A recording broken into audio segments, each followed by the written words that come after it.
Good morning. Testing. Testing.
The start of the 2025 West Indies 4-day championship.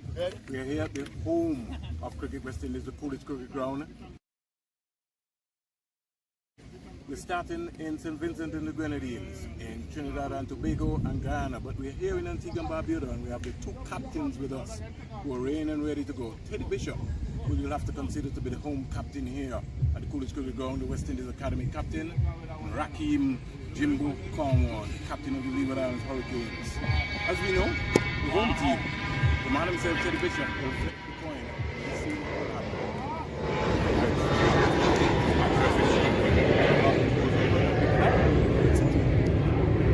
Teddy Bishop has wandered to us. Mr. Bishop, good morning. How are you? I'm good, and you? I'm great. We're going to bowl first because we've got some good cover in the grass, so hopefully our bowlers can exploit whatever there is in it. How has the preparation gone so far for you guys? It's been really good for us. We come in the start of January, spend 3 weeks together, so I think we're ready to go. What about the team's objective going into this 4-day championship? Just to learn and to progress as a unit, whatever games we can win. That's basically. What about your own personal goals now? And just to score as much runs as possible. All the best. Thank you. All right. So we're here with Rakim Jimbo Cornwall. Rakim, good morning. Surprised losing the toss? Oh, not really. The court is official. We don't have a choice. We just have to do what we do first and do it to the best of it. If you won the toss, what would have happened? I would have bowled first. I think there's a little bit of my shot, a little bit of grass. But as I said before, we just have to go and bat and back up. Tell me about your squad. We have two spinners, 3 fast bowlers, and 6 batters. Any debutants? Yeah, we have 3 debutants, Cameron Pennyfeather, Shelton Forbes, and one more, but I can't remember at the top of my head at the moment, but it's 3 debutants. All right. What about Rakim Cornwall? Do you still feel that you have service for West Indies cricket? But it doesn't play for the other. That's the point. So we just try to help whoever I can help us. All the best, Skip. So, there we heard it. Live from the Coolidge Cricket Ground, the home of the West Indies Academy. The time is now. Loaded, ready, and raring to go. It's the first game, West Indies Academy taking on the Leeward Islands Hurricanes, and you'll have to consider them both home teams. Cricket 360 will bring coverage from Trinidad and Tobago, from St. Vincent and the Grenadines, from Guyana, and right here in Antigua and Barbuda. Tune in, don't miss it. Follow all of the West Indies media channels, social media channels, and trust me, we're going to bring you the best coverage for 2025.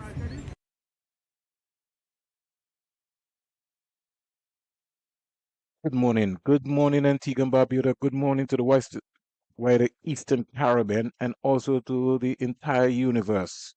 It's day 1 of the West Indies 4-day championship, and we're live here from the Coolidge Cricket Ground, the home of Cricket West Indies.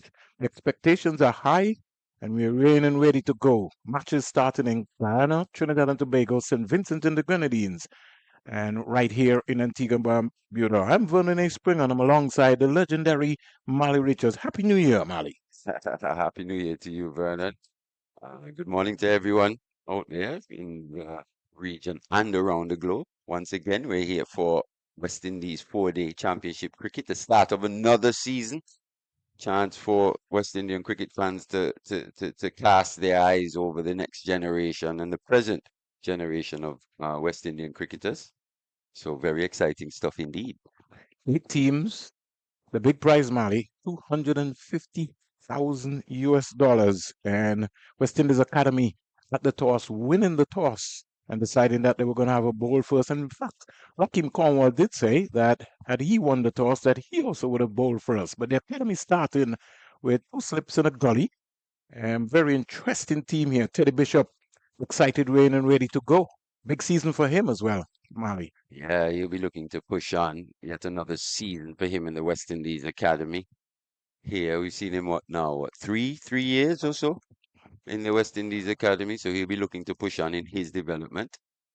First delivery is a left arm right over, number 18. Jediah Blades. Yeah, Jediah Blades coming from the CIU end. And we have Joshua Grant from Montserrat. Made his debut last year in the 2024 West Indies first class season. And we have a debutant, Kadeem Henry from Antigua and Barbuda. Very special cricketer, Mali. We say good morning to the folks in Antigua and Barbuda and around the Leeward. He's also making his debut. Cameron Pennyfeather, wearing the number 68 from St. Kitts, is making his debut. And Shelton Forbes from Nevis, left-handed player. Exciting times ahead. Blades for Grant.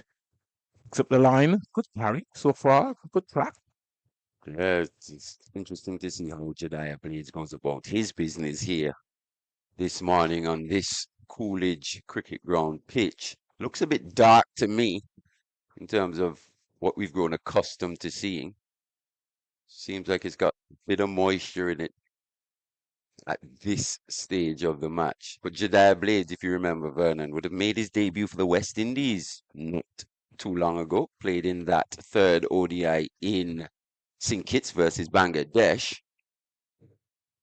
So a player with international experience now. Here is Grant pushing it down the ground. Didn't try to overhit it. This is a fast outfield here at the Coolidge Cricket Ground, and it goes all the way for 4. Good positive shot. Nice straight bat. Didn't try to overhit it. And eye for the camera on it. Um, the Leeward Islands Hurricanes, they're off the mark with a boundary. Grant is on 4, and that'll give him some confidence. Yeah, that shot will give young Grant some confidence indeed. Just presented a full face to that one. Just allowed it to come onto the bat. Played quite late and timed it sweetly straight back down the ground. So good start this for the young Monstratton. Blades, good. Injured finger on his right hand. Maybe some catching practices. But he bungs awake, goes past umpire, flicks it beautifully. That you'll get 4 more. You don't normally see leg glances, Mali, but that was just whipped away offline, lost his radar, and Grant put it away nicely.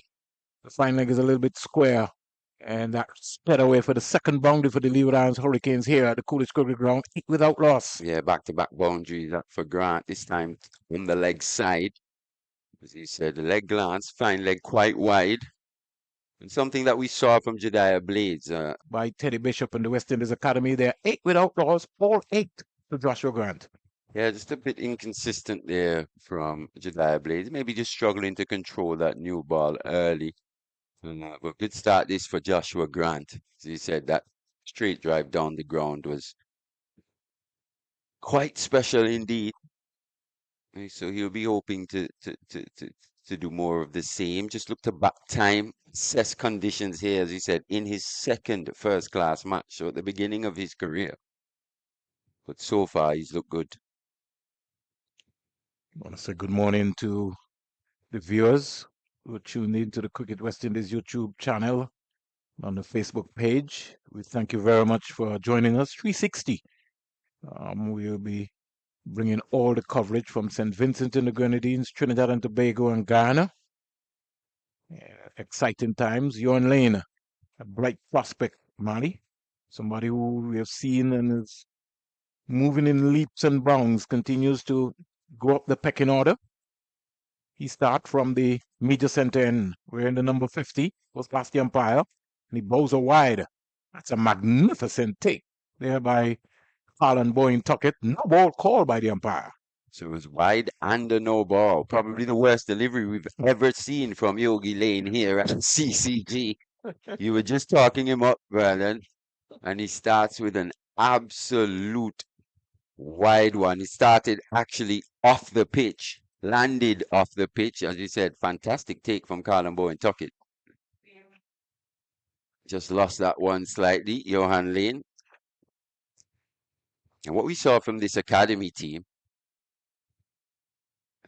as we see a nice outswinger there, just sorting his radar out. But what we saw from this West Indies academy team last season, especially in their bowling attack, quite a balanced bowling attack, but it was led by the left-arm spinners, left-arm orthodox spinners in Joshua Bishop and Ashmead Ned. And just looking around the squads, the squad announcements for this first round of the regional 4-day, and I don't see the name of Ashmead Ned anywhere, so I'm just wondering if he's injured or... Here is a full delivery. Missed out there by Kadeem Henry. They really, his eyes opened up, Mali, but he really should have put that full toss away. That was a gift. Definitely. It's an area of the game where, as he said, he's making his debut, so there'll be a bit of nerves. He just has to get through this period. He's been in good form. He's scored quite heavily on the local scene. It's Kadeem Henry. Got 100 last week, I think it was, in a warm-up match against the academy here as well. Again, good carry. Kadeem Henry just looking around, just having a look, more or less. A multi-dimensional cricketer is Kadeem Henry. Contributes in all facets of the game. In fact, he's ambidextrous as a bowler. Bowls right arm off spin, left arm orthodox. Opening batter here. We're seeing the makings of what could be quite a special cricketer. Certainly. Here goes Lane. Good carry, good bounce, good take. One thing about the tracks here at the Coolidge Cricket Ground, these guys have done an excellent job in preparing This is track number 5 that we're playing on here today. So exciting times.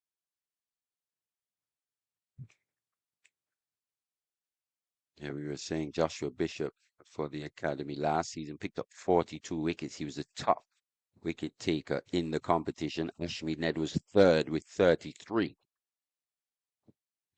Here goes Lane. In now to bowl to the man himself, Kadeem Henry, who just picks up the line, leaves it alone, knows where his off stump is. So after that first delivery, Lane has just settled into a lovely groove. Yeah, he's just honed in on his areas, and that actually was very good cricket all around from not only Johan Lane but Kadeem Henry. That just touched down, angled in, just touched down on about middle and off, and just went away slightly upon landing. Good leave from the right-handed batter as well. 17 wickets last here for the young man. And ball down the onside. Leg byes will be signaled by the umpire. So at the end of over number 1, I think the score should be 10, Mali. If my memory serves me right, yes, 10 without loss. Our main scoreboard has just flicked it up. So 10 without loss. Henry remains on naught. And Joshua Grant, who faced the first over from Jediah Blades, 8. Blades also, Mali, would have picked up 19 wickets. Yeah. So between,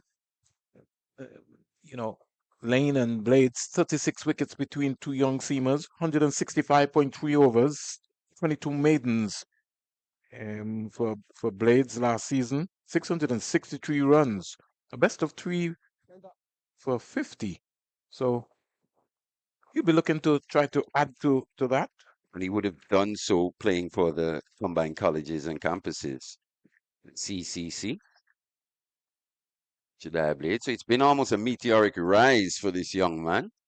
Yeah, straight into the West Indies ODI team. Here's a pitched up delivery, Yorker length, and Kadeem Henry just for a moment. I thought that he was overbalancing the Mali, but the back came down nice and straight. Yeah, just a bit of shape on that one from Jediah Blades. Just starting outside that off stump or on the stumps and just shaping back into the right-hander.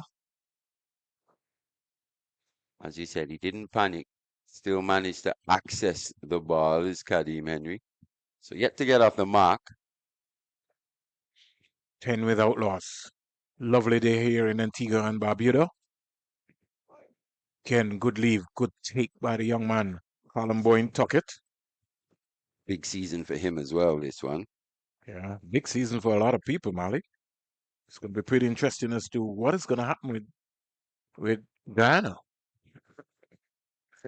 I'm speaking mainly from a academy perspective in terms of a few of these young players. They've got a couple new players in as well, but there are a few who've been around for quite a few seasons now in this setup.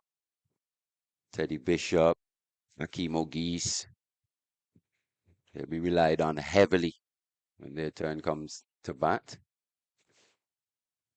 No ball by Blades. Really would not have mattered because Kadeem Henry was back on a cross and defending nicely. Gregory Brathwaite has just come down to indicate to him that he was right over. That no ball was pretty early. So score in the meantime goes up to 11 without loss. We were speaking about Blades making his debut a bit earlier. In that game against Bangladesh, he was very expensive indeed. Bowled 6 overs for 73. Yeah. It's put under real pressure. That's what happens to international cricket. Down the onside again. Pushing this one.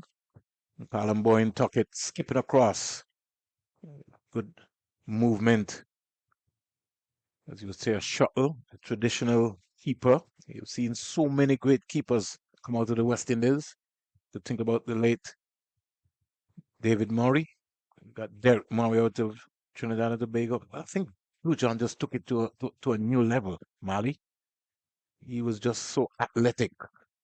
Just diving around, both hands, took some spectacular catches. I would like to see his fingers now. Ken, he was neither thinking about to leave or to play in the end. He just had to defend with his top hand. Yeah, caught in two minds there was Kadeem Henry. In the end, the ball played him. Was looking to leave. It actually shaped back in at the last second, quite late. I think also Mali, he tended to square up there just a while ago. I think that was one that maybe more or less just caught him. His right foot was pointing more or less to extra cover. He's going to have to stay side on, especially to the left arm seamer. It's going to have to be key. His trigger movement is also going to be very important. Trying to squeeze this one out to the backward point area. He's still a naught, as you would say. He just wants to get his first run in first class cricket. Yeah, as we said earlier, probably just a few nerves floating around. Yeah. Well, he has to see this as another game. Plays for Pigots. And has been in real good form. Had a couple of seasons in England as well, too. Compliments of Robert Joseph, who took him up. There are a number of persons in Antigua and Barbuda who supported his venture on those trips. Bearing some fruits here. As we see a big one leaving the VC Bird International Airport. That one beautifully for four. He would feel great, and he gets a round of applause from his teammates in the dugout. Henry's off the mark with a lovely boundary. Yeah, he's away. His first runs in first class cricket. Poorly line delivery that from Jediah Blades. Once again, just bowling both sides of the wicket here. And Henry obliges. He moves on to 4 from 14. After that, over 3 overs gone. Leeward Islands Hurricanes 15 without loss. Some 3 boundaries. Let's say Happy New Year to Kumaradni, president of the Antigua and Barbuda Cricket Association and also Cricket West Indies director. Wish him all the best for the 2025 local cricket season. Kicking off this weekend. Antigua and Barbuda local season. You want a white pants and a white shirt? No. I'm just asking.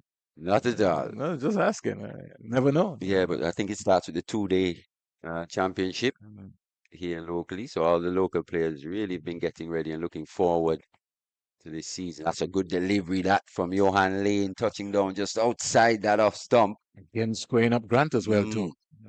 This guy's going to have to understand. You're going to have to stay side on. Good bounce as well. Yeah. As we see this one again. Good technique. That's a Jaffa.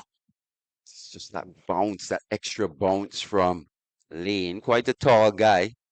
As we were saying, we'll be tracking him as this season progresses. He's one of these players that we've identified as having quite a special talent indeed. Folks in Montserrat, including Basil Morgan, will be looking on. Here is Joshua Grant just dropping this into the mid-wicket area. It's good batting. And just rotation of strike, something we don't see very often, especially in 4-day cricket, even in Test cricket. Depends on which team is playing, But good rotation of the strike right there, and Henry responded. Yeah, good batting that from the young man Stratton. Just hitting it, placing it quite well in the gap. Coming through for that single, they'll need a lot more of that. You don't really want to allow a particular bowler to just bowl delivery after delivery to the same batter. It's important that he rotates strike. It's a bit shorter this time. Yeah. He always keeps coming, and I like him. I like his spirit. And I think he could develop Mali into a real proper all-rounder because he can bat. And when he's got long levers, and he's demonstrated already in list A cricket here, and 4 that he can hit the ball. Yeah, he understands batting. As he said, he's got those long levers, hits a long ball, favors down the ground, and loves a slug sweep as well. So he's one of these cricketers who, though bowling is his main suit, you can see him developing more and more into bowling all-rounder. Sorry, man, a lot of people have been questioning whether the academy should be in this competition. I think it is good for these youngsters, but as you rightly said, my issue that I have, Mali, is that when you have somebody like a Ned, who would have picked up like 33 33. wickets. He was third in the Yeah. rankings last And then season. doesn't find himself in any of the franchises around here in the region. That is my major concern when they leave the academy. Not a good delivery. And so we have to find a balance, Mary, in terms of how do we, when these guys graduate, what happens? Do you just exclude them? There has to be something. That's the thing. I'm not sure whether Ashmead is injured, so I don't really want to make a judgment. But I didn't see it anywhere. There's no news on his fitness or anything. We saw Anthony Adams actually picked for Guyana, Yeah. left-handed spinner, Yeah. reserve, left arm orthodox. So not quite sure. We'll have to get more information on that. So another over comes to an end. Over number 4 on the trot so far. 2 from Lane. The Leeward Islands Hurricanes, after being inserted by Teddy Bishop in the West Indies Academy, they're 16 without loss. As we say good morning to the folks in Anguilla. And also, just quickly, Yeah. Vernon, if you think Ashmead Ned's still quite young, what, mid-20s? Started with the Leeward Islands Hurricanes. You remember that, He man? did, yeah. Mali? Anthony Adams is what, 31, 32 now. Only played 2 first-class matches Yeah. so far in his career. Unless Ashmead Ned is actually injured, I think there should be a few questions asked. I got to find Sean Devers. Hmm. I'm going to message him. He might be on commentary today and find out what's happening concerning that. But I'm very much concerned about these young players graduating from the academy and where do they go? Blades has got something to prove here. He wants a wicket early, down the onside. And Grant, just for a moment, missed out. It didn't bounce. It was a good attempt. It was offline. He was looking at it, maybe bounce some more, being able to get back onto it and help it all the way. This academy team has gone through a bit of transition as well. If you think Naeem Young, he would have been the captain for the past couple of seasons here. He's made the progression almost to his regional team in Barbados. Had a tough time last year to Mali because he was injured a couple Very of much times. so, yeah. So he maybe might have felt that his progression rate, where he should have been by now, always had excellent white ball skills, but is a potential leader. Blades to Grant. Grant is driving. And a little bit of chatter. He doesn't like Grant is hitting the ball on the ground. Yeah, I don't know. Took exception to Grant timing that one quite sweetly. Just showing maybe a bit of frustration there, Jedi. Yeah. Hasn't hit his straps this morning. Grant, cool, calm customer, not interested, not worried. Say good morning to his dad in Montserrat. The family, they've really invested in this young man. So beautiful to see a player from Montserrat in this squad. Could leave. He's got some mad skills. In fact, his glove work, Mali, is also excellent. He's been an excellent keeper at the youth level. Will he take the gloves in this match? No. Jamal Hamilton. Lee was blessed with talent, Mali. Joel Andrew, Joshua Grant, Jamal Hamilton. Still feel Hamilton is the best wicketkeeper in the Caribbean. And if he can maybe just get a good season, another good season, including 2-3 centuries, he could be knocking on the door somewhere. I tell you what, though, you know who looked quite good with the gloves in Pakistan was Tevin Imlak. Yes, he did. And that's the point that I was going to talk to you about, Mali. Down the onside again, another no ball. So the frustration is creeping in here, Mali, for Blades. Yeah, and just the no balls creeping back in. You think back to that when he made his West Indies debut versus Bangladesh. Oh, quite a few no balls as well in that spell.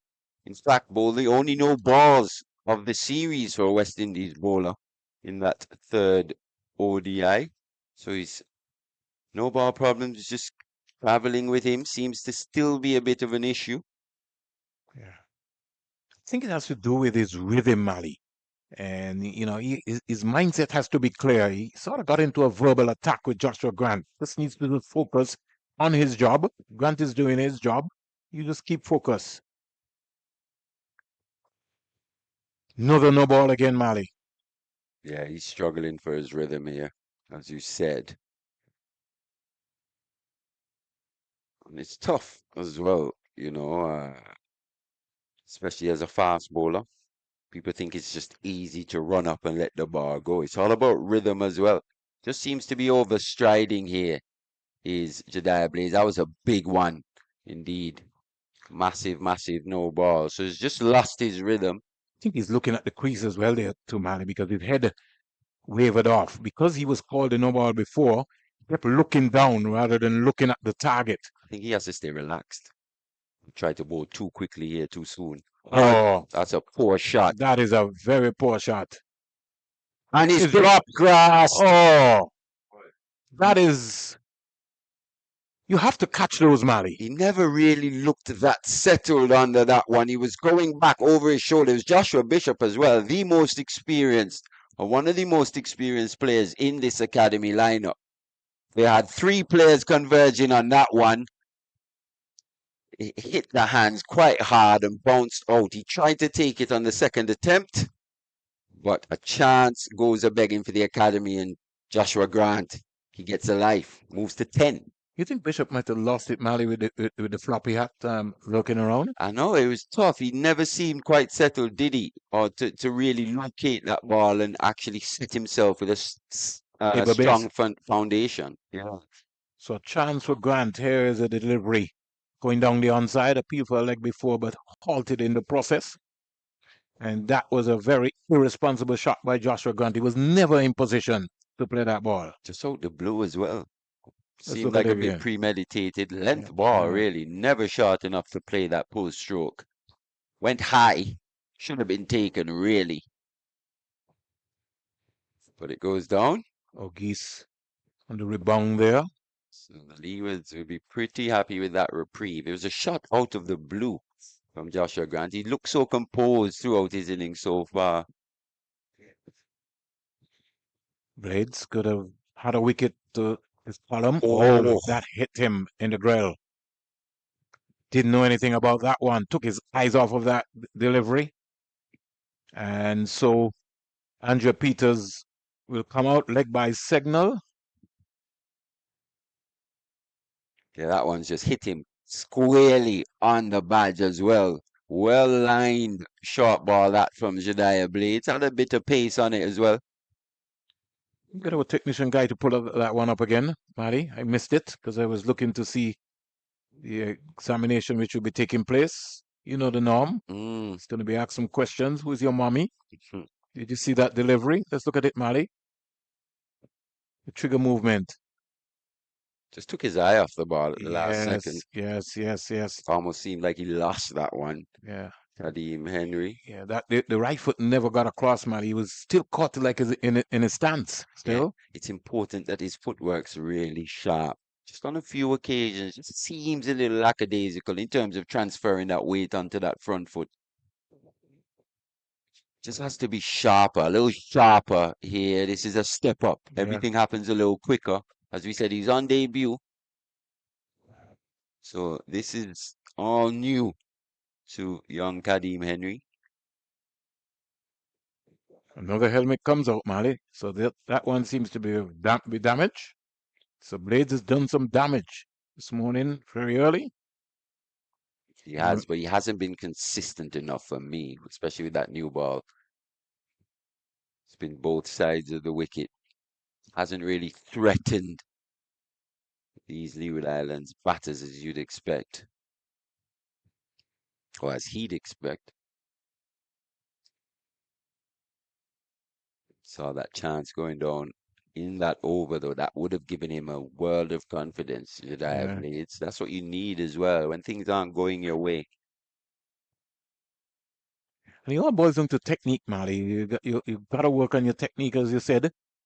The development process, once you go up the ladder, got to be able to, normally if you're playing club cricket, you won't maybe you could count maybe the amount of guys that will be bowling at this space, on the different tracks that you're playing.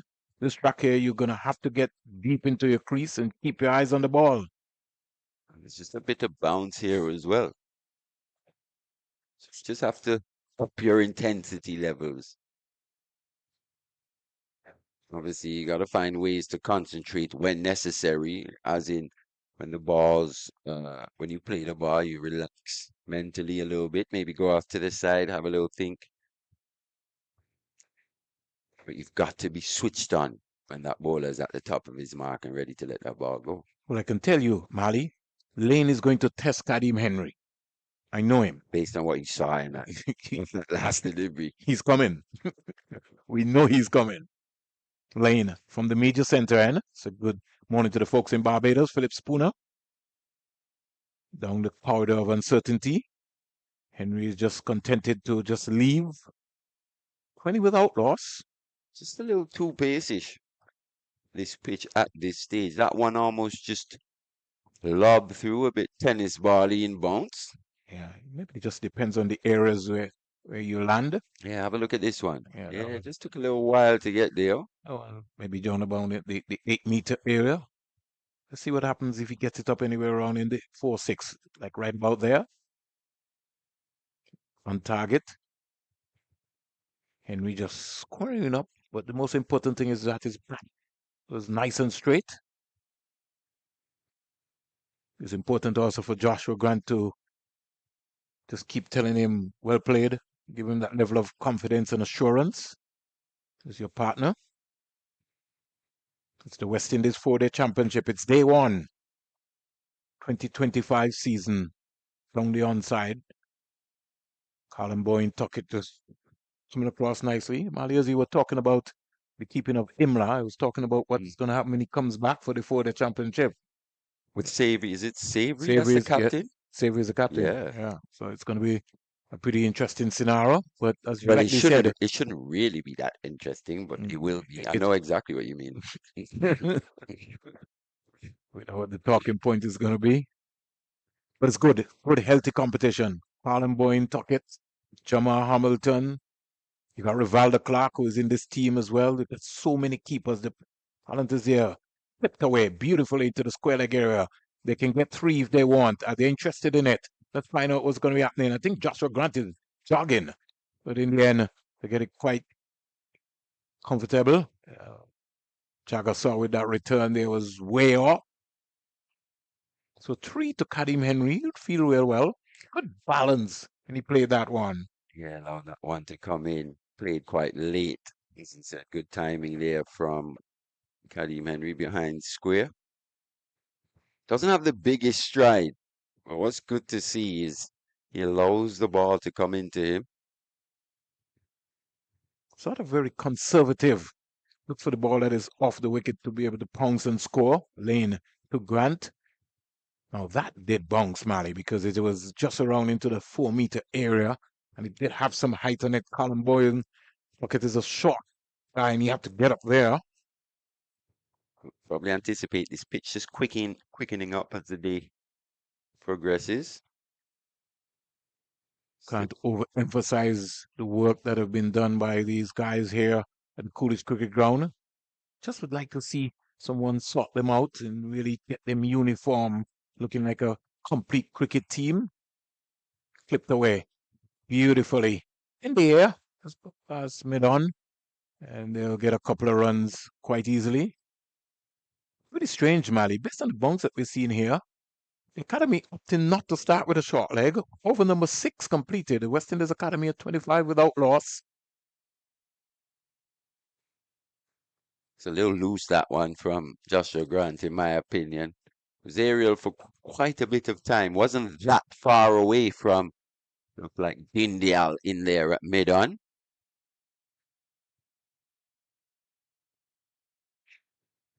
Can't afford too many lapses in concentration here, especially as you go up the levels. Now playing their first class. What's this? Debut for Grant. Debut for Henry. Second match for Grant. Academy leaving out Nathan Edwards, Nico Smith, and Kelvin Pittman from their lineup. Matara, Clark, Lane, Bishop, Palmer, Dinal, Agis, Bishop, Clark, Tuckett, Jagasaw. Here goes Blades from the CIU road end. Goes past the umpire. And then out the bowl to Henry. Henry squeezing this one. Pass backward point. It will get a couple of runs. The outfield here is so fast, but I don't think it will go. It hits the rope now. And that's a welcome boundary for the young man wearing the number 10 from the Pigots area and from Antigua and Barbuda. Once again, yeah. As you rightly said. Not the biggest stride. He's got to be able to lead with his head and his shoulders, get that left. He's got to come on his heel there. He just started just the hands going. Even if you don't get the biggest stride in, you've still got to be looking to transfer the weight. So that head has to be going into the ball. But the good thing there is he allows it. He plays it quite late. So even if it doesn't hit the middle, it goes down and it goes away from the fielder. These are the new investments for the Leeward Islands Hurricanes going forward. Again, he's thinking about leaving and playing Mali. He's got to make his mind up. You got to very quickly assess the conditions and look to judge the length. I want to see him look to play the ball really, especially the ball pitch between wicket and wicket. He's caught in two minds there. He's got a little bit of a bother with the left armer seeming to give him some problems.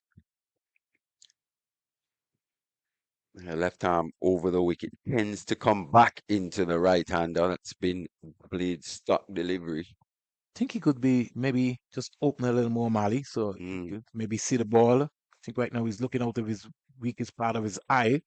If he could just make that slight adjustment where he can come just a little square on, he could then see it. As he is right now, he's just a more wrong side on, and so he's like keeping out of his weak eye. And it's the hint of movement back into him there. The other one just moves in, the other one just holds its line. That's causing problems for Henry in terms of what to play, what to leave. Gotta look to play most of these deliveries here, especially with Blades over the wicket. Gotta really be cognizant of where that off stump is. He's 11 from 27. Better. Driving again beautifully down the ground. That'll go for 4. That'll give him some confidence. That's a lovely positive shot. Nice presentation of the face of the bat. Let's look at it, Mali. Balance. He did lead with his head and his shoulders there. Yeah. So he's learning. The head was more into that one. The weight transference was a bit better. Still a little upright for me.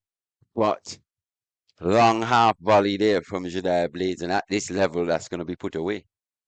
Michael Palmer from St. Martin, making his debut, also his first-class debut. We say good morning to Kern Saunders, Coach Singh, Iman Maksood, Akeem Chaz, all the folks in St. Martin, Keith Carty. This is wonderful. I'm looking forward to seeing him. That one was a bit more extra pace on that one from Blades. Yeah, had some bounce. The bounces actually went away from Kadeem Henry off the seam. And Colin Boyne took it like a goalkeeper looking to save a big goal for the West Indies Academy. Ouch, that one. And that's what's important as well for Blades. When pitching up the ball, he's still got to be looking to hit that fuller length hard. Can't afford to just float deliveries. Even at this level. 33 without loss. Henry 15, Grant 12. West Indies Academy inserted the Leeward Islands Hurricanes. The shadows go down here. Back and across. So he's woken up from that delivery. And his feet is moving nicely. 7 overs bowled, 33 without loss. Day 1 of the West Indies 4-day championship taking place right here at the Coolidge Cricket Ground, the home of Cricket West Indies. Leeward Islands Hurricanes, especially these two, they'll be pretty happy with this start so far. 33 without loss. That one chance going down. Joshua Grant being dropped by Joshua Bishop off Jediah Blades. It's been a rough start for Blades as well. Yeah. So far. Just been a bit too inconsistent. Too many boundary balls. As he said, he's gone for 24 off 4 overs. It's a bit expensive. You always want to get wickets, and you never know. And he maybe got that wicket. Maybe giving him some more confidence. Lane looking for one. Could leave. Again, Joshua Grant just picking up the line. Got McKenny Clark as well in this lineup. So they've gone for more or less a combine because Palmer is a big, strong lad. I'm expecting to see him sooner rather than later. Saw him a couple of years ago, actually. Was it 2-3 years ago now, playing for the New Winthrops here in the Cool and Smooth T20. Actually, he was in the local one-day competition Yes, you did tell me to about begin that. with. Yeah. Yeah. He's a big, strong lad. Saw this big strapping lad running down the hill, getting good pace, bounce. Wondering, who is this guy? I've never seen him before. They were telling me he's a young guy from St. Martin who's come to Antigua to try and better his game. Couldn't understand how he didn't get into the West Indies on the 19 setup. Especially when the Leewards Islands on the 19 would have won the championship. Had a very, very, very, very good season and backed that up. At the under 17 and under 19, here's Grant. You could tell Mali that he likes to pull, he likes to hook. Lane just having a little laugh with him to say, I'm going to set you up. Yeah, he's looking for anything slightly short, which to jump all over. It's quite unfortunate that people like Grant and Stevel Roddy and Jemwell KB, with no local cricket being played in Montserrat, the talent is just being hampered more or less. And a lot of those guys, they try to see if they can come over to Antigua and Barbuda to get to play as well. Here is Henry, head up in the air, Mali. He didn't lean there. He's probably just starting to feel a bit more confident now, is Kadeem Henry, especially with those boundaries in the previous over. But that one, once again, not quite getting to the pitch, head not over the ball.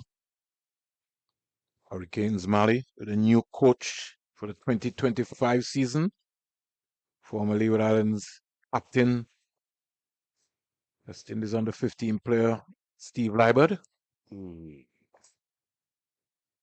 replacing the veteran Stuart Williams. A lot of pressure would be on Leibert coming out of the West Indies setup.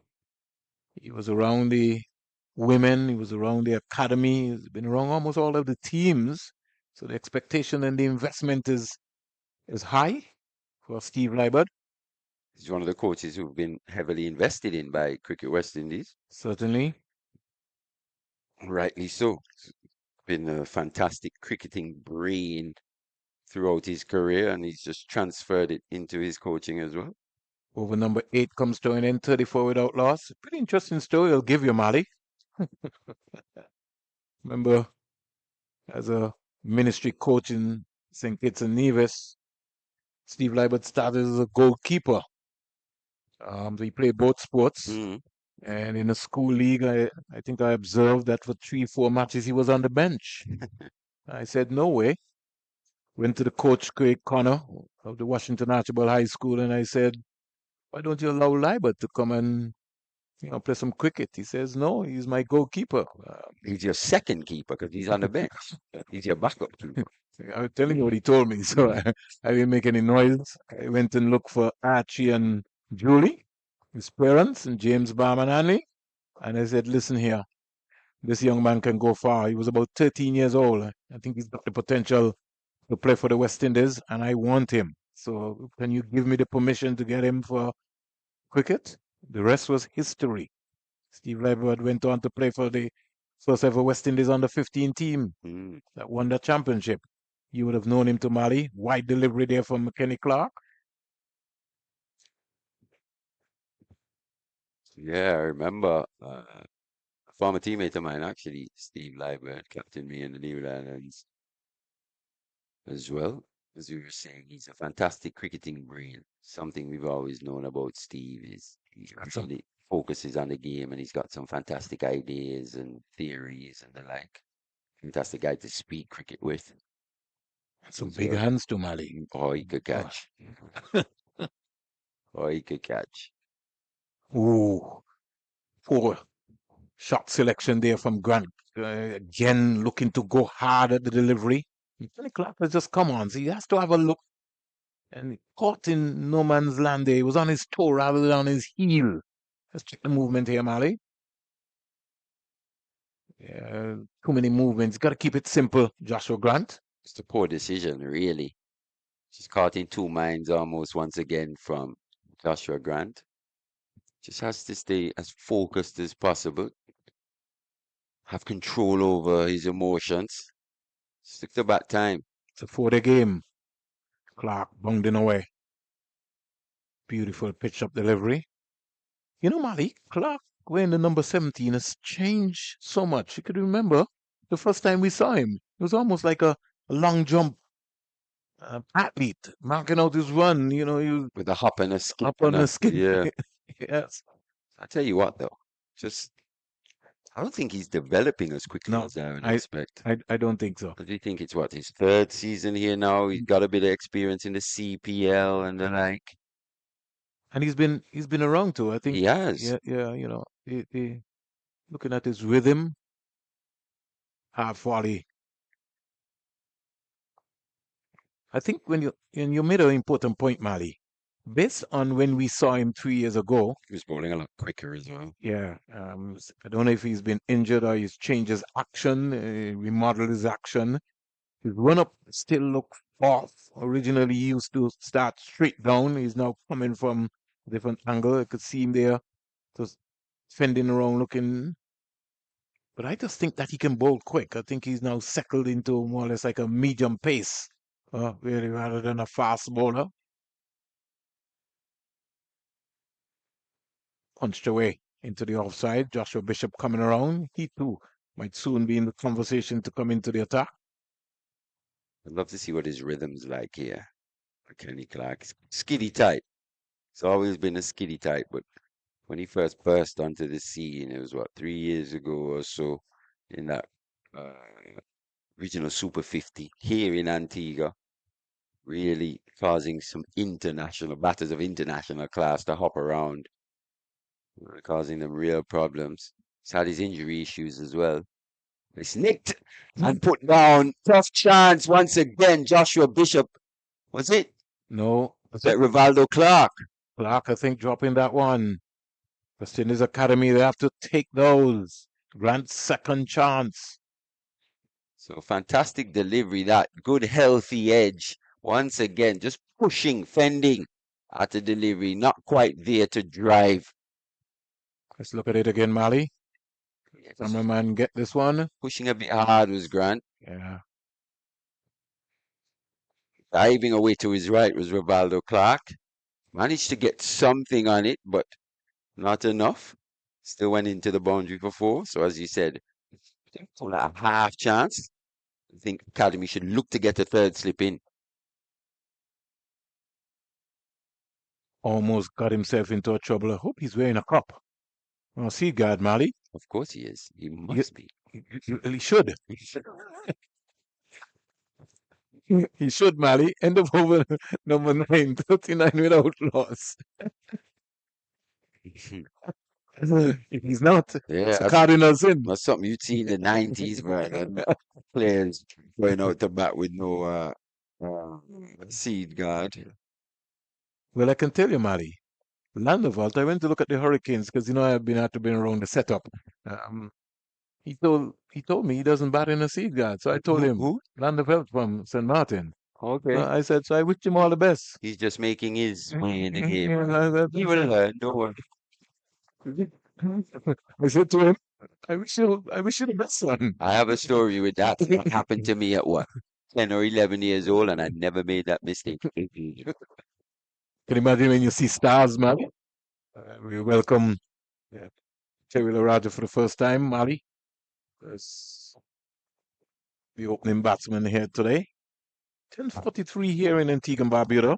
Now we're going to see the start of young Michael Palmer. Good morning, Terry. How are you? Good morning, brother. I'm very well. Good morning to all our viewers and listeners wherever you are around the Caribbean and the world. Look very decked out in your red and black shirt. Here comes Palmer. Goes past the umpire, medium pacer, bang on target. It's got a little swingy action, but he bowls with rapid pace. He's a big, strong young man from the island of St. Martin. So Casey Carty, the test player. A lot of work have gone into a number of these players. They've also come to the Leeward Islands under-19 coach setup, Terry Adams from Anguilla. So they've switched from Anguilla to St. Martin to Anguilla to Antigua. Huge investment have been made by Palmer's parents. Here goes Michael Palmer. No ball. So troubling times here for the West Indies Academy bowlers, Terry. Yeah, they've struggled a bit, unfortunately, this morning, Vernon, with the no balls. Jediah Blades bowling a few, and now Palmer has joined the party. Unfortunately, a couple of catches going down early. Looking for early breakthrough, obviously. 39 on the board, but probably they would have thought it a good toss to win. Both captains looking to bowl first. Is the moisture, if there's any moisture in the surface, a lot of rain around Antigua for the past week. 40 without loss. Palmer from the media center in. Bang on target. Another no ball again. Back to back no balls. Maybe just overstriding there, Palmer. Yeah, maybe just looking for that extra pace. The pitch and ball up well, but keeps overstepping front line. It's gotta relax, gotta relax, gotta relax. He has to relax. That's a little bit close there. He doesn't look too far over, does he? Yeah. Don't know, but I'm not the umpire, so I'll keep quiet. Captain Teddy Bishop is just saying to him, keep going. So he's got two of the most experienced players on this academy team, mid on, mid off. Next to him, two slips of gully. Cover. Pitched up. Another no ball. Driven down the ground for 4. Beautiful shot back by Kadeem Henry. Picked it up early and straight back past the bowler. Good looking shot, but another no ball, and he fell over through. He needs follow through there. Palmer, so he's 3 in a row, Vernon. Yeah, Not 3 and a half. Balanced shot there played by Kadeem Henry. He was head position and it was excellent. He's pushing, and that's the head is the heaviest part of on your body. So you got to lead with your head and your shoulders. Very, very, very important. Palmer just told by his skipper, just relax. He's making his debut here, so a few nerves. Joshua Bishop warming up there as well. Oh, this time he did get it right. The umpire now is looking at something, saying that you're maybe encroaching on the danger area. Palmer is not interested. Just listens him, walks away. It's his first over in first class cricket. He'll remember this for a long time. 3 no balls, but he came back with a good delivery. His family, everybody looking at him. Palmer wearing the number 11.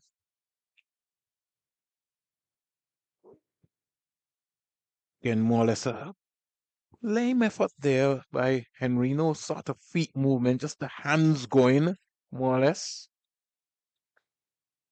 Yes, I think he made up his mind early to leave that one. Palmer has a sort of round arm action, but he hustles you. It's very, very, very, very, very good Yorker. And, I think he's more or less one of the bowlers who you have to just give the license, tell him to just run in and bowl. He's a big, strong boy. Another no ball. You could see his rhythm wasn't right there when he was running in. He wanted to stop and he still carried through. Yeah. He'll learn from this interesting first over in first class cricket, though. He looks to mark out his run again. 47 without loss into over number 10. I was impressed with Lane, though, Vernon, once again. Bowling very well with the new ball. Palmer just remarking his run. How you walk is how you run, Terry. I always tell cricketers that. How you walk is how you run. So your strike pattern has to be consistent. Just a few shuttles there from Palmer. That was better, though. Yeah, but he sort of almost missed it there.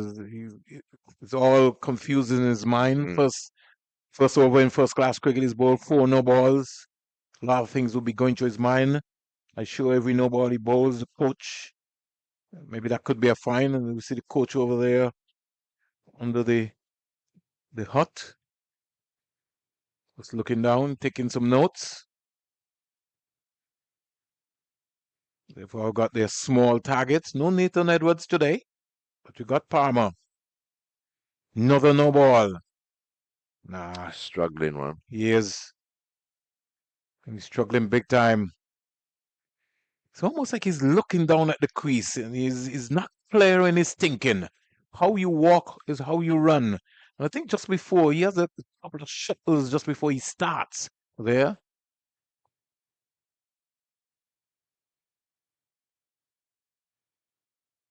Just needs to relax. Just needs to relax. Has to have a clear mind. Strike pattern has to be consistent. Now you break into that rhythm. Another no Hey, ball. Nah. Can't be. Can't be, Terry. no, it's not good for the young man. That's 6 no balls. What is happening? Somebody tell me. Gotta keep it simple. Gotta relax. And this can't be from practice. How you practice? He's done all the hard work to Mhm. get here to get into the team. And we see his teammate just comes down. Who's that just came there? He's trying to work. Oh, Blades. Oh, that's good. Real seniority. Beautiful. So maybe it's just a problem for the day. And that's much better. So now Blades is saying, no, you've got it right. And then everybody is cheering him on because they know I've seen him, Mally and Terry. He's got some good pace. Can't be nerves. Do you think it is? Has to be nerves. What else could it be? Yeah, No, he has all the attributes by the look of him. yeah, it's just nerves. It's just a clear Yeah. mindset. Hmm. He just wants to get this first over out of the way. I could tell you that. He's got one delivery. Let's hope that he can finish strong. Palmer on debut. He's got it right, but job. he's flipped away. Half volley into the mid-wicket area for a boundary. Palmer's first over has cost him 14 with 6 no balls on debut. Big learning experience for the number 11 from St. Martin. And he'll come back stronger. Most definitely. Ended up bowling 2 overs in one then, but that was a lovely shot there by Kadeem Henry to finish the over. Just flicked through the mid-wicket region. So the ball angled into his hands. And 50 on the board for the Leeward Islands Hurricanes, so they'll be happy with that to get through the first hour of play without losing a wicket. A couple of chances offered, of course, but not taken by the young West Indies Academy boys. So 53 without loss. Henry on 23 and Joshua Grant will be facing Kenny Clark is on 17. Yeah, new opening pair for the Leeward Islands. Kadeem Henry on his first class debut. Joshua Grant from Montserrat would have made his debut last year. Kadeem Henry from Antigua and Barbuda. So the selectors entrust in fate, 53 without loss.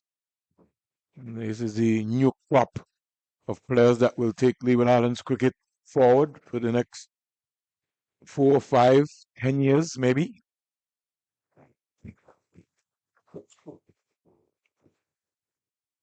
Here is Grant back and punching that through cover to get a couple of runs quite easily. The score in the meantime goes up to 55 without loss. Sure, not good at all. Back to Palamboy and Tuckett. Grant goes to 17. Henry's 23. If you're wondering what's happening on your Cricket West Indies YouTube channel, it is the start of day one. We're loaded and raring to go. We're starting in St. Vincent and the Grenadines, Guyana, Trinidad and Tobago, and right here in Antigua and Barbuda. It's the West Indies 4-day first-class championship. It's day one. Leeward Islands Hurricanes 55 without loss. Grant is clobbering this one to cover for 4. Down on one knee and hammered that, Vernon. Full pitch delivery there by McKinney Clark. He looks to be just hitting his straps. Grant moved on to 23. Bit wide delivery there from McKinney Clark. And Grant really, his eyes opened up. He's demonstrated so far today. He's got 3 chances. But he's demonstrated that He's going to attack. Gets another delivery and is looking to hike that in the air. The luck is going the way of Grant so far. And he comes back quite easily for 2. So both He was, batsmen are on 23 apiece. 59 without loss, Terry. yeah, he was threw that shot a bit too early. It come off basically the toe end of the bat went through mid wicket, but he almost spooned it to the mid wicket fielder there. Yeah. Maybe he might be needing a bat sponsor. No brand name on his bat. McKinney Clark looking to knock him over. 61 without loss. Grant is driving beautifully up to mid-off. Good ball, well played that time by Grant. But it's great to see that Leeward Islands are investing in the youth, moving forward, and great to see that St. Vincent is getting matches this season. Fantastic support they gave the West Indies during that T20 series late last year. 61 without loss. But in fairness, Terry, end of the over there from McKinney Clark. Over number 11 completed. 61 without loss. I don't think, Terry, that we will go back to the days of seeing the massive crowds coming out to look at regional cricket. I think the world has changed, and we have to understand that. So, no sense in us trying to see if we could beat up ourselves and say, well, people are not coming to look at the cricket. In a modern day world, at the end of the first hour here, the Leeward Islands Hurricanes, after being inserted, 11 overs bowled, they're 61 without loss at the end of the first hour. Very quickly, just before we take a water break quickly, Terry, just making the point. I don't think we're going to see massive crowds coming out to look at regional cricket. We just have to accept and understand that. Yeah, different times, different lifestyle. People lead these days. They haven't the time to invest in watching first class cricket, 4-day matches. Would you give me? Would you like give me? test Would you matches. give me days off to go and look at cricket? Well, I would, but not everybody thinks like me, though, do they? You're a good boss, Terry. I have to come and work for you, Terry. I certainly have to come and work for you. So, folks, if you're wondering what's happening, 360, we'll take a break here. 61 without loss. 11 overs bowled. Teddy Bishop all right this morning and inserted the Rakim Cornwall Leeward Islands Hurricanes squad, and the Leeward Islands with 3 debutants on show here. Hadim Henry from Antigua and Barbuda wearing the number 10, Cameron Pennyfeather from St. Kitts, and the young, exciting Shelton Forbes from Nevis wearing the number 41 is also making his debut. There have been 2 drop chances so far this morning, so the Academy's feeling has not been on par, and their bowling unit, and they've just had a torrid time. They bowled a number of no balls. I think, if I'm not mistaken, could be almost 9 in total. So we'll take a quick break and we'll come back in a couple of minutes' time.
Welcome back after the first hour's play. The Leeward Islands Hurricanes new opening pair, 61 without loss. Joshua Bishop starting the second hour.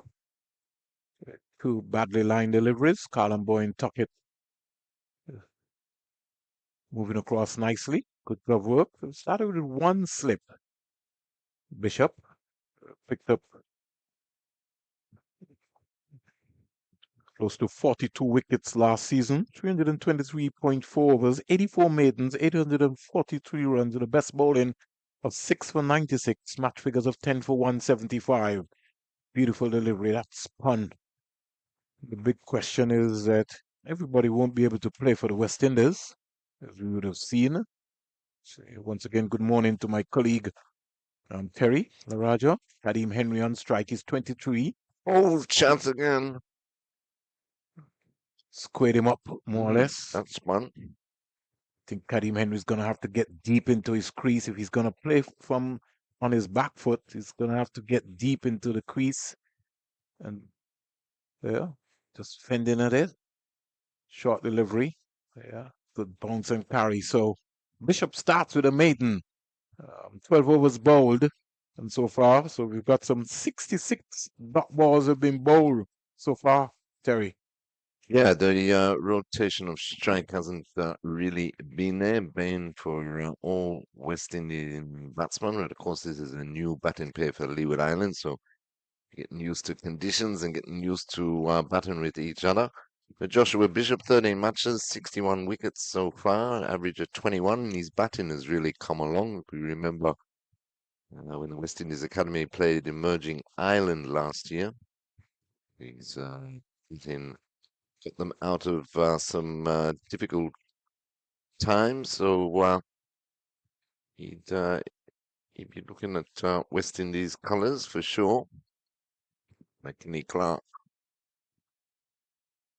This time, proper contact being made by Joshua Grant into the square leg area. Just helped around, but again, because of is not balanced at the crease, he didn't really make proper contact. He just more or less knew that he was short. He was just looking to the stick. Yeah, go ahead. They'll be happy to get through this first hour because, as I was mentioning earlier, a lot of rain around Antigua. We've had a lot of rain over the last week and a half or so. So any moisture in this surface, and of course, new season, so new pitch. It would be in the first hour, you would suspect. Clark to Grant. Good leave. Good lifting delivery just outside on that off stump line. He wants to be Clark, but Leeward's helped with a couple of drop catches and Two, in fact. two, yeah, and about 9 no balls. 10 for the day. 10 between Blades and Palmer, so just releasing the pressure there. Also, don't forget as well, Lane had one. Started.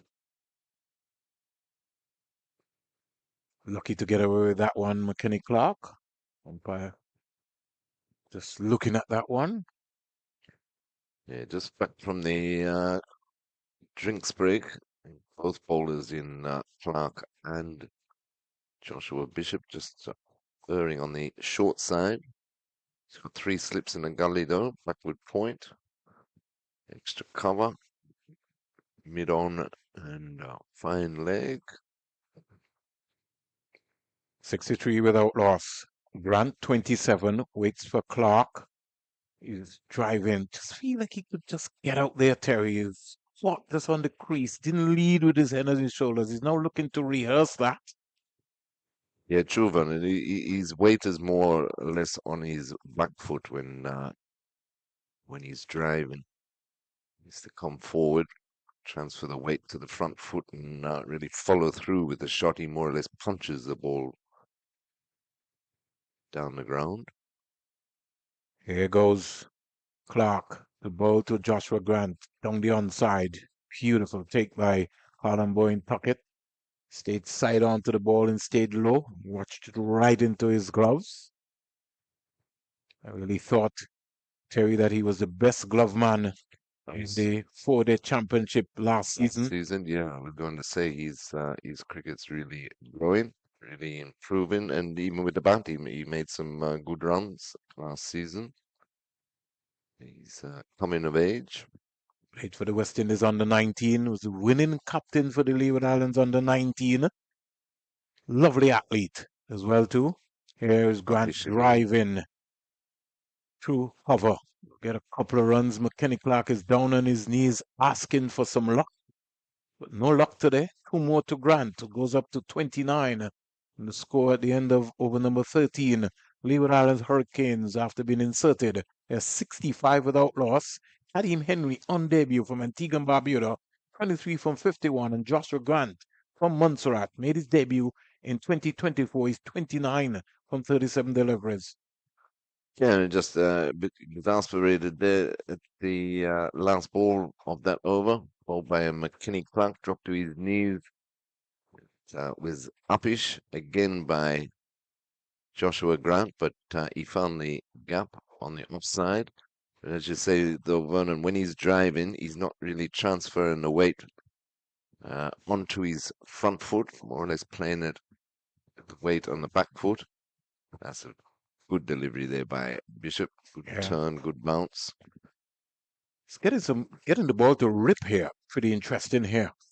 Joshua Bishop, continuing where he left off from last season. We're in the number 45. Just goes past the umpire. They've got a silly point, but no short leg. What do you feel about that, Terry? Interesting. They moved the short leg to silly point or silly mid-off. I'd have got that man right under Henry's bat. He's on debut. Come on, Teddy Bishop. He is definitely getting some turn, and especially now that he's found the right length, he's pitching it up a lot more than his first over as Bishop. Something very strange, Terry. Well, I'll come back to that. Bishop in out the boat to Henry. He's getting some bounce too. Take Big again. bounce. This is interesting. He's really spinning the ball here, Joshua Bishop. Had a stint in the T20 leagues around the world as well too. In fact, the T10 got some good exposure. Bang on target again. No Daniel Durham in the Leeward Islands team. Yeah, very interesting, huh? Mm. And he'd be getting some bounce on this track with his height. And he had a wonder if he's good season last year. wonder if he's out injured. Picked up 29 wickets last season. Overcomes down in the second maiden of the day. So the man himself, Joshua Bishop, showing some respectability and bringing some leadership in the bowling department. He's just come on and bowled 2 maidens back to back. 14 overs bowled, 65 without loss, as we say. Good evening to John the Dentist Maynard in England. Good evening, Johnny. Hope you're having a good one. Yeah, that was an excellent over there by Joshua Bishop, asking questions. You get a nice turn, excellent bounce. Length was a lot better than his first over. But you and Marley Vernon were talking about Tevin Imlak. He really impressed me on that Pakistan tour. Clark in, well played by Grant in defense. He impressed me, and I was listening to an interview of his, and he was saying that it was all about anticipation. He's anticipating, or trying to anticipate which way the deliveries had spin and so. But he very very clean, very good glove work, and as you say, it brings out the competition because it puts pressure now on De Silva to try and force his way back into the West Indies Test team and others around the region. There's Grant cutting hard. Over backward point, down to the boundary for 4. Hamilton comes out of the dugout, picks up the delivery to just reel it back onto the square. Geese there couldn't catch that. And one thing about Grant is anything offline, he's going to pounce on it. Yeah, he doesn't mind throwing the bat, and that one was short and wide, deserved the treatment. Going to look on it way over the slips cordon into the boundary. So he's moved on to 33 now. 69 without loss, the Leeward Islands.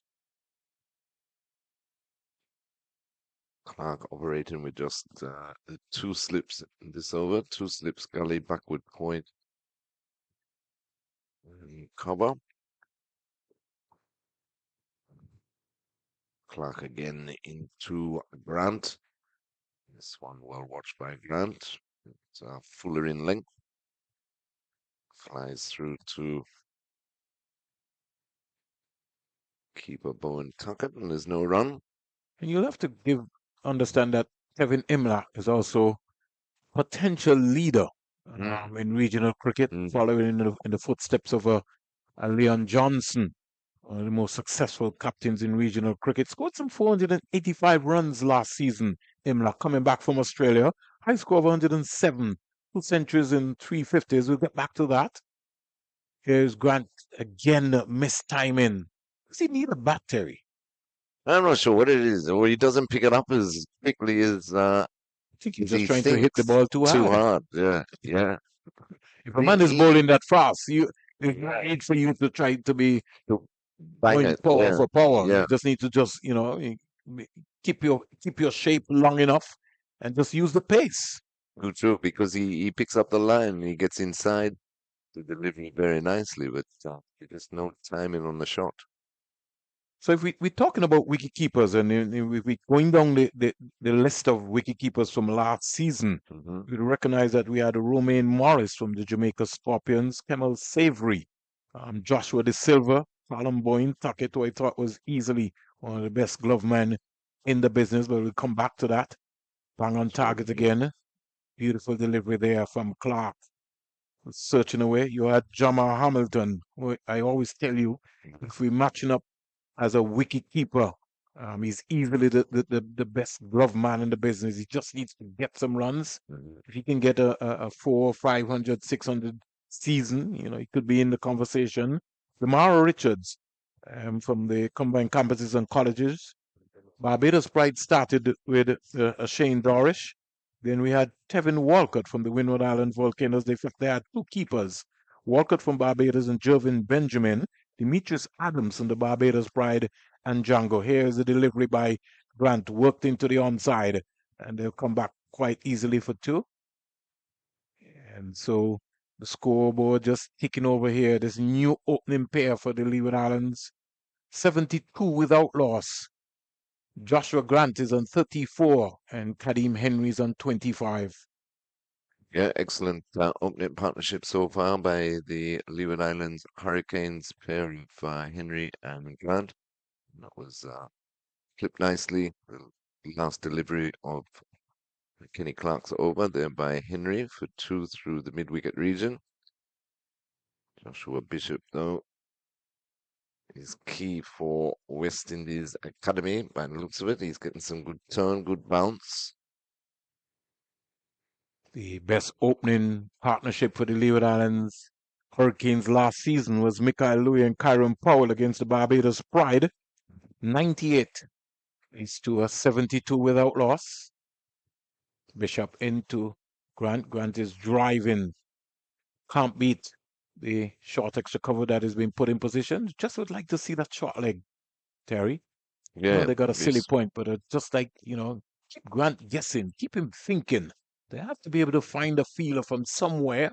I think I can identify one of the feelers. I see that got McKinney Clark very close in a catching position.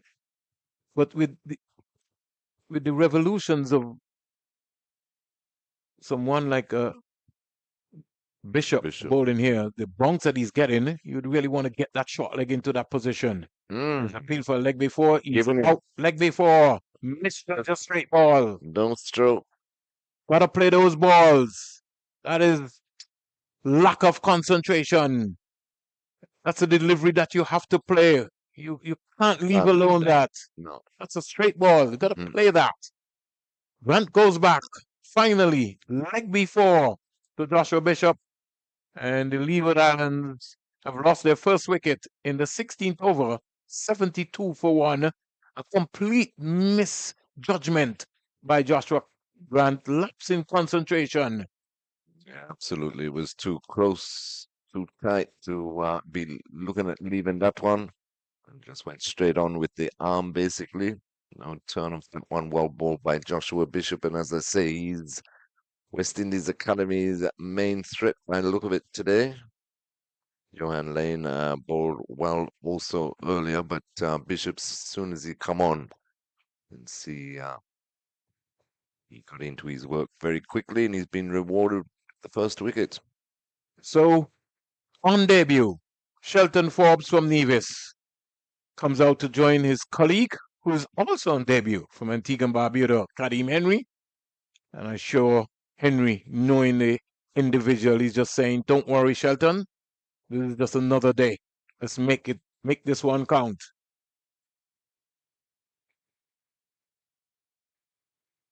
Complete misjudgment by Grant. Yeah, most definitely.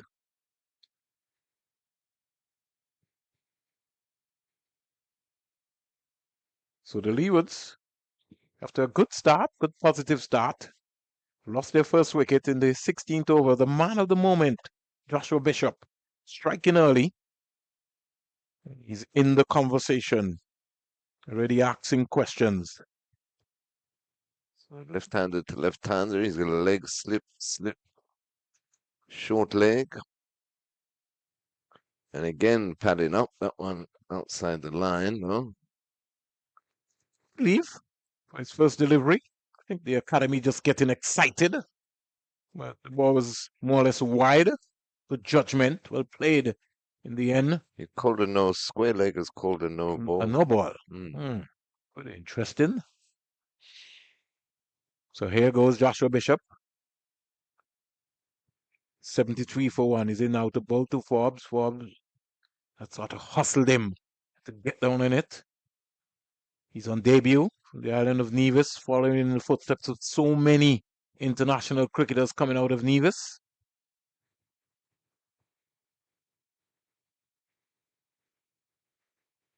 Forbes is clubbering this one. Big effort there from Lane at mid-on. Came across, very athletic, and really saved 3 runs there, Terry. Yeah, most definitely. Good fielding there by Lane. Just checking his hand, make sure all the digits are still there. Forbes is a no-nonsense player. Ron Daniel and company would be a lot of investment have been made in this young man. So the right-hander now, Bishop has gone back to silly mid off rather than short leg. So over finally comes to an end. A wicket and success for the academy. Joshua Bishop striking early. The loss of Joshua Grant for 34 from 44 deliveries. And the Leeward Islands Hurricanes are 74 for 1 at the end of over number 16. Yeah, good over there by Joshua Bishop. He's looked the most threatening ever since he came on. Picked up the wicket, as you said, Vernon. Total misjudgment there by Joshua Grant. Last ball of the over was left. Shouldered arms did Kadeem Henry, but he got the stride in and picked up the length quickly enough. Ball turning away, whereas Grant was more or less caught on the crease and offered no shot as McKenny Clark will continue to Shelton Forbes. Clark bungs away into bowl to Forbes, and Forbes just really dapper of a moment, just coming across and just peeping more or less, just looking through the eyes, making sure everything is okay. Clark bowling with 2 slips, gully, liquid point, cover mid off, mid on, mid wicket, and fine leg. You might bring an extra slip for him, though, bowling to man on debut. Good delivery, well played by Shelton Forbes. He's about 6'2". I was going to say he's a tall lad, man. Yeah, he's an opening batsman. Slim in stature and nature. Scored 100 in the practice games or the trials that the Leeward Islands Hurricanes would have held in Antigua and Barbuda. I had the privilege of seeing that at the Sir Vivian Richards Stadium. I think he stunned a lot of folks there. Did well during that process. Has been invested in. No Mikhail Louis, so he gets an opportunity here. So there's going to be competition for places here. Because you got Carty. Mm-hmm. You've also got Mikhail, Justin Graves coming back, Alzari. I can't wait to see when everybody comes back for the Leewards. It's going to be a firepower Leeward Islands Hurricanes team. So too will be some of the other franchises. Barbados will be, their captain will be coming back. Warwickon is on a roll. Congratulations to the West Indies team for winning that important test match. Could have been 2-0 to the West Indies. Could leave again. So it just shows it's going to be interesting, Terry. Most definitely. Guyana has got a few coming back in also. So defending champions. But that was a great win by West Indies, especially beating Pakistan at their own game. But it's pretty interesting, Terry. Shocked the world again. If we look at the top bowlers for last season, they were Bishop, Warwickon, Ned, Cornwall. Cornwall with 32, Ned 33, Warwickon 35, and Joshua Bishop 42. And Warwickon continuing his form in the Test arena, 19 wickets in that series. Again, good leave again. Good judgment by the young man. We're talking about runs. Mikhail Louis led the way with 682. Craig Brathwaite, the West Indies Test captain, 565. Kevin Sinclair, 508. Amir Django, who also made his Test debut this year. Looked real good. Started with the Leeward Islands Hurricanes, 500 runs. And Casey Carty, who was the leading ODI batter for the West Indies team. He completed, got some runs as well. Finished the season with 496. Justin Graves was very impressive also for the Leeward Islands Hurricanes. So things looking up. Here is Forbes just clipping this one into the mid-wicket area and getting a couple of runs. Yeah, he didn't quite get up, but quite safe.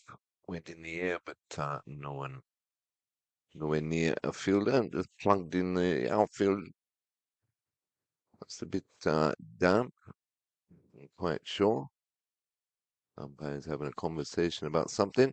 Interesting that you were talking about with Mali about Ashmi Ned. Let's well, he's not injured, but for the sake of him not being selected in any squad, there might be something wrong with him because very unusual and very good bowler that started here also at Leeward Islands Hurricane.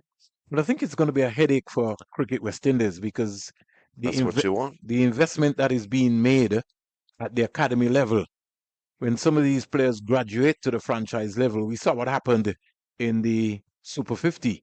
We had somebody like a Jordan Johnson who could make a Jamaica Scorpions team. I mean, somebody have to explain that to me. That's like rocket science, but that's history. We're back with the forward action. Bishop in the ball to Kadim Henry. But Marley and I were talking the other night, and we were talking about Isaiah Thorne, and we were saying how we were all saying after that Emerging Island tour that we'll see how the development process is with Cricket West Indies. Looking at him then, 12 months later, he should be, just about knocking the door down for West Indies senior team. But we also, but I was saying that I'm hoping that Guyana give him more matches this season. Have a real red hot go with him in the 4-day championship this season. Or should he have another season with the academy? 4 deliveries bowled so far. Score remains on 76 for 1. The Leavers have been scoring quite quickly. Some 10 boundaries have been hit so far. Over number 18, Bishop in to bowl to Henry, and Henry is stood up. More or less just stopped on him. I think Bishop just is just rushing. Even though he's getting the ball to bounce, he just needs to. His way he's starting the line of the deliveries, and that's why it's been so important to have a short leg to keep Kadim Henry guessing. He's contented to play off of his back foot. Maiden over bowl, the third of the day by Joshua Bishop. And so 4 overs bowled. He's got 1 for 2 so far, some 23 dot balls. So he's going to build pressure. There have been 14 extras. The score 76 for 1. A little bit undisciplined by the academy so far. They've dropped some 2 catches. O'Geese and Bishop have dropped what we could consider to be 2 sitters by their standards. Yeah, they need to take their catches, that's for sure. But whether they come in for some criticism, sometimes and thing like that. But hats off to Cricket West Indies over the last 4 or 5 years. They built the pathway, and now you can see the talent emerging and coming through. And as you're saying, Vernon, it's a good headache to have where you got players now challenging each other for their spots. Clark, in fact, sorry, Blades now comes back into the attack. Now, it's going to take some investment, Terry. Mm-hmm. But let's look at the Leeward Islands Hurricane squad, or most of the franchises squads that you have around. There has to be a system that should be maybe put in place where we have more or less second team cricket. Mm-hmm. So you have somebody like an Naji Amri and company. Right. By the time the Leeward and Hurricane big boys come back, people like Grant and so will down there for the rest of the season. Right. So what maybe could be happening is to be able to have second team cricket being played right here in Antigua and Barbuda. So whenever you have a game, the Academy versus Leeward and Hurricane, we have a game taking place right now. At maybe, let's say, for argument's sake, over at Liberta. Right. So that would be second team cricket. So some of these guys who are in the franchise setup here, Still they'll be still getting a chance to be able to play. So if you had someone like a Casey Catty, for example, who was maybe running low on form and not doing pretty well, we don't have a Daniel Durham who's playing here today. Whether he's out injured or not, he could be playing in that game right now in Liberta against an Academy second 11. True. Yeah. No, that's good something idea. which I feel that Cricket West Indies down the pathway will have to start also thinking about, giving the players an exposure to play some more cricket. Yeah, most definitely. The more games, the better. And of course, they're getting more A tours also along the same thinking, Vernon, for these guys. More West Indies A team tours. I believe the one that was postponed late last year against South Africa, I believe they come in not too distant future. So it's all good to see, and it's all happening as they say, and credit must be given to Cricket West Indies. They're doing everything possible with limited resources. Blades into bowl to Forbes. Forbes is driving. But again, I don't think the territories need to wait on Cricket West Indies. That's always the argument, isn't it? We saw some matches which were organized between the Leeward Islands Hurricanes and the Windward Island Volcanoes. There's no reason why the Leeward Island Hurricanes can't be visiting Barbados to play a series of games, or vice versa. So I don't think everything should be reliant. I think the franchises also have a responsibility as well to be able to make sure that they look to develop their players outside of the region. Leeward Islands, they've got a memorandum of understanding with the Bermuda Cricket Board. Maybe it's best for us to get a team over into that area there as well. Something that we could thinking about. Lovely flowing cover drive there from Shelton Forbes. He'll be talking to himself.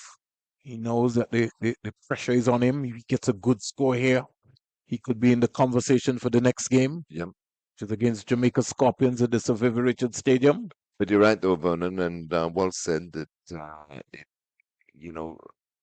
territorial boards, they're being encouraged to take up some of the responsibility and not just wait and everything on Cricket West Indies' shoulders.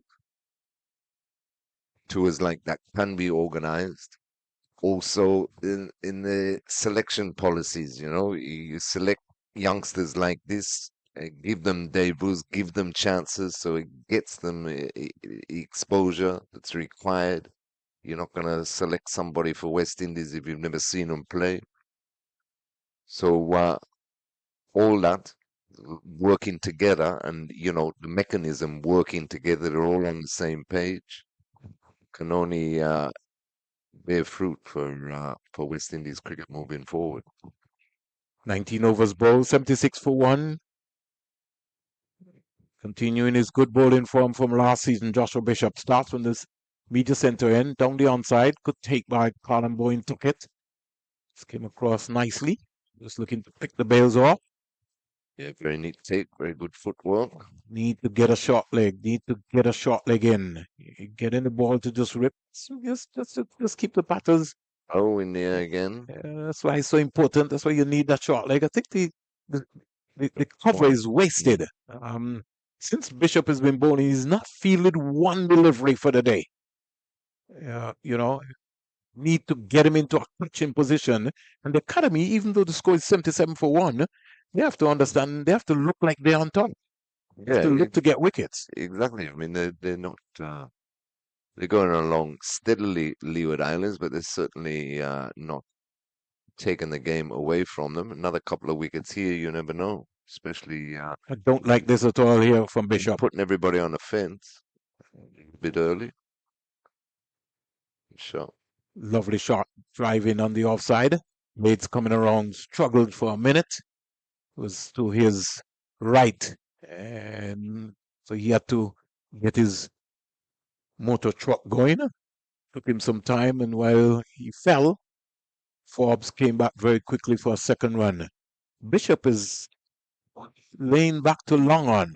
Don't know, his ploy maybe would be to try to tie up Shelton Forbes, but Forbes is on debut. So you want to keep that pressure up. You want to bring Lane inside that area there and force him. If he wants to go, let him go. You got to make him think.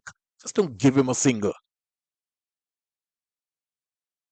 Yeah, if he wants to go over the top, well, let him try, but not just put the guy or put the fielder back there and one on, the deep mid-wicket boundary. I think it's just too early for that. That's almost like a defensive ploy, more or less. It's got to be an attacking ploy.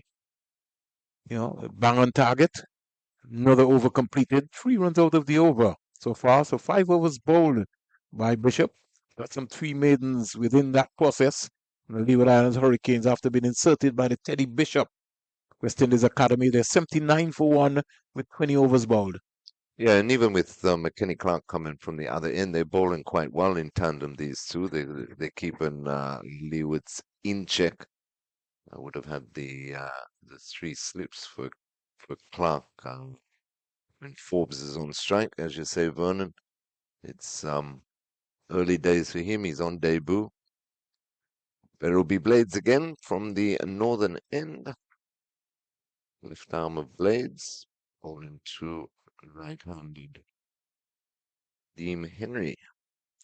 Pretty interesting. One of the things that, I'd like to also see for Cricket West Indies, we'll get back to that as Blades bongs away to bowl to Right. Thought about it. Deem Henry. It was neither forward nor back. Well, at one point in time was looking to change his mind. More or less a bigger incentive for players scoring centuries. Teddy Bishop just making some changes. In fact, he's gone in a defensive mood right now. He's put a sweeper out. And that's not good encouragement there at all for Blades. No, they should be trying to keep the pressure on, trying to make the batsman play every delivery.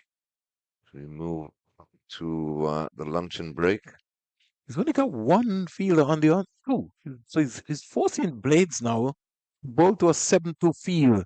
And sometimes that's where I think that captains have to understand. You need a balanced field. So you maybe need a 6-3 field rather than forcing defensive fielder on the offside there, because Blades now will tend to bowl a different line. You want him to bowl as straight as possible, especially to these 2 players. They're both on debut. So it's still some nerves, and you have to treat them like that. Losing his run there, Blades. Yeah, exactly. But and as we say, on another couple of wickets here before the main break. They're certainly not out of it, but they're playing as if they have to more or less contain Leeward Islands. Well, Luch is 20 minutes away, so it's still a lot of time in this game in the second session. 79 for 1. Blades bongs away. from the CIU road end, goes past the umpire, and now the ball to Henry. Good leave, good take again by the wicketkeeper Callum Boyne Tuckett. This championship would have started like in 2014, 2015, with the winner being Ghana. Some 26 centuries were scored. 2015, 2016 season, Ghana going back under Leon Johnson. 26 centuries would have been scored. 2016, 2017, and also 2016, 2017. It was more or less like a double round of matches. Ghana again being the winner. 21 centuries scored in that season. We'll break for a moment. So good morning to Basil Morgan. Again, good leave. Good rhythm there so far by Blades. Much impressive. 2017, 2018. Ghana again under Leon Johnson being the winner. 55 centuries scored. And then in 2018, 2019, Ghana again being the winner. 21 centuries scored. Then Barbados decided to jump into the conversation just before COVID, 2019, 2020. And they became winners. 24 centuries scored. Then 2022, Barbados going back to back with 17 centuries scored. 2023, Ghana back in the winnings with 14 centuries scored. And in 2024, we all know what happened. Ghana being crowned champions on the final round of matches with 27 centuries scored. Here in 2025, $250,000 at stake. Can anyone stop Ghana this time? Well, almost last year, wasn't it? Because going into the final round, there was 3 teams that were vying for championship honors, including Leewards, actually. Yeah, including Windies as well too. Yeah, yeah. Blades to Henry, and Henry is defending. Wearing the number 10. So we've got the wicketkeeper Callum Boyne Tuckett wearing a big number, number 10. And Kadim Henry from Antigua and Barbuda on debut, also wearing a number 10. 79 for 1. But talking about leadership, that's what we've been lacking in the Caribbean, and we're still working on that, of trying to encourage leaders or identify leaders and give them as much opportunity. Of course, Eddie Bishop getting opportunity, and now with this West Indies Academy team, and it's the lack of that leadership, the leadership quality in players that brings out, bit of negative cricket. As we were saying, once again, Bishop has got the 2 men out early in Forbes's innings. Here is Forbes being squared right up. Sort of blindsided Callum Boyne Tuckett to think buys will be signaled by the umpire. Went through everything, that one. Yeah, sort of turned him right around here. Bishop delivery. It's padded up more or less. And for a moment, Callum Boyne Tuckett was like, how did that not bowl my countryman, Shelton Forbes? Forbes is on 5. He's on debut. Here's the delivery, which he's stabbing at. He's looking to play off of his back foot. He's going to have to be very careful. He's a tall guy, but he's demonstrated that he's got the appetite to score runs. Again, trying to hit that one too hard, really. His eyes opened up and he wanted to belt that one away.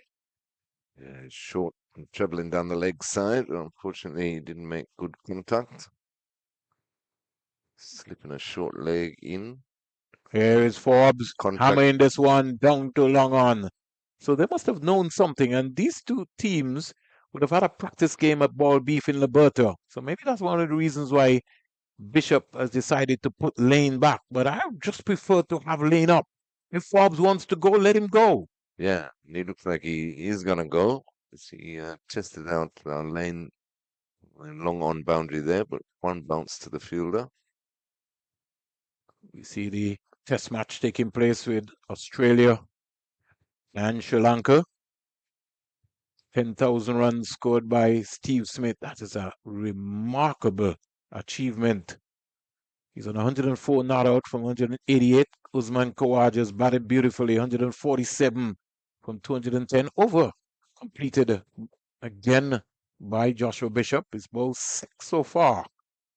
22 overs bowled in the Leeward Islands Hurricanes. They're 82 for 1. Yeah, and another good over there by Bishop. Asking a few questions. Forbes took him on, but it fell safe down there at the long on boundary. Period of play by both teams. As we approach lunch, both Henry and Forbes will be looking to keep their wicket intact. Go in lunch and break just one down would be ideal for Leewards after being sent in this morning by Teddy Bishop.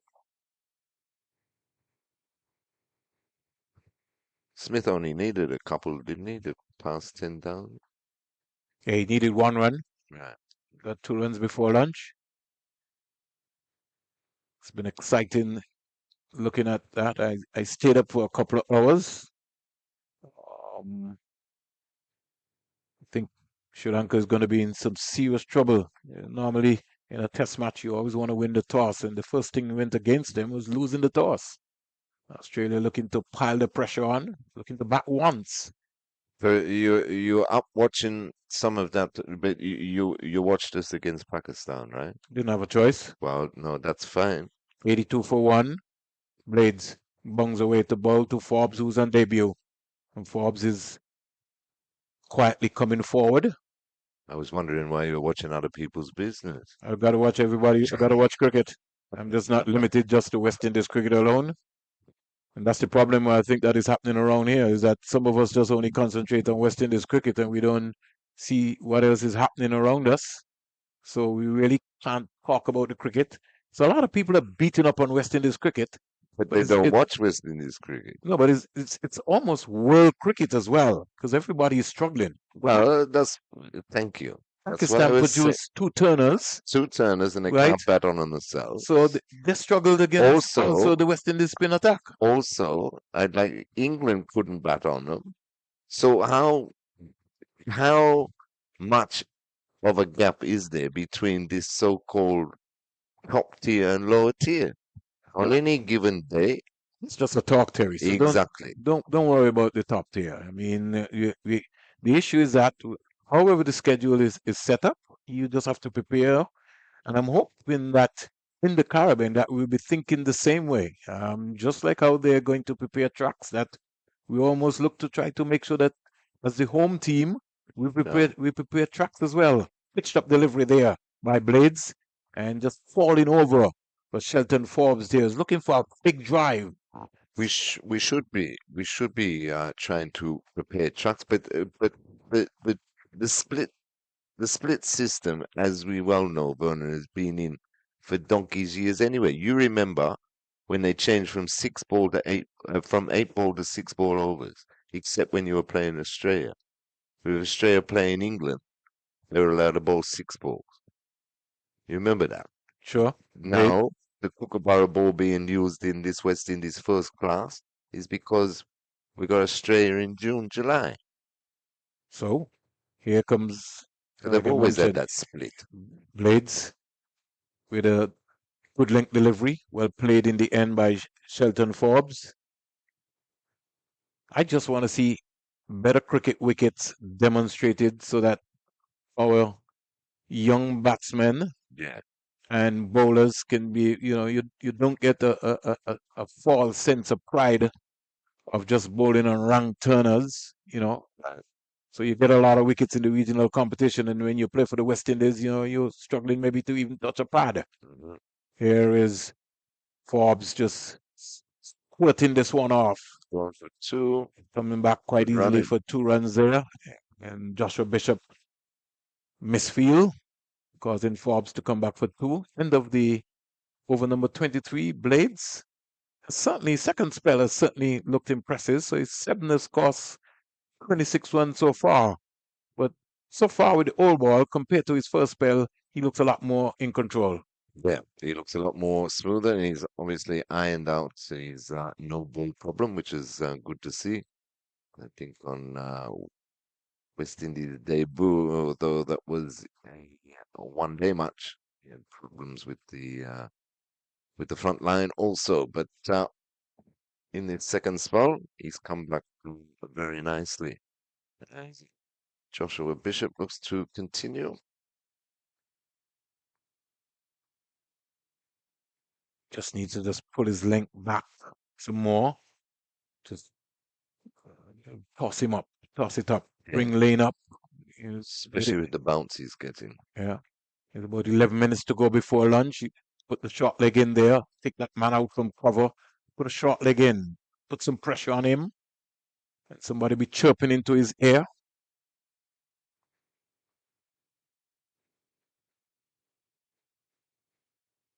Here is Nice show. Kadeem Henry. Offline delivery is almost like a golf shot. If he wants, he can get 3, and he certainly will come back for 3.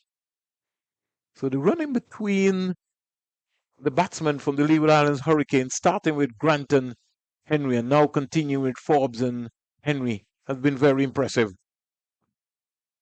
Yeah, it's been very good. They've turned ones into twos, twos into threes, and it was very good to see the intent there. A sweep shot. He didn't quite middle it, but good intent nonetheless. And again, good communication between the two as that was just prodded out backward of point by the left-handed Forbes, and they go through for another single. Good call in from Kadeem Henry. And Forbes played with nice soft hands, leading with his head on his shoulders, and just playing the ball right into the spaces. There's a lot of spaces there. That's what you got to look to make happen. We have Guyana Happy Eagles versus the Barbados Pride. I'll give you an update on that game. Remember, it's the Cricket West Indies 4-day championship. Ball well played.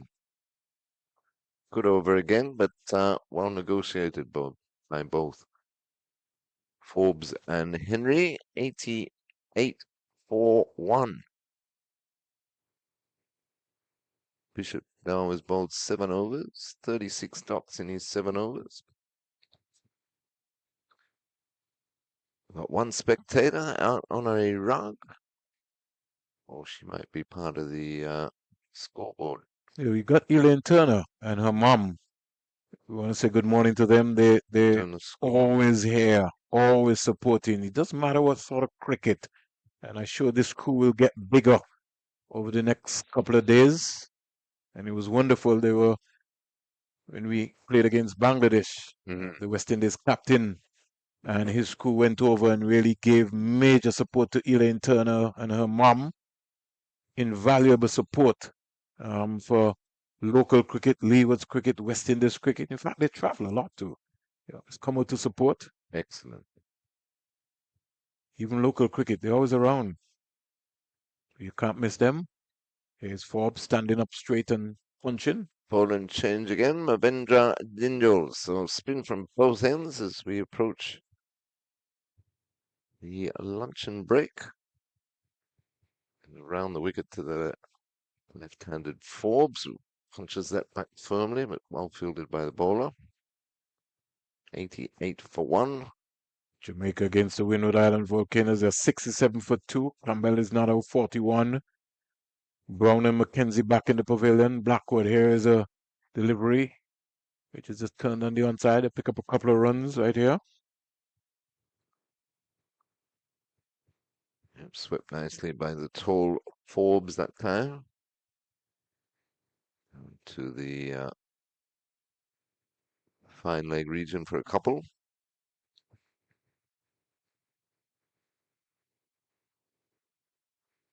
And Barbados Pride are 58 for 2. McClaskey's on 22 not out. They've lost Boucher for 19. And the captain Raymond Reefer for 6. Jonathan Drakes has come to the crease. So, early days yet. A lot of cricket action taking place. 4 rounds. Forbes stands up and punches that up to mid-on. 90 for 1. This has been a good start here. A young new squad being put on show here by the Leeward Islands Hurricanes. And Forbes showing great application. Yeah, not about over there. No, for First over by Dindal. Seemed to hit his spots straight away. Also have to give a good laugh. I just got a Good laugh. WhatsApp there. Yes, Like a Terry. good laugh. Yeah. Let me say good morning to Trisha Fox, who's on the work shed, working hard in Connecticut, enjoying some of the cricket and all of the other folks in United Kingdom. My sister Shauna. There are folks all over the world who are listening gleefully to the coverage. Quietly forward. Get that short leg in, Terry. They need to get, they got to attack. You got to look to pick a wicket up.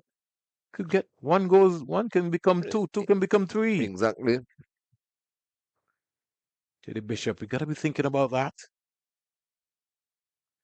Short, not putting away simply because he was going back. He needed to get as much closer as possible and find the gap, get deep into his crease and look to be able to find that gap. Karim Henry is facing 84 deliveries, with 29.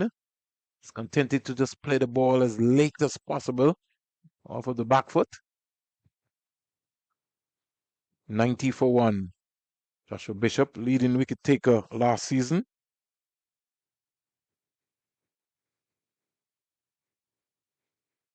Tossed up nicely, that one by Bishop, but Henry is looking solid, looking more and more confident the longer he stays out there. Comes in and he's looking to sweep that house. That's going down the onside. Yeah. Bishop knew that. Mid over again by Joshua Bishop. 90 for 1. And with lunch maybe just 4 minutes away, the West Indies Academy, things could have been different if they're taking their chances. Yes, they'll be disappointed with their fielding effort, especially those couple of chances early on. Could have quite easily been 20-odd, 30-odd for 2 early doors. Forbes and Henry making sure that this could be the last over. Here is Boy, Forbes hit that hammering that to the mid-wicket area for 4. It was a rank long up, and really put away. Lunch or no lunch. You're going to really smack that, and he did that, Terry. Yeah, brilliant shot there by Forbes. He was quickly onto the length of delivery, as you say, pulled down by Dinyal. He smacked that beautifully through the mid-wicket region. Daniel, off spinner. Well, it's coming around the wicket. Why is he not bowling over the wicket? I've got this.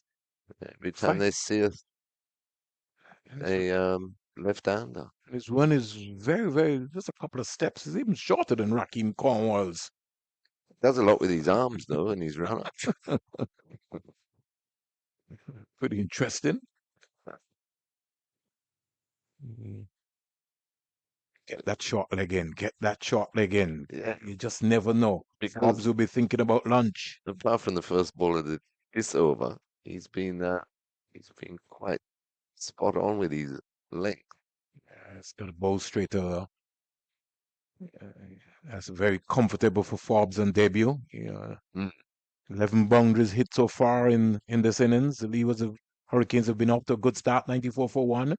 Forbes hustled. You see the difference when you bowl straight? Right. Make him think. Give him something to think about. Good comeback so far from Dinal. After boundary off the first delivery, he's bowled 4 dot deliveries. Can he get a wicket before lunch?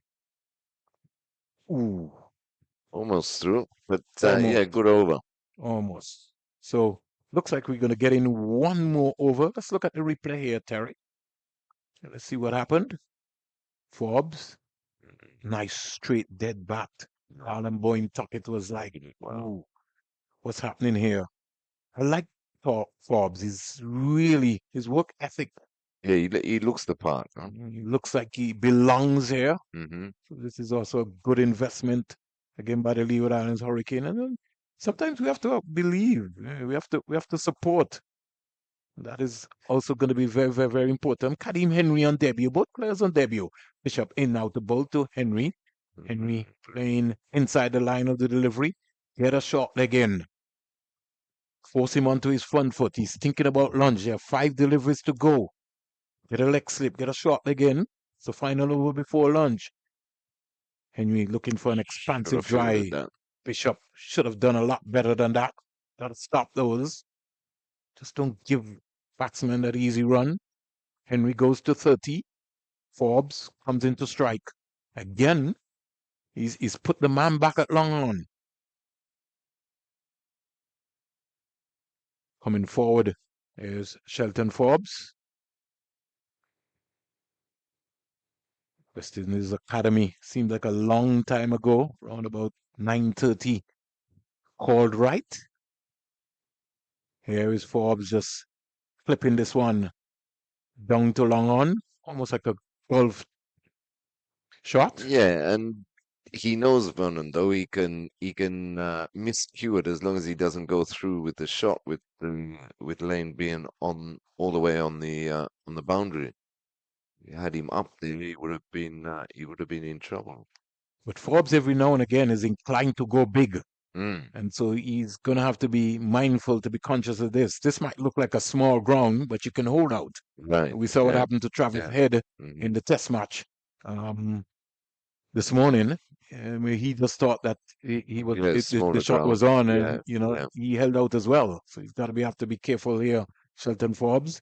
So at the end of over number Well played. 28, it's lunch here at the Coolidge Cricket Ground. The Leeward Islands Hurricanes are 96 for 1. They've lost Joshua Grant, 34 from 44. Kadim Henry on debut for Antigua and Barbuda T from 91 deliveries. And Shelton Forbes, 16 from 44 deliveries.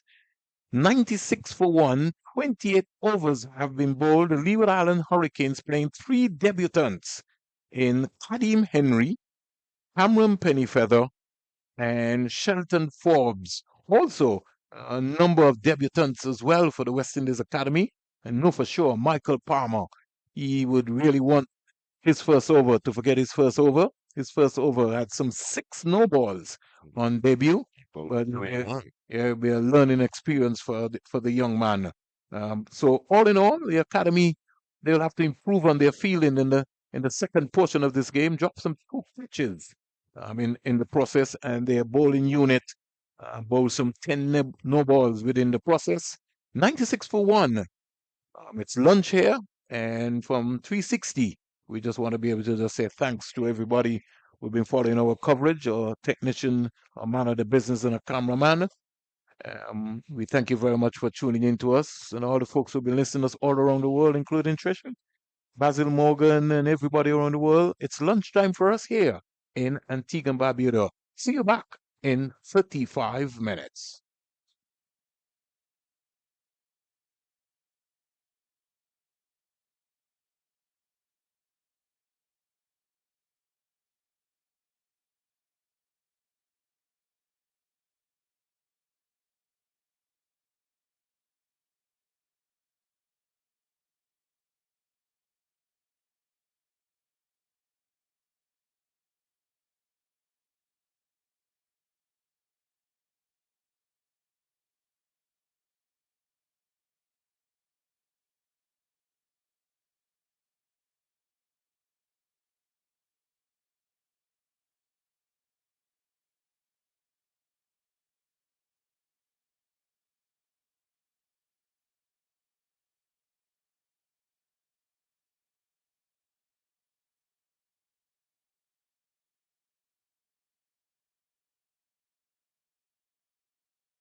2024, the year of Amir Django.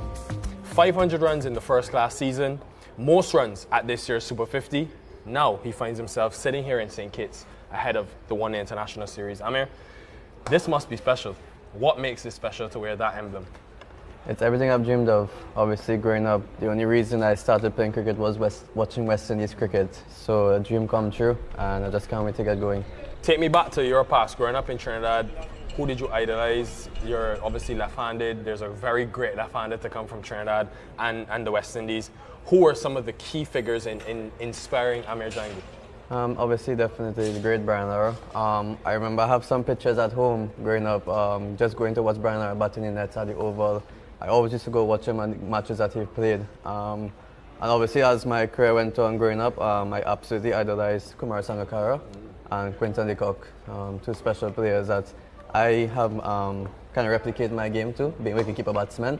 But yeah, definitely at the top is Brian Lara. And there it is. He had another 100 for Brian Lara. Let's go back a bit. St. Kitts was actually a special place for you. Tell us why it's a special place. Obviously, I started my career, my first class career playing for CCC, then Trinidad and Tobago, and then I actually got contracted to Leeward Islands for a couple of years. So St. Kitts was my home for 2 years, for 2 seasons, and I think that's when my game drastically changed. I think I understood work ethic better. Working with Stuart Williams as our head coach, he really made me understand batsmanship and explaining batting to me more and understanding my game as well. And when I look back at your career, right, 9 years ago you played your first professional game. You've been in the West Indies under 19 setup with guys that in this team, Casey Carty, Al Zari. What do you remember about those days? Just having a lot of fun with them, to be honest. Obviously it was a special group of players. Those guys went on to win the World Cup. But yeah, funny enough, obviously playing for Leeward Islands, me and Casey, we have such a close relationship along with Al Zari as well. So being in this setup with these guys from under 19 level and meeting them here now, it's truly special. Did the disappointment of not being in that final squad for that 2016 World Cup help drive you when you reflect?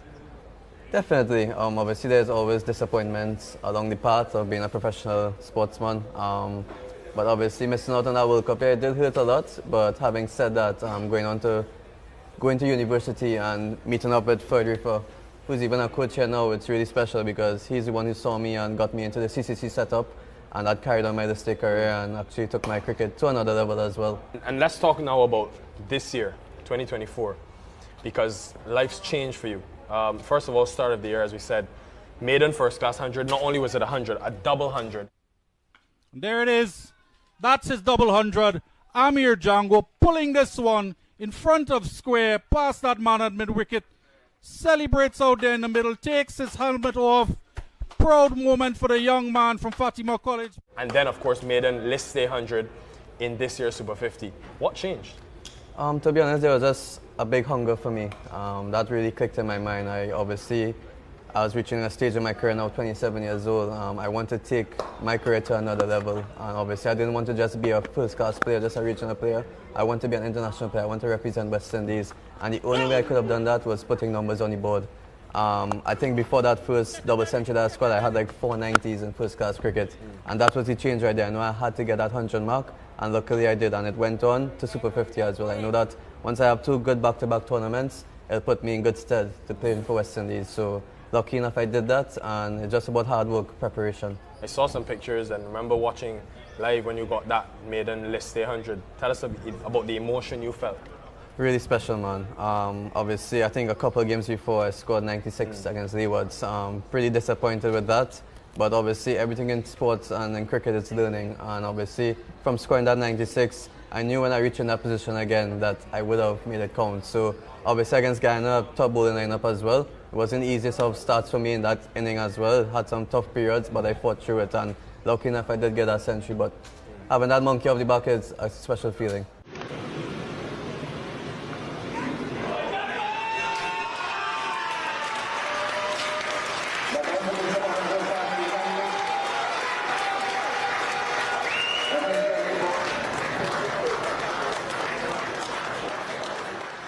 Let's talk about that crest. Now you're in the West Indies shirt. When you got the call, where were you? I was actually not about to shower. I saw a strange number calling me, to be honest, and when I answered the call, then I saw the display picture, and I saw it was Darren Sammy, and then he told me that I was selected, and he saw me batting at the list A level, and he was really impressed. And I think that after that, I just ran straight to my parents' room, and I told them the news, and it was such a special moment for us, and something I'll remember for the rest of my life, because this is just a dream come true for me. I was just going to ask you, who was the first person you told when you got the news? What role has your parents played in your life? They supported me throughout everything, and I owe everything to them, to be honest, my parents, because they're the ones who saw me through all the hard times and keep supporting me throughout.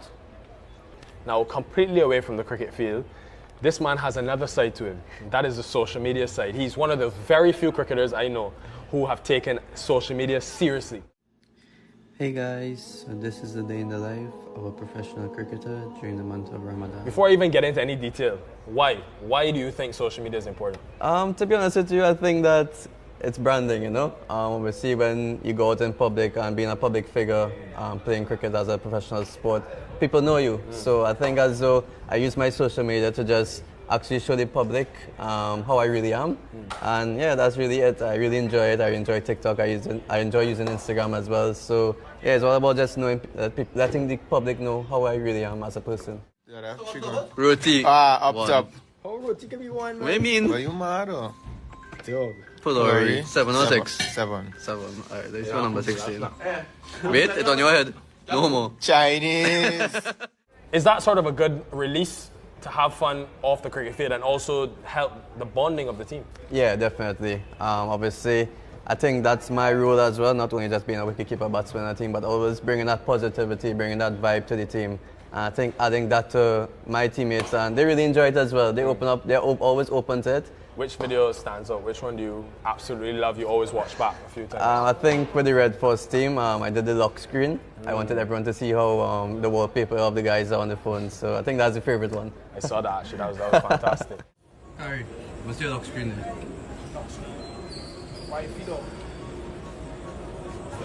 Jayden, what's your lock screen?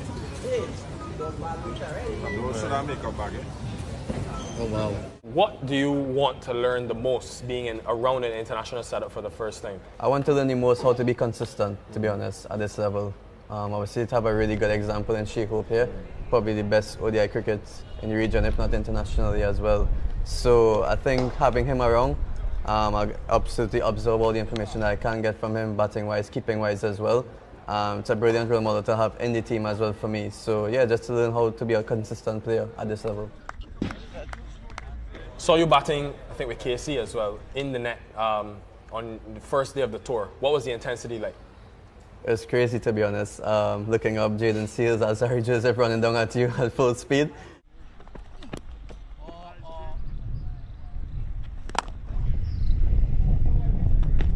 I'm always up for the challenge. I really enjoy it. But yeah, that was a crazy experience, but I really, really enjoy it. And obviously at this level, that's the norm now.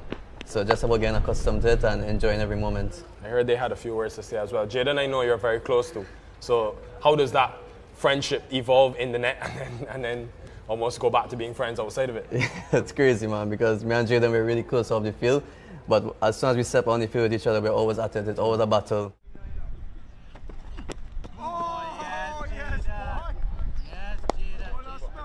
It's really good though because we test each other at a high intensity, and that's what you want in training, obviously. So it's really good. Who wins more of the battles, you or him? I'll say me, for sure.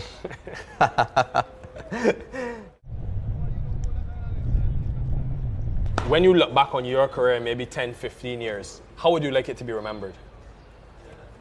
I'd like to be one of the best batsmen to come out of the region, to be honest. Obviously, it's a dream come true being at this level, but at the same time, I just want to keep taking my legacy more and more.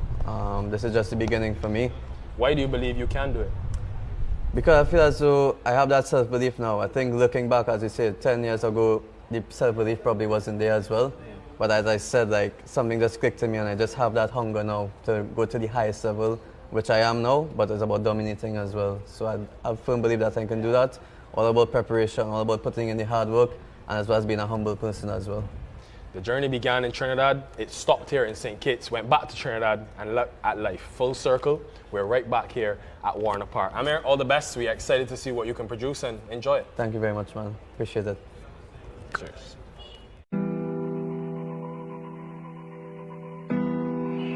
Deep expressions. He's got it. Dirty. Jimmy Adams finally gets 100. It's been a long, epic struggle for the West Indies captain. This is the only cricket club I've ever represented. I started here 13, so I was in second year high school. As a young teenager, I was made to feel very welcome by some of the old stalwarts of my time. We're here, Alan Ray, Jackie Hendricks, so Jeffrey Dujon, Maurice Foster, just to name a couple.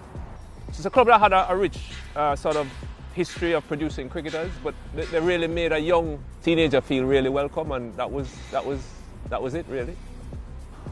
Well, the first thing that you became very much aware of were the two boards that were in the bar, and one had the batting and bowling averages for the club going back to the 1930s. There were three boards. One had the international representatives, and one had the international representatives who were captains. After, 25 years, 30 years at the club, to have ticked all those boxes, I think, and the memories that came with it, mean a lot.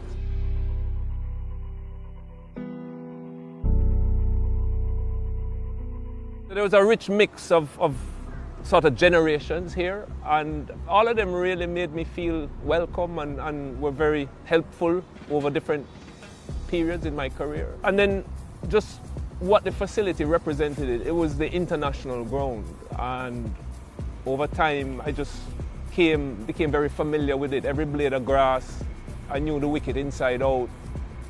The atmosphere here, even before these stands were built, was something that I was very much aware of, and it became part of the whole experience. A full house was just very loud, as any Caribbean full house can be. And I grew up experiencing the big crowds, even at regional level, to be honest. And the occasional club game, when Kingston played Michael Holding's Melbourne or Lawrence Rose, Kensington, you would see more people than you get for Test cricket now. And international games, it was fantastic. The noise, it was a little bit intimidating for those who didn't know it. But it was home for us, or for me anyway, and I thrived on it. I loved, you knew who the people were, what sort of instruments they were bringing on the day, and just the whole atmosphere. Having the Jamaican crowd come to support cricket was great as a youngster.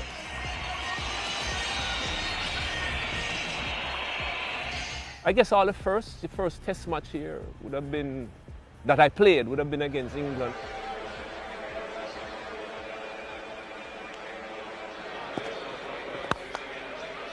Jimmy Adams, of course, is the local boy. He's a Jamaican. He looks pretty solid though, doesn't he?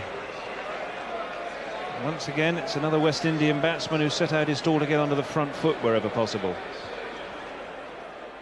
It was a really good occasion for me. You got performances in. I only got in because Hooper was injured, which was sort of like the story behind my first 9 or 10 Test matches. So thanks, Carl, I appreciate it. It was very late the night before the game that Hooper said he wasn't going to make it. So maybe that helped to control some of the nerves. Well, that's a glorious stroke as well. All timing from Jimmy Adams, so he gets into the act as well. And this crowd at Sabina Park is alive. It was a good wicket, good batting wicket. We had a really good informed batting lineup. All left-handers, Arthurton, Lara, myself. And he's got it.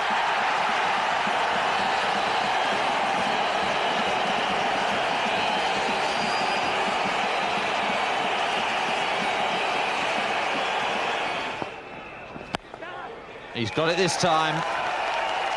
Murray's out of the blocks, and an excellent and invaluable 50 for Jimmy Adams and the West Indies. You do it in front of your home crowd, to lift your bat for a Test 50 here, it was really, really special. I managed to get a 90-something. Disappointed I didn't get 100, but really happy to have gotten a score. Well, this is the time when if you're Jimmy Adams at the non-strikers end, your heart's in your mouth for a couple of balls, while Courtney Walsh has all the pressure. If you get out, you really have let your partner down.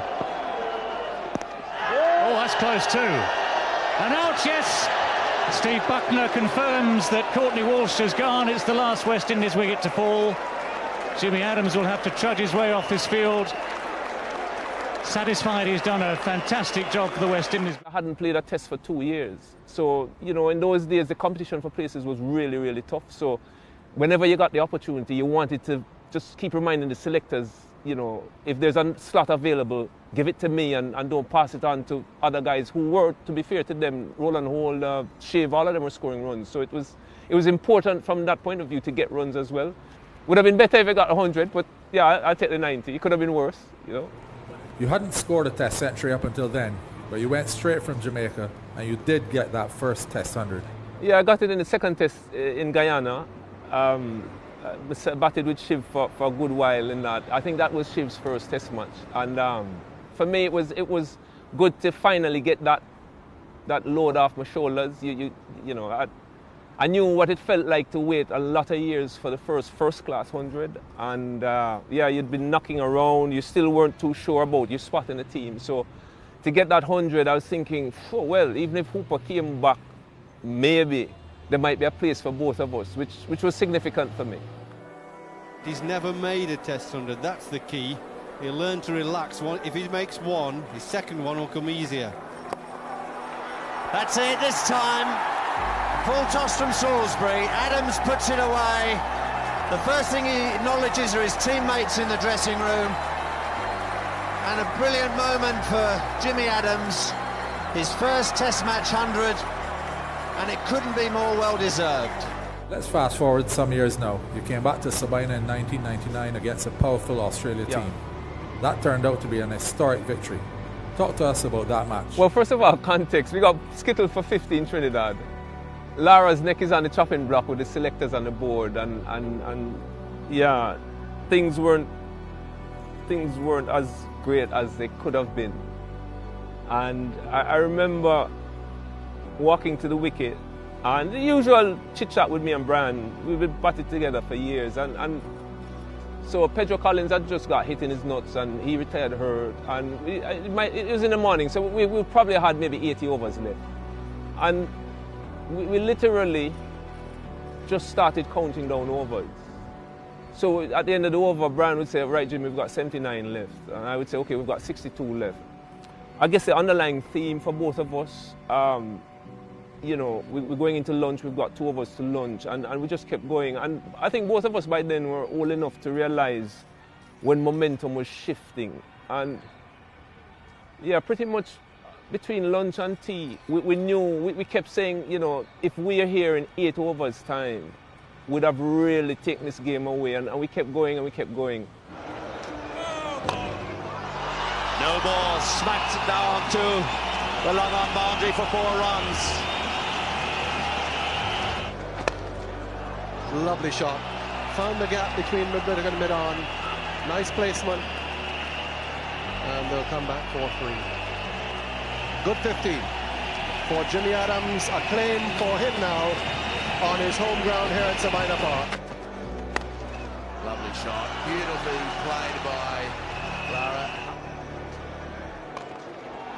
He's hoisted up, down towards Lavon, into the mound stand. That'll go for another 4.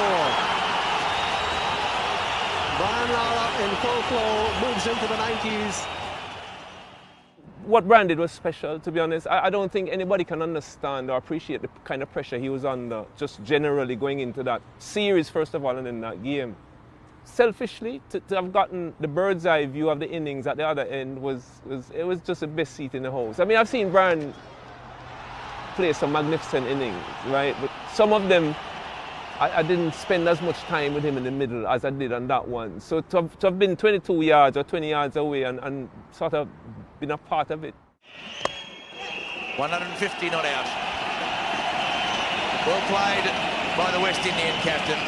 It was a huge day for West Indies cricket. We desperately needed something coming off the South Africa series and then that first test loss in Trinidad. So Yeah, I mean, the greatness of Brian, what can I say? And yeah, to be there and then to get that view of the innings was superb.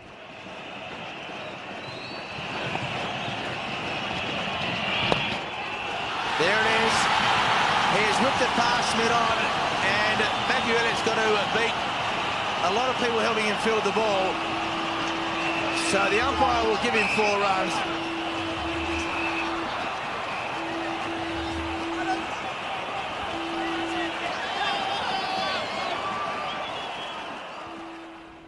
The 200 for where we and he was at that point in time, that week, he had momentum going to Barbados. He had nothing coming into Jamaica. And for anybody under that kind of strain to produce what he produced in the way in which he did it, like, he just dominated and from the whole day.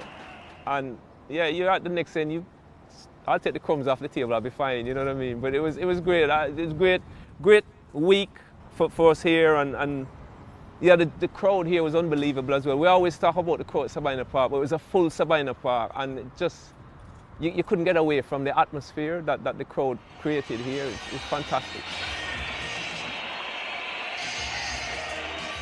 Coming back to Sabina Park a year after that as captain was very special for many reasons. One, to captain the West Indies obviously was a great honour for me, but to get the chance to do it here at home, where I'd learned the game at Sabina Park, which was my own club, and you literally could pick out hundreds of faces in the crowd that you knew personally going back many years. And I remember batting, friends of mine saying, Jimmy, you must have set some world record to bat 3 days for 100. He's got it. Barely. Jimmy Adams finally gets 100. It's been a long, epic struggle for the West Indies captain.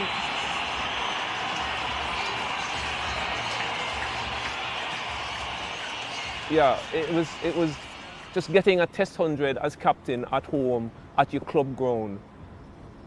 Yeah, I had some champagne after the game. To me, it doesn't get much better than that. Courtney Walsh breaking a world record in the same game. Message being sent to Courtney Walsh there. Patience does it, Cuddy. Of course, he can't afford to be too patient.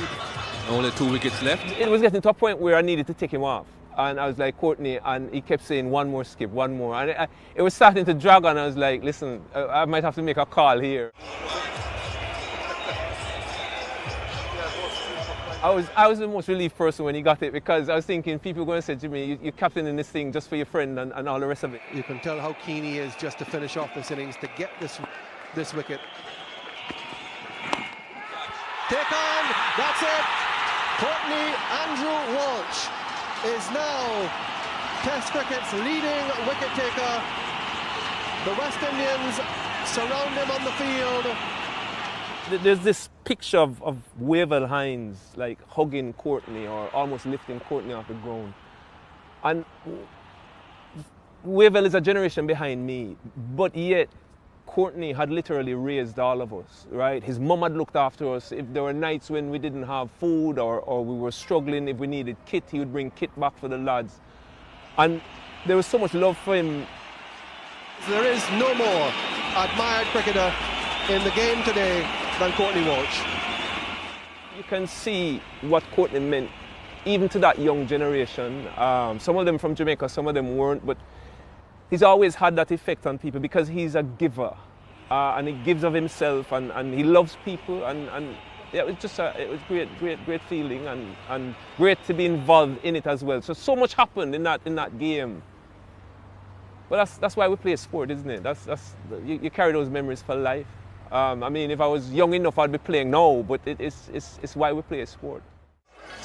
West Indies captain Jimmy Adams, who himself will remember this day for a long time for his personal achievement early in the day in scoring his 6th Test 100. That week would still be one of the highlights of my career, with all that happened while we were here that week against Zimbabwe. End of it, all over. West Indies have won by 35 runs. Zimbabwe are all out for 63. And Jimmy Adams, in his first Test match as West Indies captain, has led his team, which has pulled off a quite astonishing victory. The funniest moments here at Sabina Park, Franklin Rose getting upset in a first-class game, kicking a chair and breaking his toe, couldn't bowl for the rest of the game. It was like really rosy. Like, you know, in a Jamaica team where stuff like that, you don't get away with it. Lashed out this great kick, the chair went flying, and then in 2-2s we see the foot in a cast. And at Test level, I can't go into detail, but let's just say, funny, Curtly Ambrose, enough said.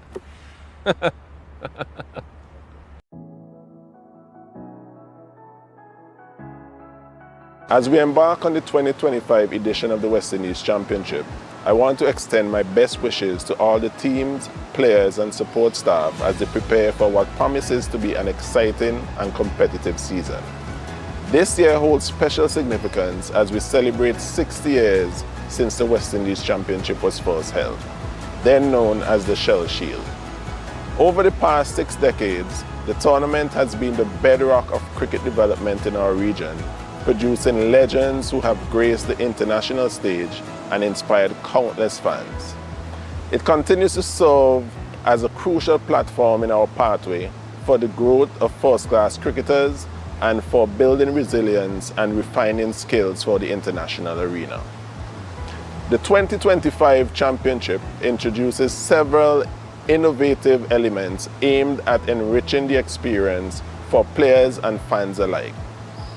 From the use of Kookaburra balls and the inclusion of pink ball day-night fixtures to the reintroduction of 4 innings points in drawn matches, we are committed to broadening the challenges faced by our players.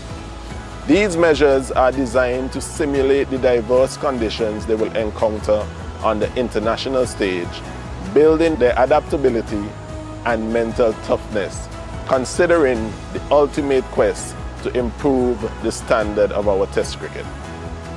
The teams will once again battle for the prestigious Head the Week's trophy with the added incentive of an attractive prize purse of US $250,000 for the champions and US $100,000 for the runners-up.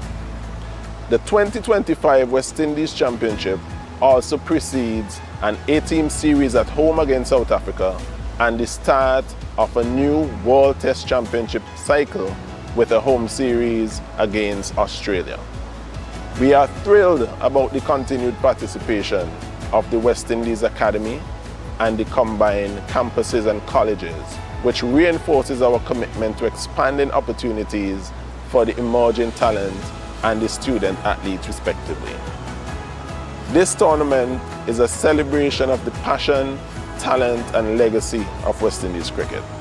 As the championship takes place across 7 host countries, I encourage fans to come out and support their teams or tune into the live streaming on the Windies Cricket YouTube channel. Your energy and encouragement means everything to the players and contribute to the vibrant spirit of West Indies cricket. So, may this season be filled with thrilling performances, new milestones, and the discovery of future stars. The West Indies Championship, where legends are made.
360 presents to you the coverage of all 4 matches that are taking place in the Cricket West Indies 4-day championship.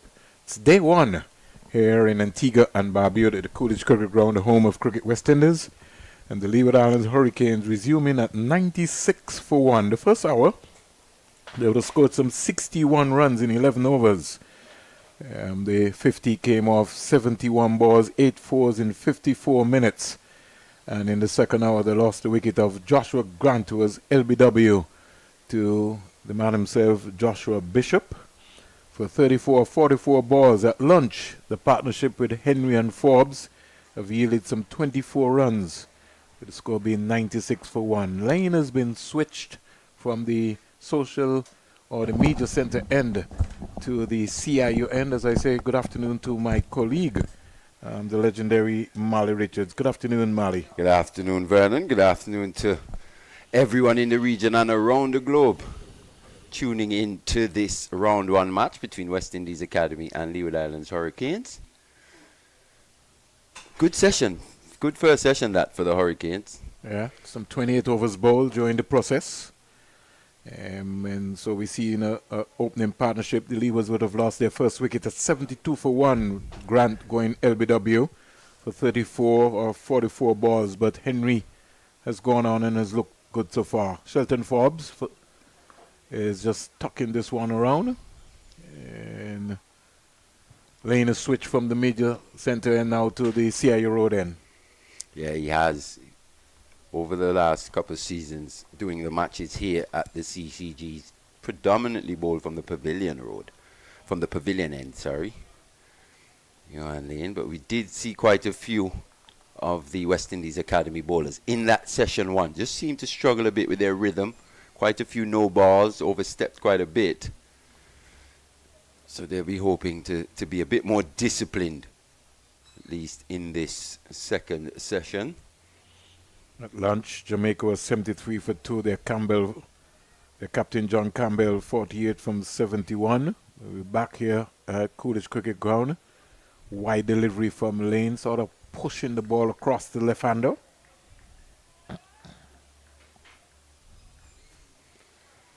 First time actually laying my eyes on Shelton Forbes. Tall, languid style in his approach to batting. Vision. So he's from an island which has a history of producing West Indian players. Small island indeed, but definitely punches above its weight. He's predominantly a very attacking player. You've seen his intent is to be able to be aggressive, especially against the spinners. And maybe that was one of the reasons when I was on with Terry Malley that you would have seen.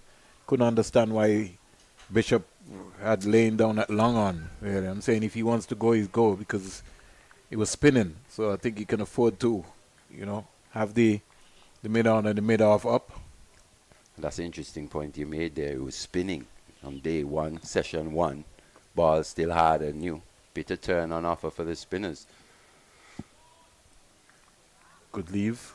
Lane coming around the wicket now, so you switch from over to around. It's just a matter of being patient, Mally. And sometimes in the circumstances, you have to be patient.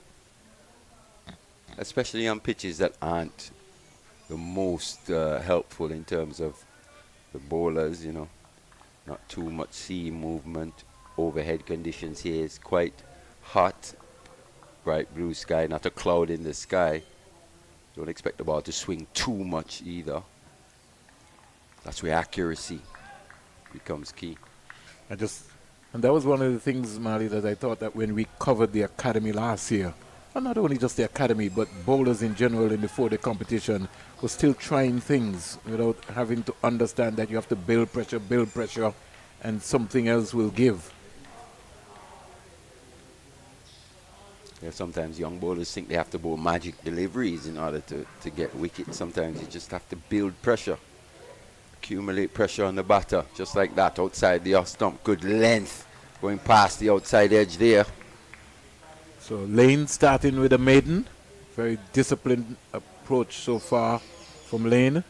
And Shelton Forbes having a look after lunch. He's done all the hard work. 16 from 50 deliveries, but Kadim Henry continues to grow in confidence. 30 from 91. Yeah, he's played quite well, Kadim, especially in partnership with Joshua Grant, who was dismissed. Was the first wicket to be dismissed. But a good partnership, especially for players who are very inexperienced at this level. Kadim Henry on debut, and Josh Grant playing his second first-class match. Something for the young man to build on. Did have a few chances this morning as well. What's your take, Mally, on Bishop having a short leg? I know the ball is ripping, but I'm just saying, just keep that pressure on. You're looking to get wickets. Normally, players tend to buckle when you have the added extra pressure.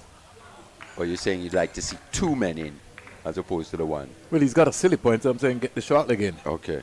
Yeah, so keep the silly point and still keep the short leg. Yeah, you because like to have 2 men in close. Yeah, especially in this situation. He's on debut.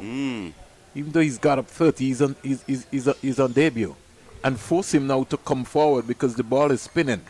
I think this field, Mali, is you're forcing Bishop to bowl wider. I think we're a big turn again there and a bit of bounce. But what happens if you get 2 men in, especially to inexperienced batters, is it really does put pressure on that front foot defense. So now you're probably hoping to catch him on the crease. It's a bit too short there from Josh Bishop. Well played, good rotational strike from Kadim Henry. That's important in this situation, especially with the ball spinning the way it is. Right-hand, left-handed combination. Just want to mix it up here. Almost keep these West Indies Academy bowlers off balance. Oh, that's a bad call and a poor throw. Not sure what Palmer was doing there at mid-wicket. Needed to whip it into the wicketkeeper. It was a run-out opportunity. Forbes hit it straight to the fielder and took off for a single. I think he bubbled the ball first and was looking at the man rather than looking at the got to get the ball first. Still had a lot of time. Yeah. Poorly judged single there from Forbes. Not sure where he was going, but doesn't come back to haunt them. So the second over after lunch, almost just for a moment you thought that they were in the conversation, but that has seemed to have changed. Joshua Bishop, he's going to build pressure, but I would just like to see Mali, especially to the right hander and even to Forbes, just apply that pressure. They're both on debut. Both inexperienced, both still looking to find their way, still will have a bit of nerves as well. Especially just after the break, maybe hoping to catch him just a bit lazily coming forward or just misread length. These are all things these young players will learn. You've got to know when to seize the opportunities or force the opportunities. You don't just wait for things to happen. Kind of like this feel now, Mali, for your lane. 6-3, more balance. Starting wide again. I think he just needs to make James Henry play some more. Yeah, you've got 2 slips. Gully, backward point. Skipper Teddy Bishop in at extra cover. Mid-off, mid-on and mid-wicket with a fine leg quite wide as well. Looks like Michael Palmer down there at fine leg. Yeah, they're going to have to improve on their catching, the West Indies Academy. Young Palmer had a rough start to his first-class career there, that first over. Yeah. He'll certainly come back. Definitely. All a valuable part of their education, isn't it? Young cricketers trying to get to the next level. Well, I like the leadership qualities that was displayed by Blades during that period of time. He came down and said, listen, I've been through this period. Just relax. You know what I mean? So it showed that they're blending as a team together. Palmer getting some treatment there on the boundary. It's very interesting that you said that. There is Kadim Henry cracking that one. Misfield there from Rivaldo Clark. And you would have to say he gave away a boundary there, Mali. Yeah, he did. It was hit ferociously. We have to stop that. Short and wide. It was hit straight to him. But the power just bust through the hands there of Rivaldo Clark. Almost dived over that one. So 4 more runs to the Hurricanes total. 101 now for 1. Lane starts. Begins to bound in. The ball to Henry. Henry's driving beautifully up to mid-off. Just needs to stay over that, Mali. Tends to lift, you know, it's as if the weakness in the back. Gotta stay over those balls. You gotta be drilled. You gotta be drilled. Stay over. Lead with your head and your shoulders. Look to find the gap. Good shot there. Better position from Kadeem Henry. Maybe still not the biggest stride, but that weight going into those deliveries.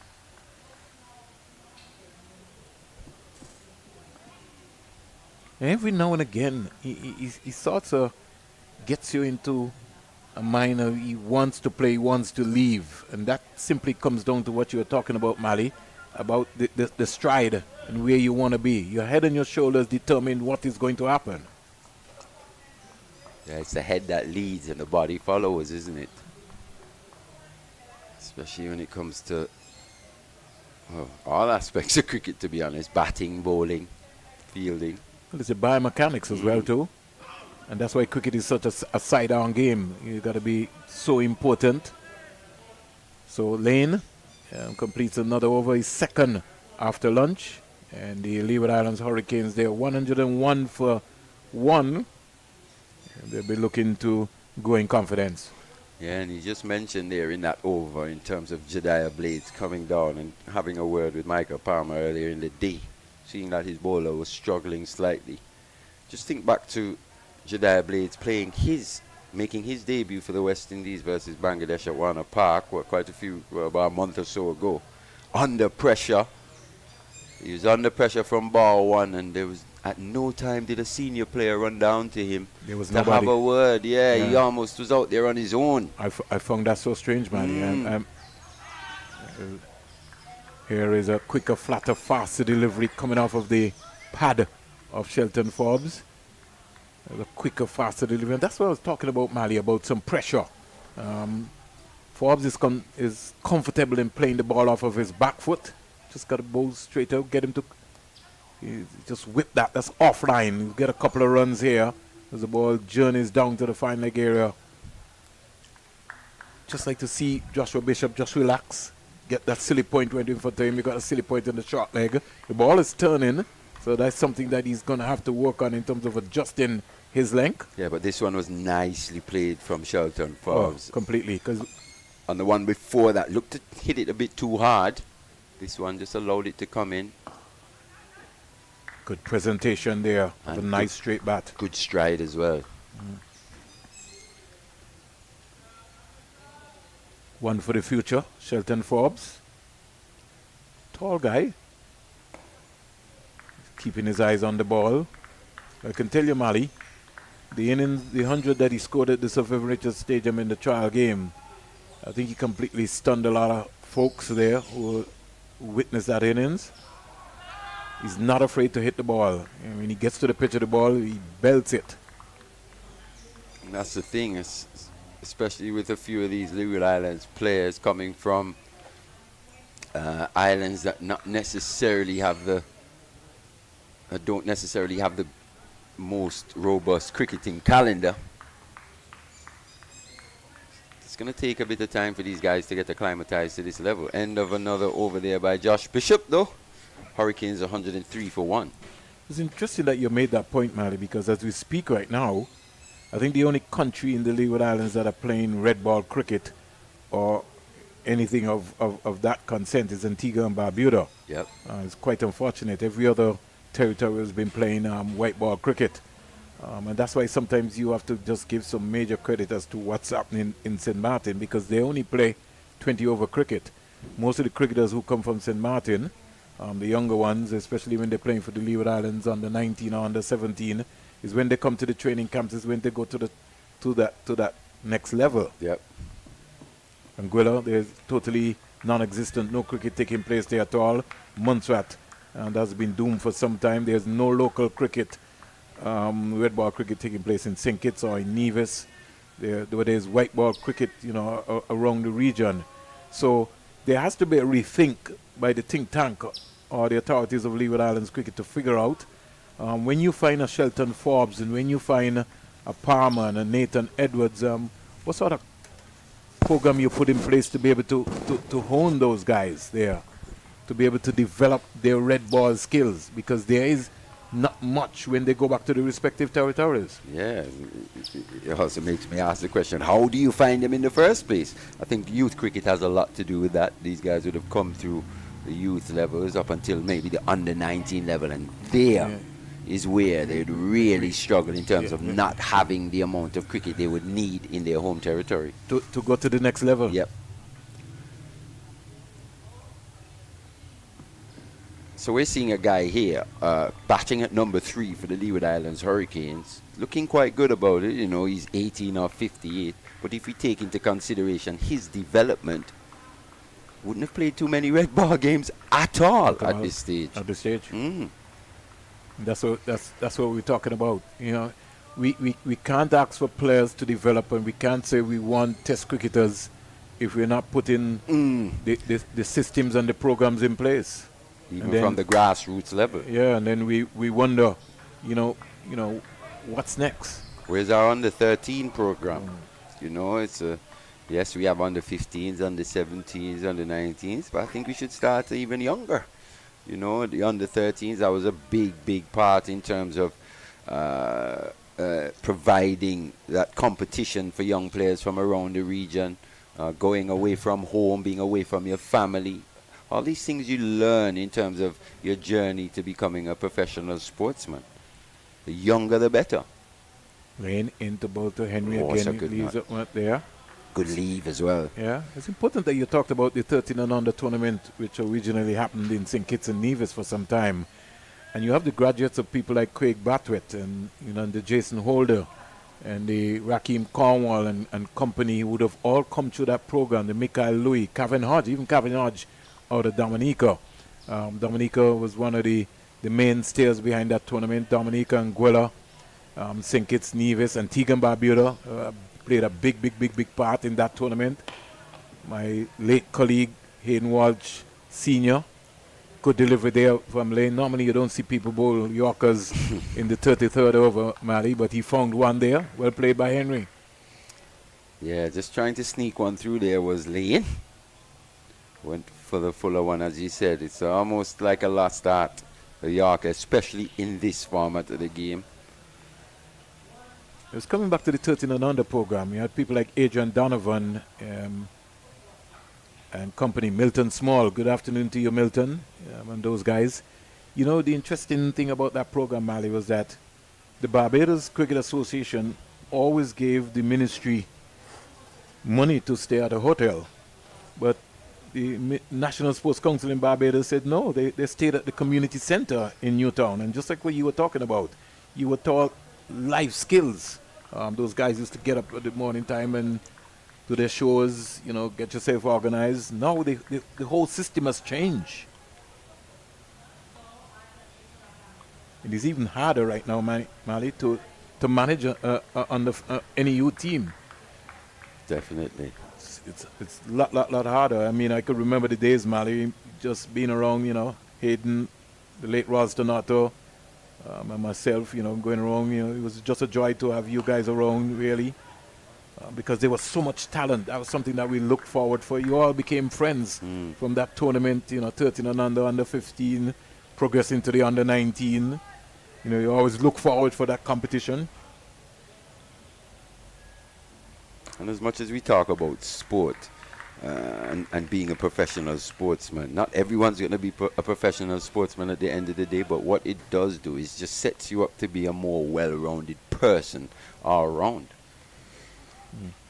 And that is that is something I hope that Cricket West Indies is looking into, Mally. And we're talking about here in Antigua and Barbuda. You have some important institutions here. You have the West Indies Academy based in Antigua and Barbuda. You now have the Leeward Islands Hurricane franchise based in Antigua and Barbuda. You also have the Antigua and Barbuda Falcons, which is a CPL franchise team here. And as you just made a point, it's not everyone is going to go to the West Indies level. We now have to marry that with the University of the West Indies Five Island campus and design a program for the academy players and for the Leeward Island Hurricane players to do short courses at the University of the West Indies Five Island campus. Well, I can tell you what, at the end of that over, still 103 for one here. I can tell you what, an example of what even someone like the ECB would do in terms of not trying to lose players per se to education or to other careers. What they would do is they set up a university program, almost similar to what we see at the CCC, but obviously a lot more organized and better and well done. And what you do is they have 6 academies set up across the country, and for players who want to pursue further education as well, it provides them that avenue to be a professional player and also while also pursuing your further education. So I think that's something as well that we could look to really incorporate even more on a local level around the Caribbean. Not necessarily wait for the West Indies to do everything. But the franchises have to lead. Yes. Franchises have to lead. 104 for one. Shot. Beautiful Shot. straight drive. Lane was crumbled to the ground. Smacking drive by Kadim Henry on debut. That's a lovely shot. Yeah, and it's been a hallmark of his play. He's quite upright when playing those drives, but kept his eye on the ball, still head. Once again, as we said, not the biggest stride, but good transference of weight. And a solid straight drive that with a flourish and flair that I'm sure a lot of West Indian fans would love to see. 107 for one. Lane bongs away. He's going to bong back to Henry, who's 39. Henry driving again. And that's been a hallmark of his innings here so far, as you rightly said, Mali. The bottom hand, the right-hander, is very strong, especially in that era. He looks to hit the ball down the ground. Yeah, he's been strong through the onside. Anything on his legs, he's just picked off and whipped away, as you said, that strong bottom hand coming into play. He's kept things out on the offside. Maybe not the most fluent of offside play just yet from Kadim Henry, but he's played quite a couple really nice straight drives. That last one in particular should give him the world of confidence. Lane to Kadim Henry. Beautiful delivery. And he had to dig that one out. And again, just as Mali said, he got himself into more or less mixed up. Where the left foot, he was caught on the crease. And let's look at it. Look, both feet on the crease. Not leading with his head and his shoulders. Again, looking for an expansive big drive there. I think Yogi Lane, he senses an opportunity here. And that's what you like to see. You like to see bowlers thinking all the time, coming up with plans. And he thinks he can sneak one through with those fuller deliveries through a Kadim Henry here. Maybe it be the backlift quite high. Not sure what he's seeing. This one's just short again outside that off stump. That's just too good for him, Mali. Good carry that. Yeah, yeah, that was a bit more extra effort. Yeah, some oomph behind that. Yeah, but again, it comes down, Mali, to your skill set and being patient. So you just got to keep that nagging link. Frustrate him, lure him. Make him come, because he doesn't really come. So there's an area between the 4 meter, the 6 meter that you want him to commit himself to. You get those hands going, get the first and second slip into command. He did try that delivery there and covered up in measure of the defense there by Kadim Henry. Over comes to an end. 35 bowled. The Leeward Islands Hurricane. At lunch, they were 96 for one. They were 107 for one after lunch. Yeah, that was a solid block to end that over there from Kadim Henry. Just growing in confidence now, ball by ball. Looking more assured at the crease. Hurricanes under a new coach, new head coach, Steve Leeward in his first official 4-day season. So expectations pretty high, especially in the Caribbean, Mali. When it comes to coaches, it's almost like a Premier League coach. People are looking for results, right? Yeah, and we have a quite interesting cricketing public in terms of how we grade coaches as well. Yes. You're so right, Mali. But you only can grade with what you have. Yeah, we grade names. Yeah. So we like the names, you know. We love a big name here or there. Steve Leeward doesn't necessarily get the tongues wagging per se of a test coach. But it's what these guys do on the ground. Yeah. Lovely shot there by the man Shelton Forbes. A short delivery and dispatched it through square leg for 4. Yeah, picked the length very quickly there, did Shelton Forbes. He's used the depth of the crease quite well. He's tended to go back more than coming forward. And this time timed quite nicely down to through the square leg region. He's got one man back on that mid-wicket boundary, but it was hit sweet enough. He could do nothing about it. Just somewhere along the line, Mali, he's not that wide open, but when he plays some shots, he sort of reminds me of a Lister Cook. The way he goes about it, especially his leg side shots, really. That one, the authoritative way of just dispatching it. And he didn't try to hit that one too hard. He just found the gap. And there was a lovely sound coming from his back there. Bishop into bowl to Forbes. He's bowled him. Forbes is bowled. Played down the wrong line. The right foot squared him up completely. On the crease. Yeah, just caught there in no man's land. And again, another straight delivery, Mali. The Leeward Islands batsman just misjudging the length and the line. Neither forward nor really completely back. It's just a hands out there. You got to lead, just as Mali keep talking about all the time. You got to lead with your head and your shoulders. You got your back going. Let's get the replay going at that one again. That one actually didn't turn. Just went on almost with the arm there to the left-handed Forbes. As you said, Vernon, caught on the crease. Just needed a bigger stride to get out to that one. Didn't do too much at delivery. As he said, just played down the wrong line. And his innings ends. Another player on debut. Quite a solid start to his career. He could take some level of confidence into his next innings, hopefully, from that. But the Leeward Islands Hurricanes now 111 for 2. The new batter is Kareem Agor. You know, Mali, it's something that I find that has been happening mainly in a lot of modern day cricket. A lot of batsmen are just getting bowled. And, you know, in our time, you know, we used to charge you guys when you get bowled because we saw that as a cardinal sin. We're saying that you got to defend the castle. You know, there's too many of the batsmen are, and it's just like nothing, really. You know, they just get bowled and it's just like nothing. You got to defend. Got to defend the castle. Definitely, you got to defend those stumps indeed. But Joshua Bishop, quite a wily bowler, especially here at the CCG. Loves bowling here at Coolidge.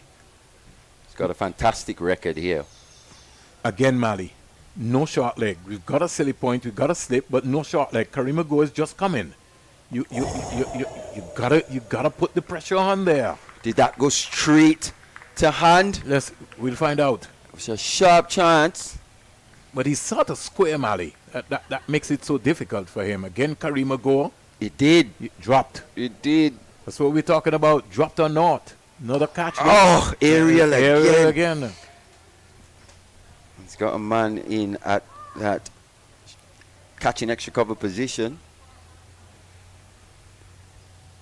So a dicey start this for Kareem Agor, but he survives the end of that Bishop over. A successful one, picking up the wicket of Forbes. Hurricanes are 111 for 2. Was that Jagasaw? Is that Jagasaw? Yes, it is. Point? It is. Yeah. So that's been 3 catches, Mali, and I think, in fairness to him, tough, Mali, tough. Yeah, because he was square, not something that you got to be able to work on, and that's why I keep saying all the time, Teddy Bishop has to work on creating that pressure Get that silly, you got the silly point, get the short leg in, give him something to think about. And getting your angles right as well. Chance there. So 3 chances have been created for the day. Johan Lane, he feels that he can knock over Kadeem Henry. He's working on that. Good line, good line. Now he just has to be patient, that's all right. You just want to pull that link back now and force Kadeem Henry to come up with something different. Good line, good leave. A couple of times we've seen Kadeem Henry leave the ball on length as well, where it's just bounced over the stumps. So showing a good eye. But he's got to stay cognizant of the fact he has to know where that off stump is at all times. 111 for 2. And as you would have remembered, it's Nelson. He's working, he's pushing himself. He wants a wicket lane. He wants to get into the wicket column. He knows that he's one of the senior bowlers here for this West Indies Academy team. If I was Johan Lane here, I'd look to get the third slip in. Been saying that all day, especially when Kadeem Henry's at the crease. Instead, they've got a deep point. That's almost like that's like for bad bowling. I think with the kind of control of Lane, you don't need that man out there. That man is wasted, just as Mali said. Get him into that third slip area and give Kadeem Henry something to think about. Well, he was cut away behind square. That was when Blades was bowling, right? Yeah, it was actually, Jediah Blades. Jediah Blades. And since then, they've probably anticipated that that's a strength of Kadeem Henry's. But I'm for a player on debut. Oh, once again on length, Vern. Yeah, but the bounce here, Mali, he can afford to do that. Yeah, it's dicey. Yeah. I'm not going to lie. That one came back quite sharply as well. But the bounce is so good from that end. Have a look at that front foot. He's not covering that off stump. At all. At all. That's what I'm saying. He actually got away with it on this occasion. Maybe with Johan Lane, that taller bowler, just gets a bit more bounce. But he's got to stay covering that off stump. And that comes from your right foot getting deep into the crease. If you don't move your right foot and you just walk across the crease, that's going to be a problem. That's his Anything area. in that area. That's his area. He's going to whip that away. 15th boundary for the Leeward Islands. And Henry goes to 43 with that boundary. Score goes up to 115 for 2. Kadeem Henry is growing in confidence, but at the same time, Lane's searching for something there. As he said, that bottom hand coming into play once again for Kadeem Henry. Very strong on his legs. Seems to have taken a leg stump guard here, and with his trigger movements, it ends up on about leg and middle, almost a middle. You can still see that off stump. So from a West Indies Academy's perspective, as we said earlier, that accuracy, honing in on about that fourth stump line, full in length as well. That's the area. Just there. This young man has made a huge investment on his own personal career. Over completed, 115 for 2, 37 overs bowled.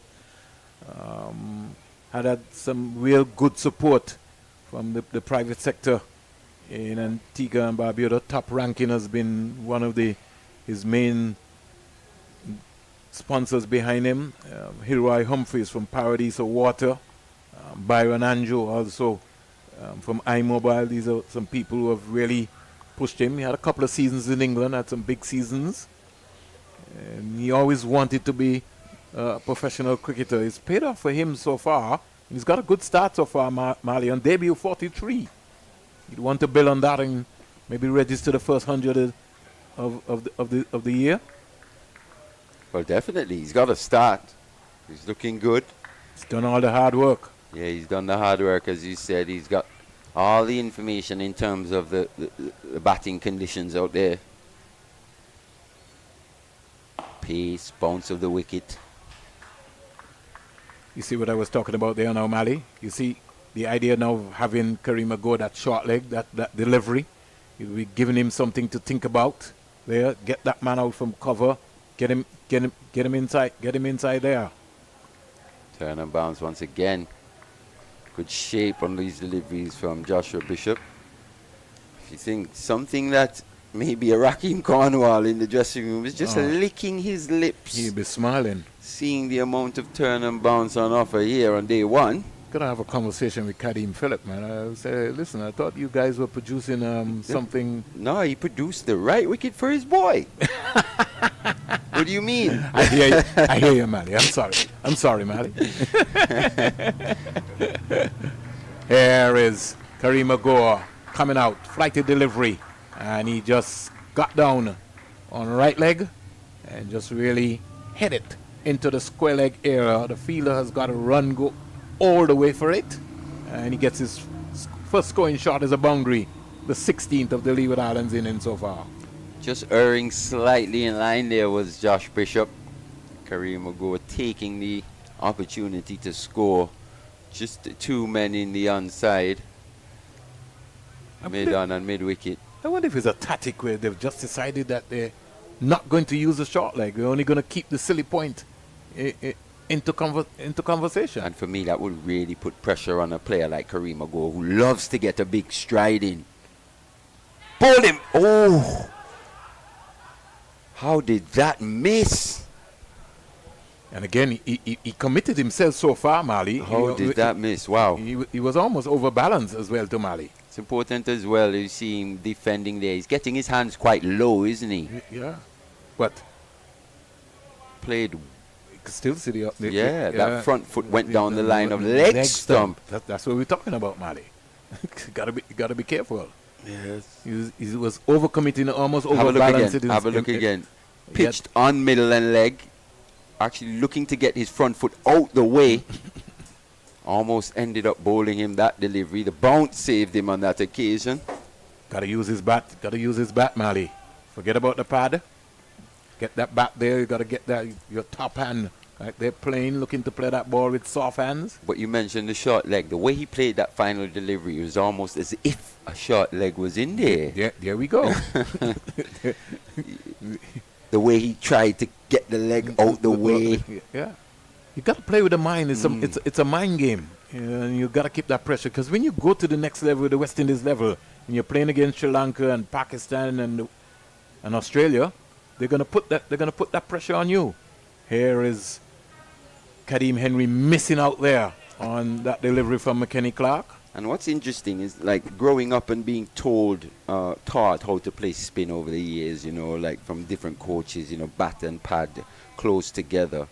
But that was in the days of when there was no DRS. Yes. Now with DRS, you got to use your bat. You have to use your bat, and at times you've seen the technique slightly evolve in terms of not quite bat and pad together, but the bat slightly ahead of the pad.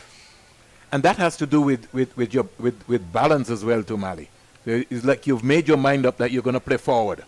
And one happens is that the foot is one way and the bat is the other way. Beautiful shot again from Kareem Agor. And what used to happen as well, because there was no DRS at the time, the stride could be as big as possible. You just lunge forward. Ask Jimmy Adams about that. Jimmy Padams, as they would say. No, you're just seeing the evolving of the game, the way the game's evolved over the last 30 years or so. Slightly different techniques needed to be employed in order to combat the advances in technology. The other thing which I'm seeing, Mali, is that there are people who are coaches who are telling the players to sweep. But what are you sweeping? Because you have to know what you're going to sweep. You have to see it first, right? Yeah, you just can't just decide that you're going to sweep. And that's Alec Athens. Yeah, and that's just what everybody is just doing. Somebody says sweep, so you're just sweeping. You have to prepare yourself in terms of what you're going to sweep. What are you sweeping? Length? Your movement to the crease. You have to think about all of those things before you start sweeping. McKenny Clark, though, replacing Yogi Lane from the CIU road end. I even see it happening in the women's game, Mali. I mean, you some of them are just full balls they're sweeping. You can't sweep a full ball. I mean, you're not a Brian Lara so that you can be able to get right down and you can be able to just paddle out. You don't have that skill yet. You just started to understand the game. So don't go there.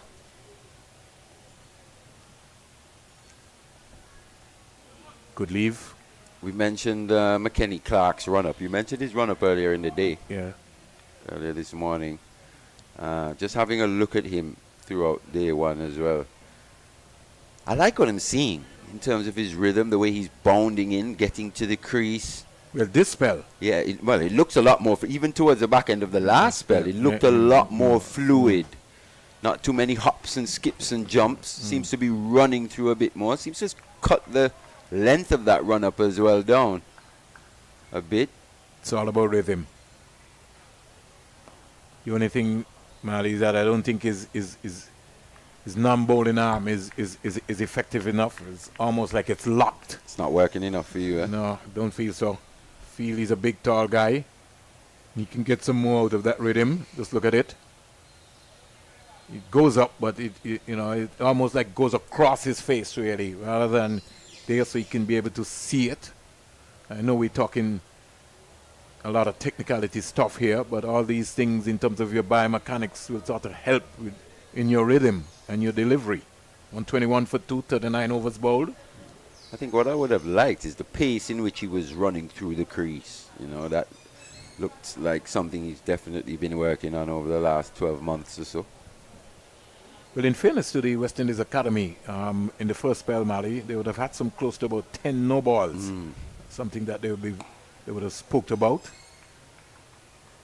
Pressure. Get that silly point. Get that short leg in, Mali. You put some pressure. One is on debut, and Kareem Ago is new to the crease. He's faced 5 from 14. Get him inside there. It's not only that. I'd have 2 slips. I'll have another slip in, and I'd get a short leg in. Definitely looking to attack. That man at cover, Mali, he's not fielded one ball in this innings. And I can count them, especially when Joshua Bishop is bowling. In fact, he's allowed to field that one. 121 for 2. But there's a short extra cover and an extra cover, a catching extra cover, and one just a bit deeper as well. Couldn't understand that ploy there. Oh gosh, has he given it away? Just what Mali was talking about having that second slip in. That's what Mali was talking about. Build that pressure on him. Especially with the amount of turn and bounce and the way we see Goa actually look to combat the left arm orthodox spinner. No, you know what would have happened if you had that second slip in, right? He would have just ran back and caught it. Oh, okay. All right, that's what we're talking about here.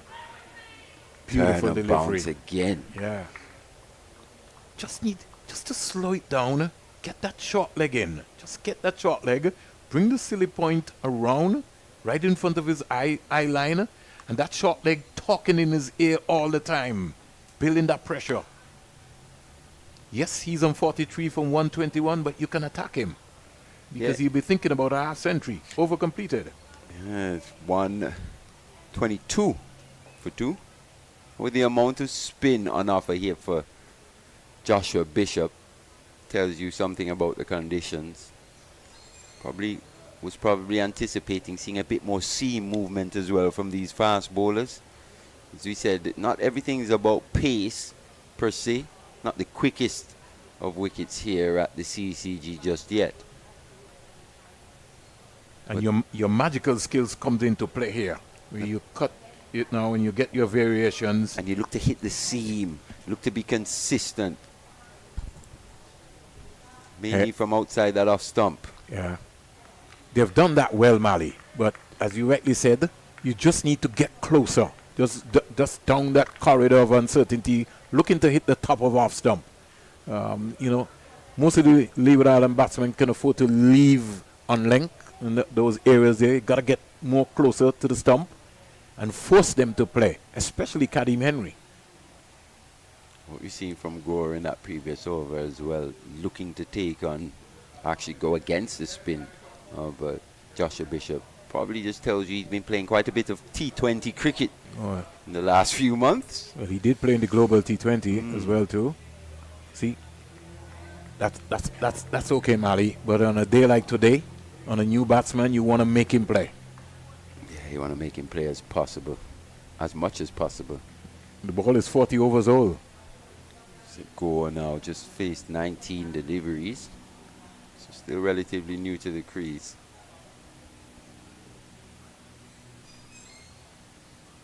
All this is a learning process. You know, when they go back, the amount of data that's in front of them, they have to be patient, they have to understand. You know, at the end of the day, you got to get 20 wickets in a game. That's what you're looking for. And you have to have the skills to make that happen on any track. So I think this is just his fourth first-class match in Kareem Agor. Got the 1/2 century, a best of 93. So, shown an ability to play at this level. Fantastic in the field as well. Bowls some good left-arm orthodox spin. That's where you want to see multi-dimensional cricketers, as many of them as possible, Vern. Yeah, but they have to merit their pick as well. So when they get the opportunity, they have to be able to knock on the door. Too many times, I think, Mali, it's almost like players not grabbing the opportunities that are given to them, especially with competition for places. You want to give the selectors a headache. There are 3 players coming back. You want to force yourself. Karim Henry is making sure that he's going to be the opening batsman. It's going to be either him or Louis and somebody. And he's making sure that he's in the conversation.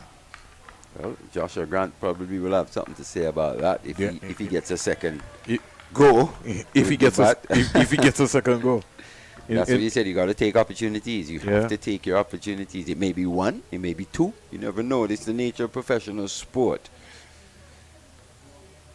Not too much time for sentimentality when coaches are coaching for their careers. Players are playing for their careers as well. In fact, it's interesting, Mali, because Kareem Agor only played 1 game last year.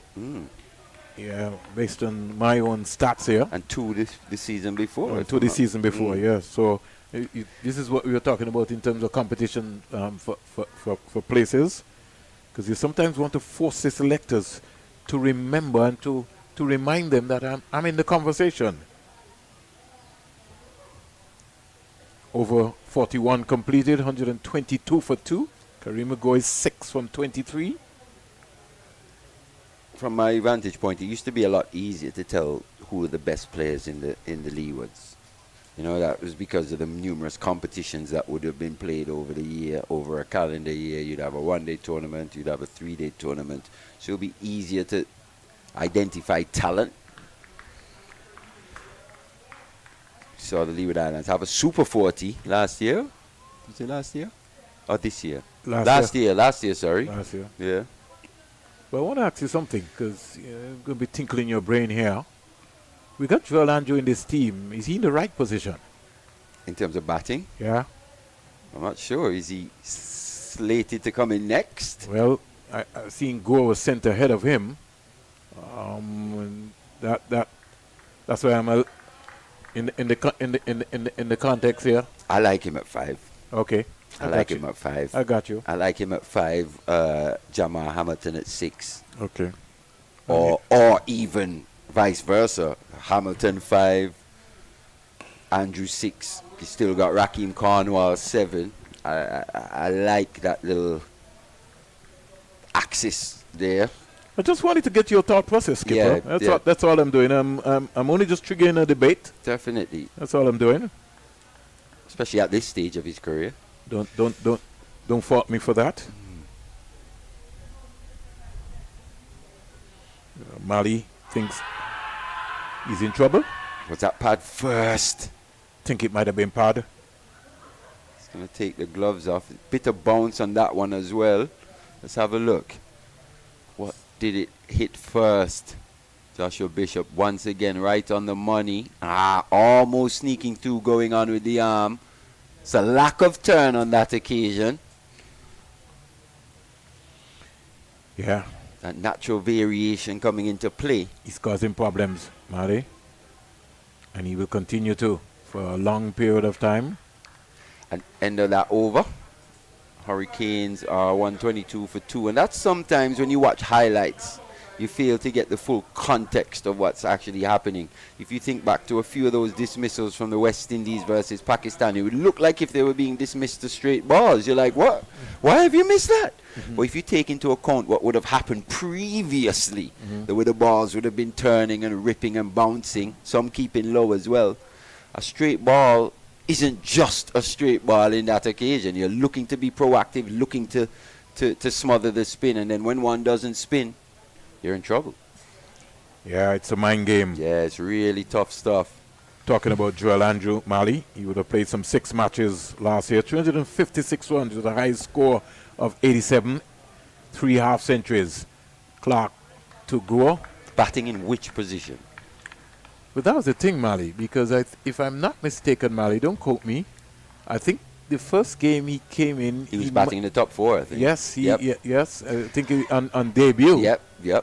You know, I mean, in St. Kitts, I think he did it. Which I thought was a bit too soon for him. Yeah. But his maturity... Definitely.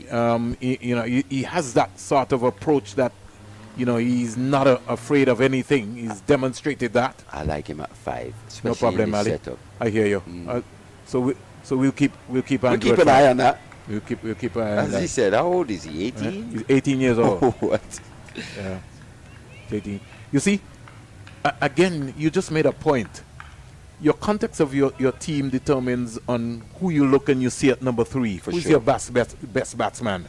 I mean, I know for days, being around St. Kitts cricket, you're coming up against Antigua and you see a Mallory Richards walking into either 3 or 4. You know what is going to be happening at Orlando the top of the Peters, order. Devon Thomas. Yes. Before me, it was a Sylvester Joseph. Yeah. That's what we're talking about. You always know that. Even before that, you had a Dave Joseph. You know what was going to be happening. And if you push you and you go further back, you had a Enoch Lois. And somebody of that. There was a tradition nature, almost. That you knew. Yep. You go to Montserrat, you had the likes of a Jim Allen coming out. You know what was going to be happening. There was going to be a statement being made. But people always tend to look at who was going to be the openers. The late Van Samry, you reckon John in that period of time. Luther Kelly and who? Luther Kelly and somebody, and then you work out he was going to be a Victor Eddie and somebody. So you always had that. You know what was going to be happening. Could leave again there. But these days, as you rightly said, Mali, you're wondering who's the best batsman. You're searching. You're trying to figure out, like, who's it?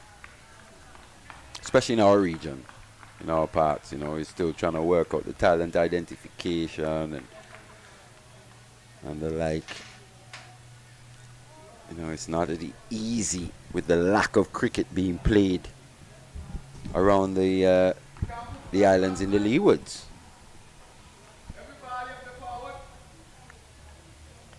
Somebody's shouting if every ball that you're going to play forward. The issue is here. He's got to play something. A spectator bellowing out. Got a little lovely crowd, Mali. Spattering us, nice spattering of supporters. Yeah, we got some English supporters or some visitors who are over there. They're enjoying the sun right there. So not too bad at all. It's first class cricket. They return the start of the West Indies Championship. $250,000 up for grabs. There's no final. 7 rounds of intense cricket. Coming up to the first hour of play here after lunch. And Kenny Clark, he's toiled without no success so far. Not for 27 so far. So the first hour of play. Some pressure building here, Mali. 122 for 2. And Donald Shackles, who is also on debut in his first class season here as standby umpire, strodes out. And we ourselves will take a break, Mali. Yes. 43 overs bowl. We'll get ourselves organized and we'll be back.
Welcome back here at the Coolidge Cricket Ground with the Leeward Islands Hurricane resuming on 122 for 2 or 43 overs. Some 227 dot balls to date. Leewards have lost 2 wickets. First, the wicket of Joshua Grant, who was dismissed, seemed like a long time ago. Terry, and the score previously was on 72 for 1. He was LBW to Joshua Bishop for 44 balls. And Shelton Forbes on debut. He was bowled through the gate for 22 of 68 balls. Not a good showing for the young man basically at that time. Score fell on 111 for 2. As we speak, they've since scored only 11 runs from that time. So runs have been hard to come by. Good afternoon, Terry. Good afternoon, Vernon, and good afternoon to all our viewers and listeners. Yes, the intriguing battle going on out here. Joshua Bishop continued to ask questions. There's Kadeem Henry. I think going back, he needs to get deep into the crease, Terry, so he can be able to find backward point every time, because he's batting almost like leg stump.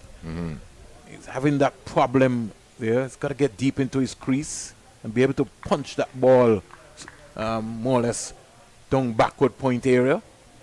A lot of the modern day players I find exhibiting their white ball skills, and they're going leg side of the ball really. Ooh. Is that another chance again? Look like it, huh? I think he's square. He just needs to come around, yeah, where he is.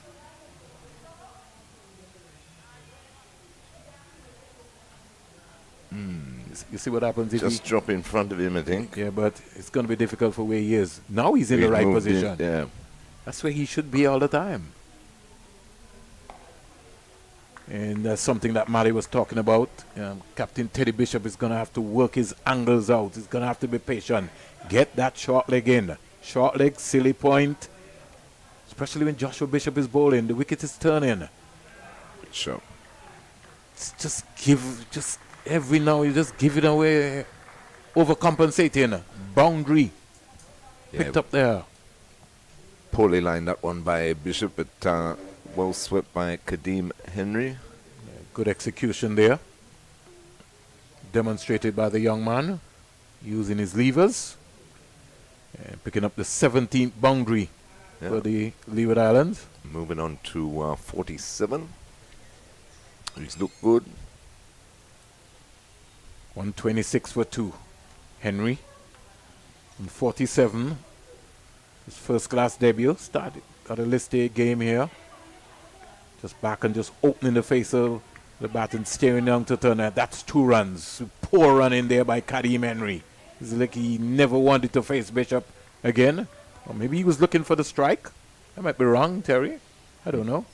Maybe. He was ball watching a bit.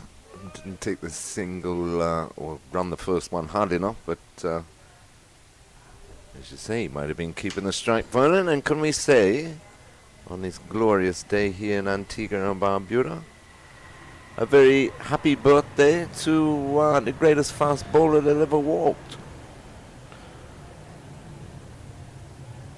I'm listening. Sir Andy Roberts. Well, that's a conversation that will be up for many a debate, because somebody somewhere around the world will tell you that Malcolm Marshall, the late Malcolm Marshall, was easily one of the best. So the conversation and the variations will go on for a very long time. Dr. Sir Andy Roberts, happy birthday, sir. Here comes McKenny Clark in now to bowl to Kadeem Henry, who's on 48, approaching a maiden first class half century if he gets there. Sure, the small pundits around from Pigots and around Antigua and Barbuda will be thrilled for him. Most definitely, and he's looked the part, looks like he belongs from ball one.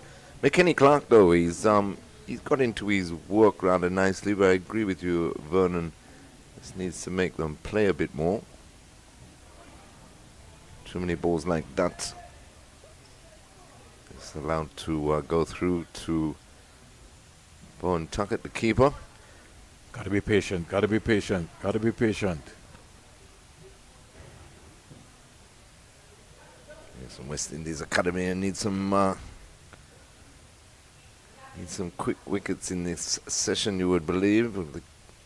Well, I think it's not so much about the quick wickets, because in fairness, the second wicket fell at 111 for 2. They've really sort of built some pressure. There's been only 16 runs scored since that time there, so which they're building pressure.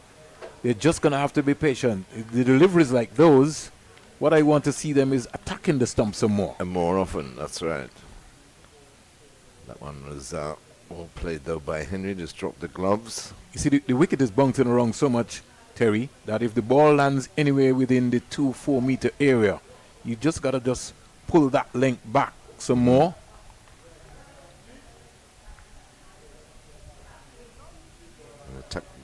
Attack the stumps, as you say, Vernon. Clark in again to Henry in again, 2 wide. Lets it go through, no run. But the little bit of pressure that they have been able to execute, they need to try and build on it. It's the 2 wickets fallen so far. They haven't helped themselves in the field greatly. But they've got to keep telling themselves, another couple here and they're right back in the match. Leewards still have a lot of real estate in their hut. Chama Hamilton, young Joel Andrew, and the captain, Raheem Cornwall, to come.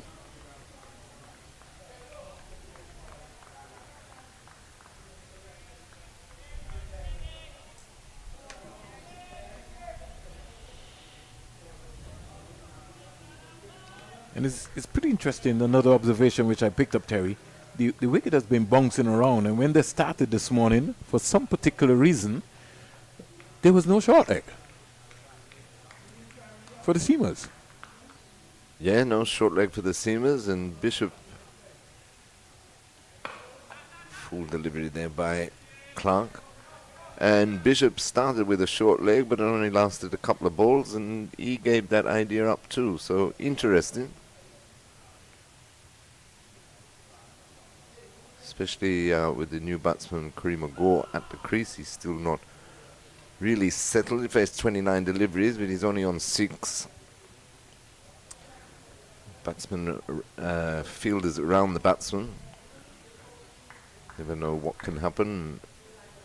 As you say, there's certainly a lot of bounce in this track. A brilliant day weather-wise so far here in Antigua and Barbuda, the home of West Indies cricket. Coolidge Cricket Ground. We've had a lot of rain for the past week, a week and a half. Bishop continues, but just the silly mid off though, Vernon. Exciting times ahead for West Indies cricket. By next week, Monday, start the tenure of the new CEO, Chris Derrin. A lot of expectations high on the agenda. Yes, but I think that's a good move though. That one's cracked and he tries to find the gap again. That was Kareem Gore this time, but can't get it through just for the single. Takes him up 2-7. The score 128 for 2. We're in over number 46 for the afternoon. Yeah, I think that's a good call. He could go over, and he's played back to that, and it's bowled him. So he's got the breakthrough again, has Joshua Bishop. Henry gone too short of a maiden first-class half-century. Played back to a ball, quicker delivery. He possibly should have been forward to Vernon, and he's paid the ultimate price. You see what I was talking about, Terry? Mm-hmm. About the right foot. You see where the right foot is. If you're looking to play the spinner, then you have to get deep into your crease if you're looking to play the spinner off of your back foot. Mm-hmm. The right foot is not going anywhere. You're not balanced. So once the bowler bowls the ball between wicket and wicket, and you miss the line of the ball, That is what's going to happen. This is a left arm bowler. Look at the positioning of the left foot.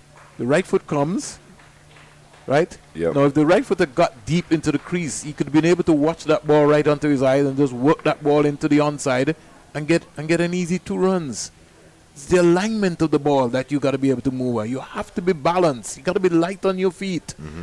The Hurricanes have lost their 3rd wicket at 128 for 3. 128 for 3, and that brings Jules Andrew to the crease. Young 18-year-old walks out, replaces Kadeem Henry, age 24 on debut, scoring 48.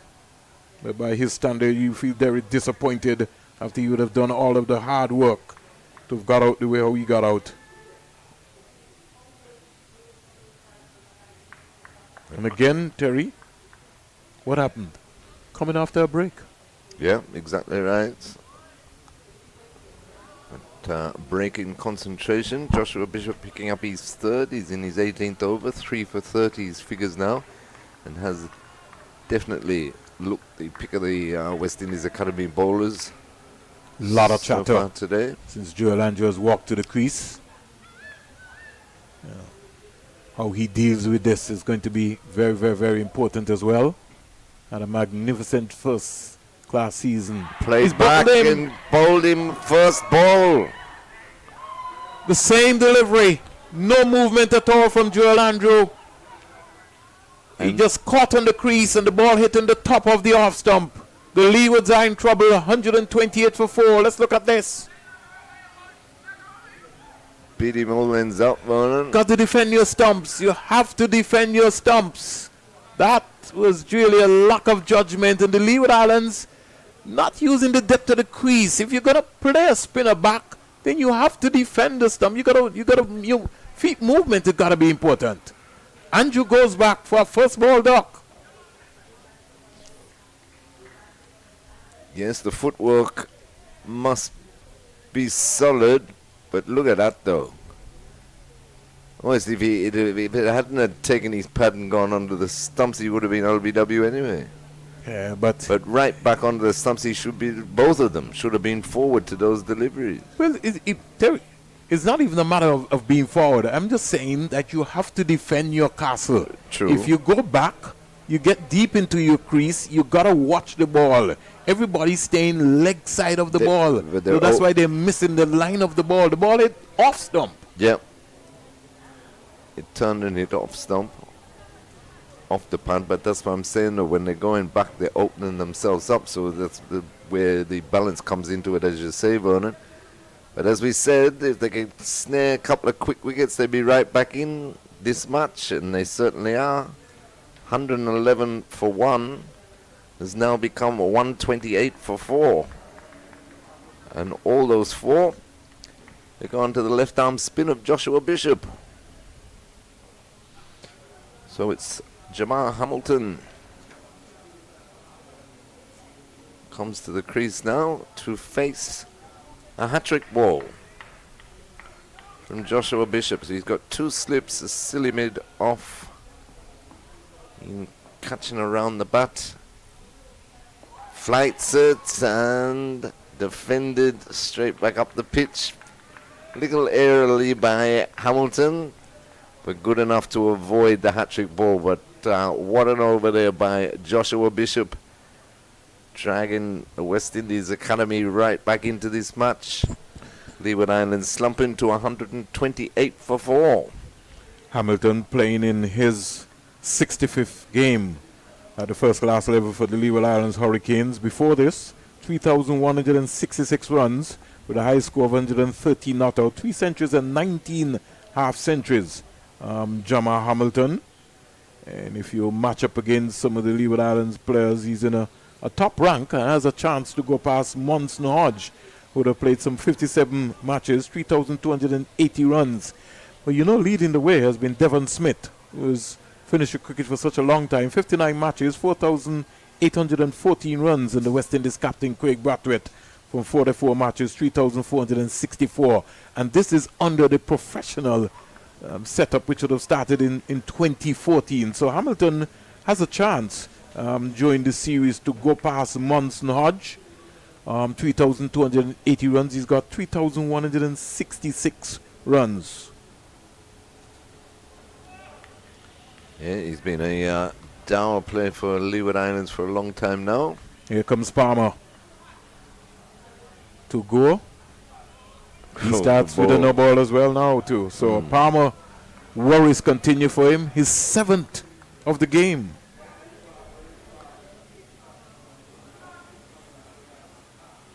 It's a decent delivery if it wasn't a no ball.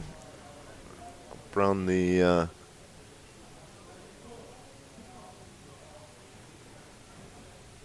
the shoulder of Karima Gore, who dropped the gloves, took evasive action. He's got to get this no ball problem sorted out. He's changed ends. He's coming from the northern end now. His first over of the day. He ended up bowling 12 deliveries, 6 no balls in his first over on debut. It's better. He's having a problem now too because the umpire is coming down now. He's getting into the danger area. Was he? And that almost looked sort of kind of close there based on what was happening. So Palmer is showing some nerves on debut.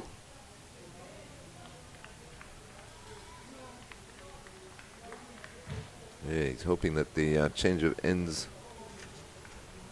will work in his favor. Just wasn't to be.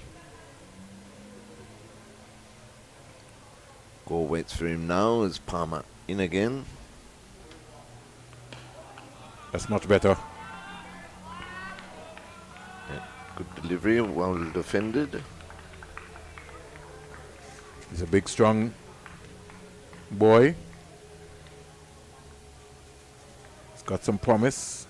Had a stint, I think, was it in Zimbabwe? Might have been, I believe it was Zimbabwe. In the T20.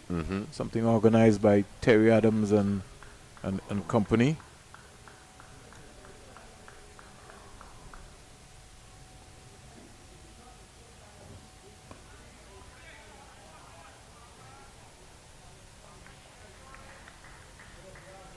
They're getting there, you know, with more exposure for these youngsters. See, they 4 or 5 females went to Tasmania to play grade cricket in Tasmania and also coaching clinics and what have you. And then the 7 or so young boys, including Jewel Andrew, who just lost his wicket previously, went to India. They're at the Chennai Super Kings, I believe, Vernon. Yeah, but they've got to come in and put back in the hard work. The fundamentals of the game remain the same. Exactly. Something that I feel that, you know, players have to start taking some ownership on their own game. You could get all of the help that you want. You got to be able to put in that extra work. Hamilton ducking under a Palmer bumper.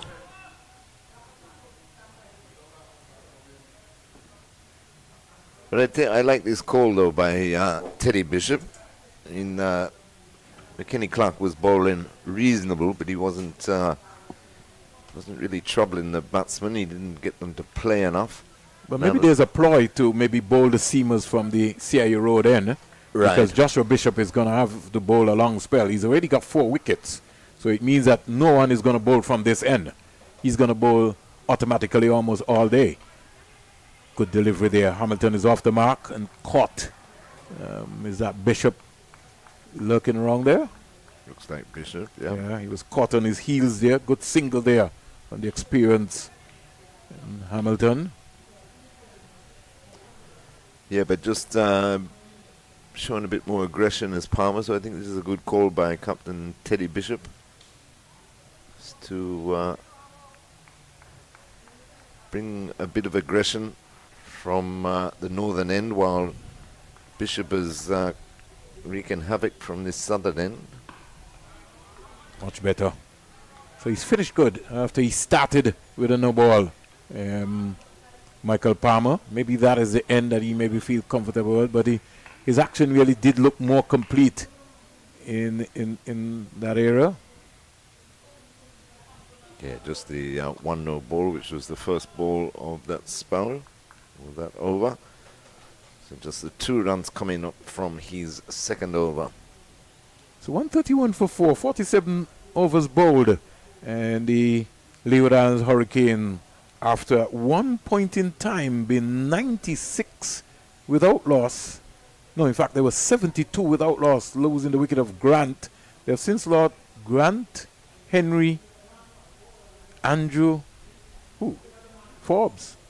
Yeah, they lost 4 for 20. And Kareem Mago was dropped. Exactly. So it could have been worse. Yeah. But they've known to be in situations of this nature and get out simply because of their experience and depth. Hamilton has demonstrated. Here is Hamilton coming right across his stump and whacking that to square leg for 4. For a moment, Bishop's hand went up like, what is this? They both play in the MLS league in the United States of America, so he would know Jamal Hamilton. Hamilton also played for the Antigua and Barbuda Falcons in the CPL last season. Anguilla's captain. Yeah, but a very confident stroke, that excellent sweep shot. Well, he went outside the line of the off stump, Terry. Yep, and put it straight through square leg. He's still laughing. In front of square. Even Colin Boyne Tuckett is having a good laugh about that as well, too. A lot of chatter. He bangs that and simply thought he lost his shape there. Again going leg side of the ball. Want to get us closer. And this has been a downfall for Jamal Hamilton as well, too. This shot, he loves to cut. He stays very, very, very low in playing that. If you look at his position in there, you could see how low he stays. Back and crack that for 4. He stayed right over that one. So Hamilton is looking to tee off here on Joshua Bishop. Who will have the last laugh? We don't know. Bishop has got all 4 so far. He'll be looking to pick up 5 wickets here. It is about control here, Joshua Bishop. He's got a good battle on his hands now with the experience of Hamilton, and Hamilton loves to stir up the opposition. He's always got plenty of chats, and he's backing it up with the bat so far in this over. Another sweep shot, another beautiful shot for 4, this time backward a square. So 3 top boundaries in this over by Jamal Hamilton. He races along to 13. He's a proper batsman. Most definitely. On any given day, he could be able to take the attack away from you. And he's decided that he's going to fight fire with fire. He's going to come after Joshua Bishop. 4 for 42 so far. This is the most expensive over in Joshua Bishop's spell so far. 12, all 3 boundaries, all 12 to Hamilton. He's 13 from 8 deliveries. Kareem Mago is 8 from 37. 143 for 4.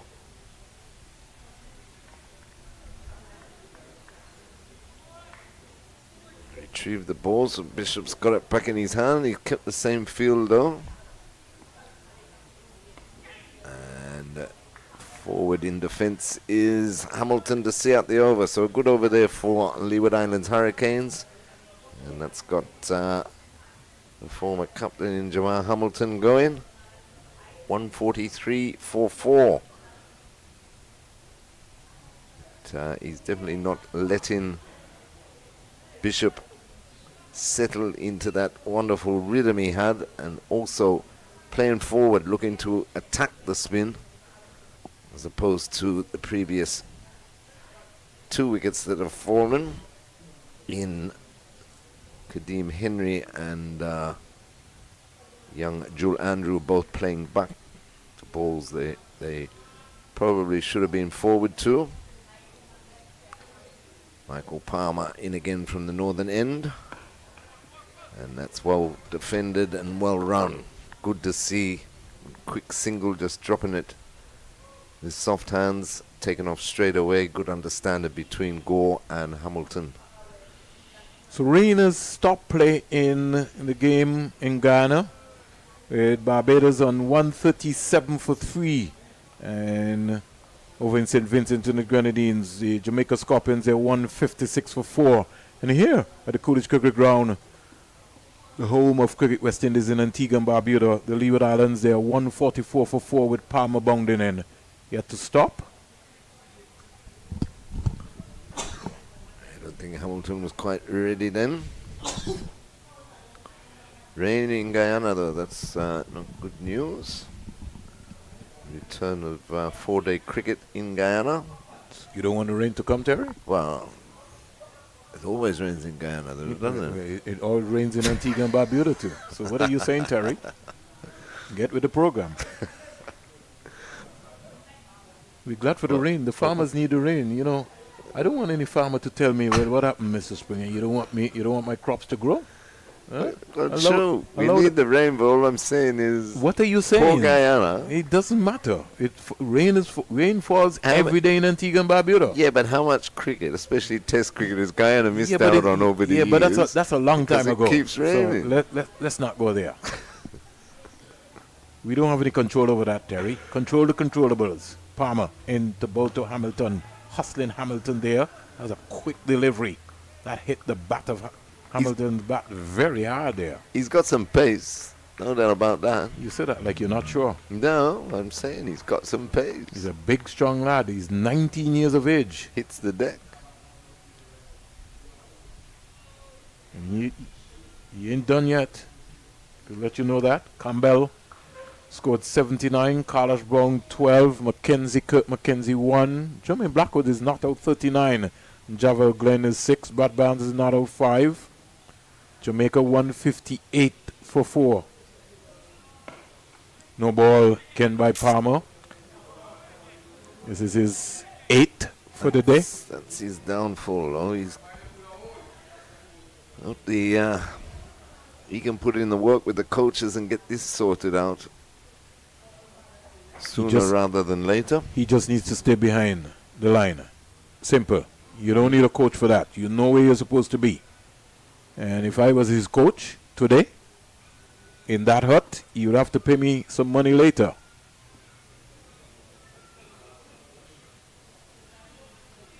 Good shot for no run. Yes, so you're of the late great Malcolm Marshall school of thoughts then. Charge him for no balls. Well, should have charged Shannon Gabriel. It would have made a fortune. Try asking Mali. Whenever you got bowled or you got run out, you charge him. The kitty was always there. And if you dropped a catch, oh my God, you get the ball gone. You didn't have a chance. Come on, you had to introduce those methods pretty early. McCaskey getting a half century for Barbados, scored 64. He'll be very disappointed in the way that he got out.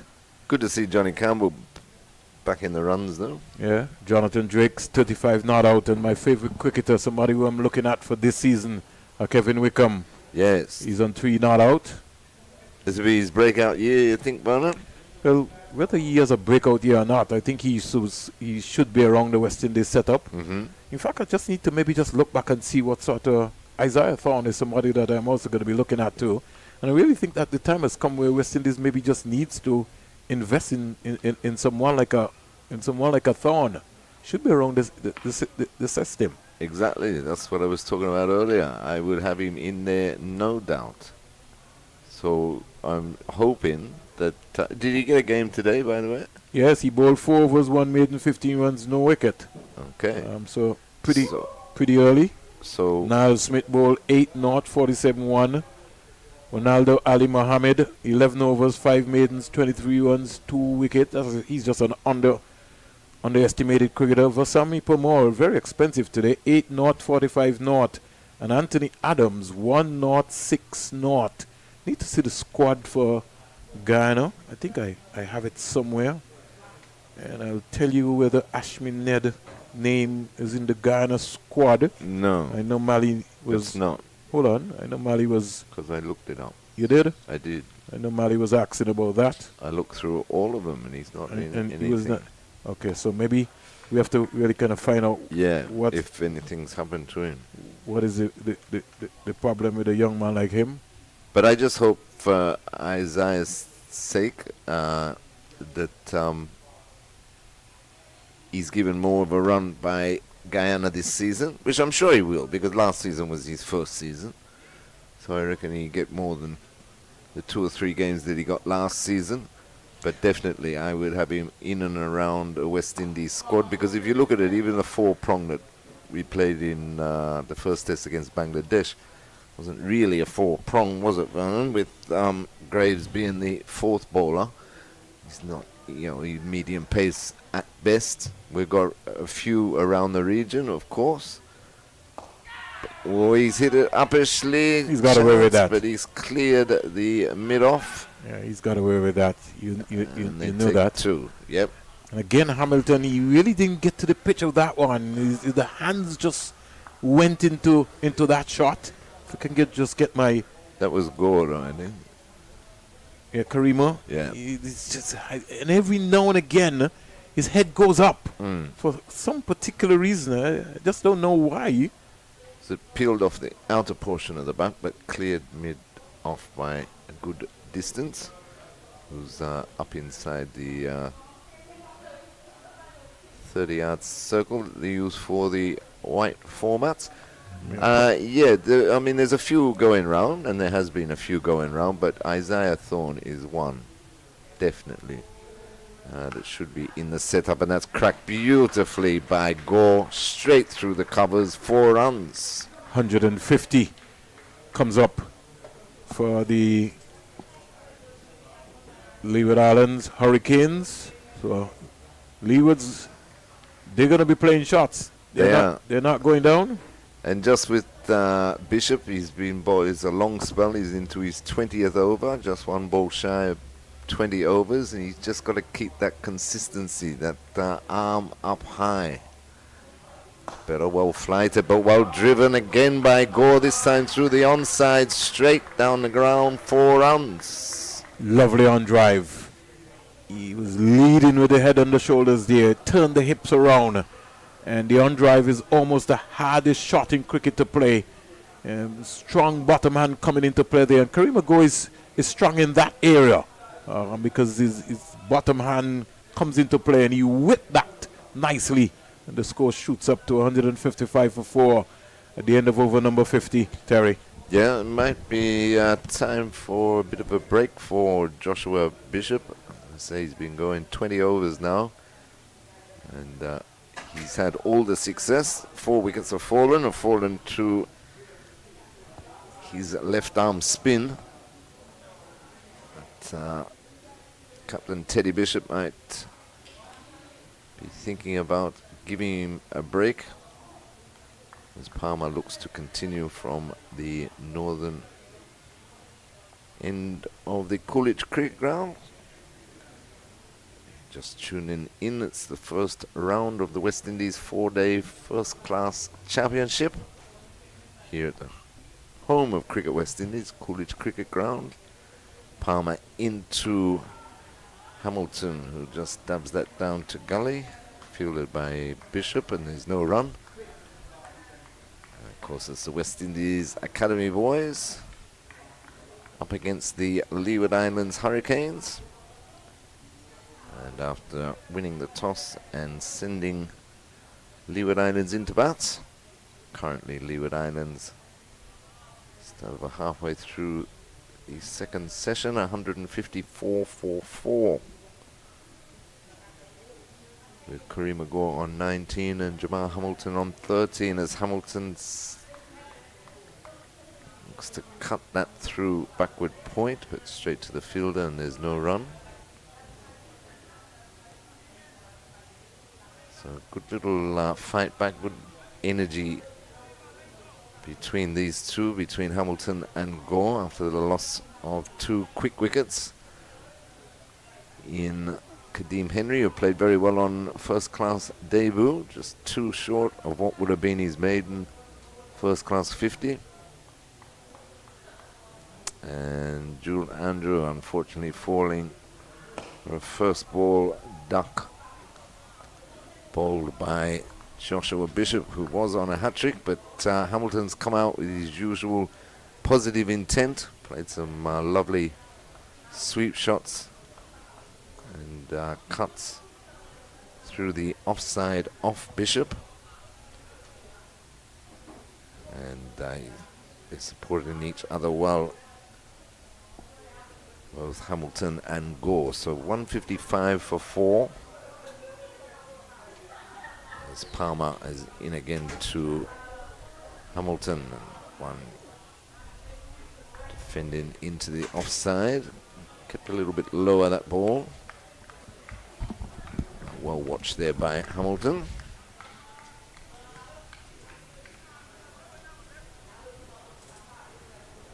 Beautiful day here. If you're free this afternoon and you're in Coolidge area or in Antigua anywhere, come down and enjoy some fine first-class cricket. Ground bathed in sunshine as it has been for the majority of the day. Two slips a gully backward pointers, Palmer into Hamilton. And Hamilton is flicking that in the air, but quite safe through mid-wicket, rolling out towards the boundary. They take one, come back for two, and that's all it will be. So two more to Hamilton. He moves on to 15. Leeward Islands Hurricanes 158 for 4. Hit that uppishly full pitch delivery on his legs, Hamilton, but quite safe. Got a square leg just in front of the umpire and a mid-on. Is the only two fieldsmen and a fine leg, only three on the onside for Palmer as he's in again to Hamilton, and Hamilton's cracking that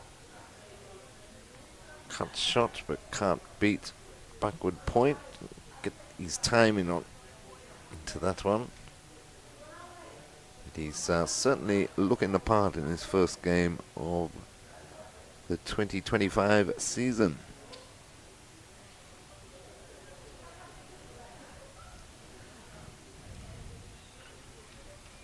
Couple of spectators hovering around though, Vernon, which is always good to see, and great home support. Of course, this is a home fixture for both teams, really, but more so West Indies Academy as they're based here at the High Performance Centre here at Coolidge. Wide outside the off stump, called wide by the umpire. That ball by Palmer just losing a bit of control. You can get these this no ball issue right though. He definitely looks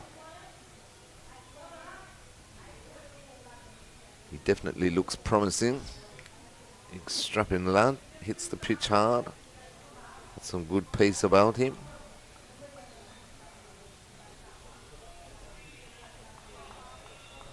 He turns again, coming to Jamar Hamilton, and a bouncer this time. Well over, and he called wide for that. Well, it's been called wide by the square leg umpire. I'm not convinced about that in the 4-day game.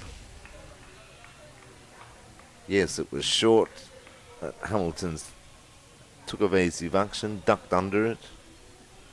Having a look at the replay there, it grew in height way after it passed the batsman. I'm not sure that was a wide.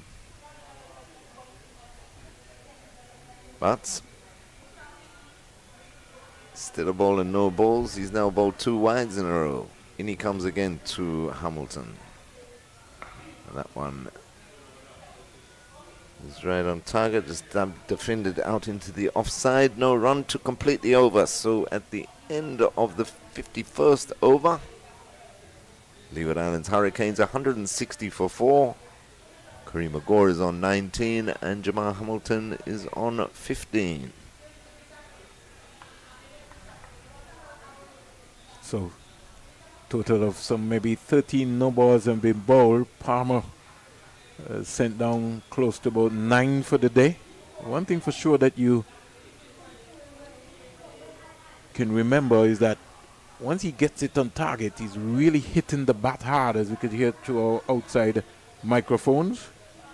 Yeah, most definitely. He's got some good pace. Hits the deck hard. Joshua Bishop will continue. So he's the only successful bowler so far today for West Indies Academy.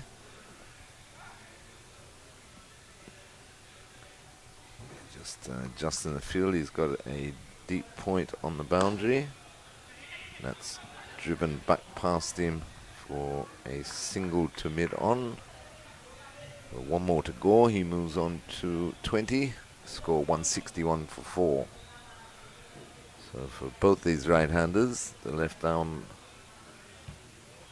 Joshua Bishop has got a deep point on the cover boundary and a deep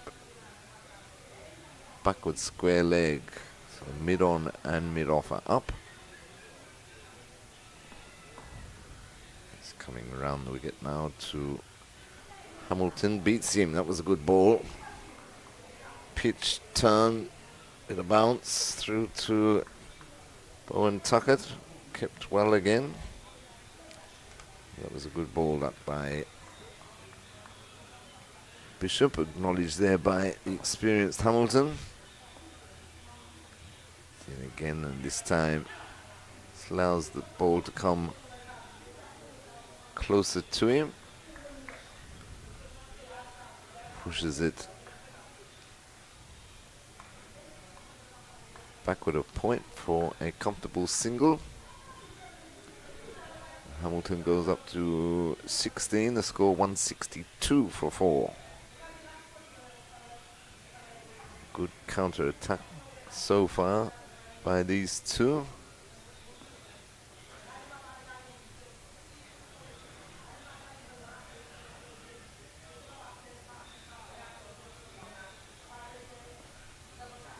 Gore waits for Bishop. And again, nice soft hands, pushing it behind point for another comfortable single. Good batting, good intelligent batting. A slip backward point, straight, short, extra cover. Cover, protection out on the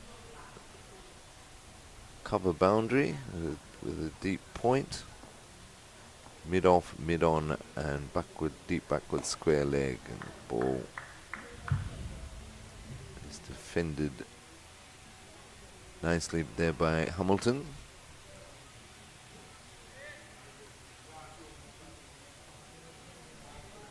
Interesting period. I'd love another breakthrough here with the academy. Attempted cut but can't beat the cover fieldsman there to end the over. So at the end of the over, Leeward Islands Hurricanes 163 for 4. It's a good little counter attack here by the two Leeward Islands batsmen in Jabbar Hamilton and Kareem Agor. Joshua Bishop went bang bang. Yeah, so Bishop 4 for 55 from 21 overs, so he's going to have to put in a bulk of the work. Teddy Bishop has made his mind up that the CIU end is where they're going to use the seamers. So the seamers, there's going to be a rotation with Blades, Clark, Palmer, and Lane. All the seamers are going to come from one end. And Joshua Bishop, who's been the main wicket taker with 4 for 55, will continue. Kareem Agor growing in confidence, 21 from 46. But Jamal Hamilton, he's come out and he's decided that he's going to fight fire with fire. If you just joined us and you're viewing the Cricket West Indies social media platforms, whether it be YouTube, Facebook, Teddy Bishop, captain of the West Indies Academy, won the toss around 9:35 this morning here in Antigua and Barbuda at Coolidge, and inserted the Rakim Cornwall Leeward Islands Hurricane. And at the moment, the game is very much poised and balanced, 163 for 4.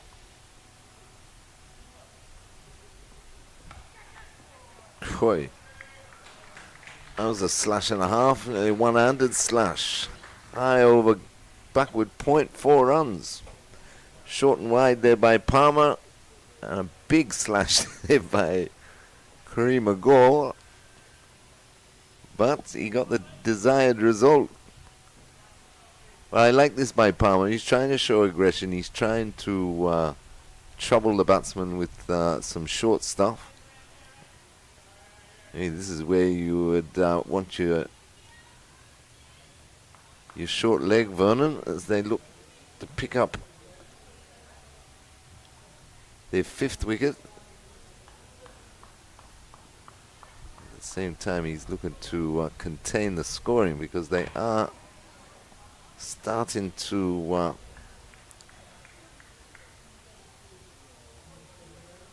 get on top of the boulders, keep the scoreboard ticking. It's been a good partnership so far, good understanding between the two.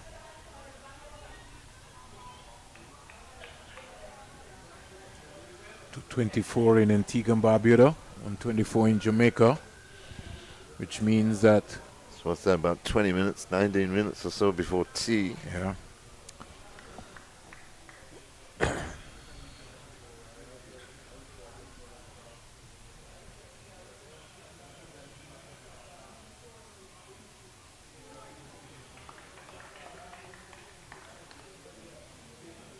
I think the more work Palmer gets, now he's look like he's settling into his groove.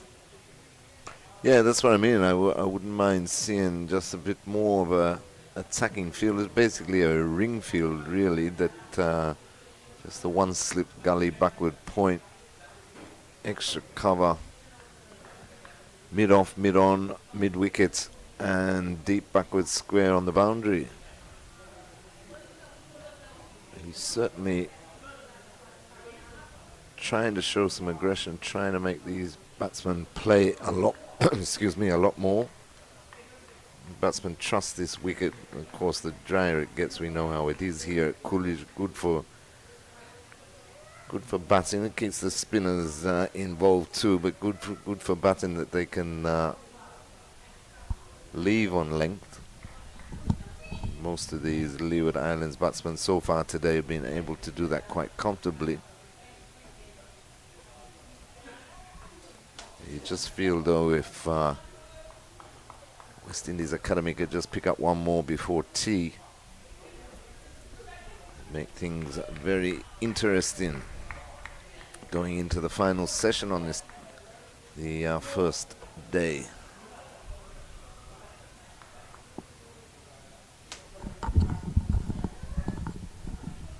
The partnership is 39 from 45. Even Stevens, as you would say, more or less, just by 2 runs. Out of the partnership, Goy's got 18. And Hamilton has got 16. Hamilton be one of the senior pros in this Leeward Islands Hurricanes team. Ken Palmer hitting the bat very hard. So he finishes strong after a boundary off the first delivery. And he's now growing into his own. This is the Palmer that I know, 167 for 4. Yeah, he's impressed, Vernon. Even though he's had the problems with the no balls and then a couple of wides, a couple of overs ago. As you say, he's still hitting the bat hard and trying to make the batsman play, which I thought McKenny Clark didn't do enough of in his spell after lunch. That's what they need to keep, just trying to keep chipping away at these Leeward Islands batsmen. They were able to Joshua Bishop was able to apply some pressure and got the double breakthrough. 2 wickets in 2 balls. But since then, since Hamilton has come to the crease, he always looks to be energetic. He always looks to keep the scoreboard ticking, and that's exactly what they've done. Some 39 runs added in about 45 balls as Jedediah Blades has taken up the attack. So Joshua Bishop has been replaced. Doubt very much it will be the last we see of him for today, but at least leading into the tea break. The left arm of Jedediah Blades coming in from the commentary box end of the southern end of the ground here at Coolidge Cricket Ground. And he bowled 1 ball over, and now he's decided to come around the wicket to the right-handed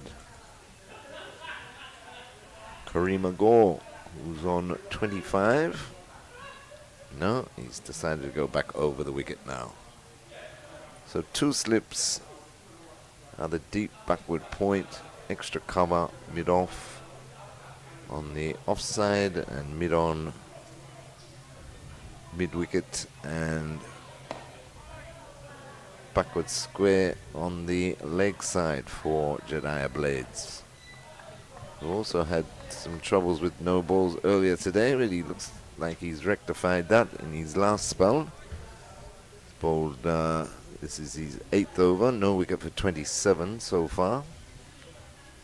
So Terry, have you been following the football in Antigua? Yeah, it's coming to its exciting stage, isn't it? Who are you backing? The knockout stage. I think Grenades will do it this year, simply because I like what Pretty Boy Edwards said about the Caribbean Cup, the experience they gained from that. I think they might not choke like they did last year in the final game, when forced into the mid-wicket region, but well fielded by the skipper there in Teddy Bishop. No run. Some 14 clubs, folks, participating in the Antigua and Barbuda Premier League, and leading the way, Grenades FC, All Saints United FC, defending champions. They got a thrashing from Grenades. O Road, are they in the conversation? Then you got Pigot's Bullets, Garden Stars. I'm very much impressed, Terry, what I've seen so far from Garden Stars. Oh, leading edge, but luckily for Gore, flies over mid-off. They take 2. Yeah, he wasn't quite quick enough to pick that up and release it. There's that Dinyal, I think. See where the bat face is, Terry? Yeah. What square leg? Point to square, yeah. You know what I mean? It just got to be critical.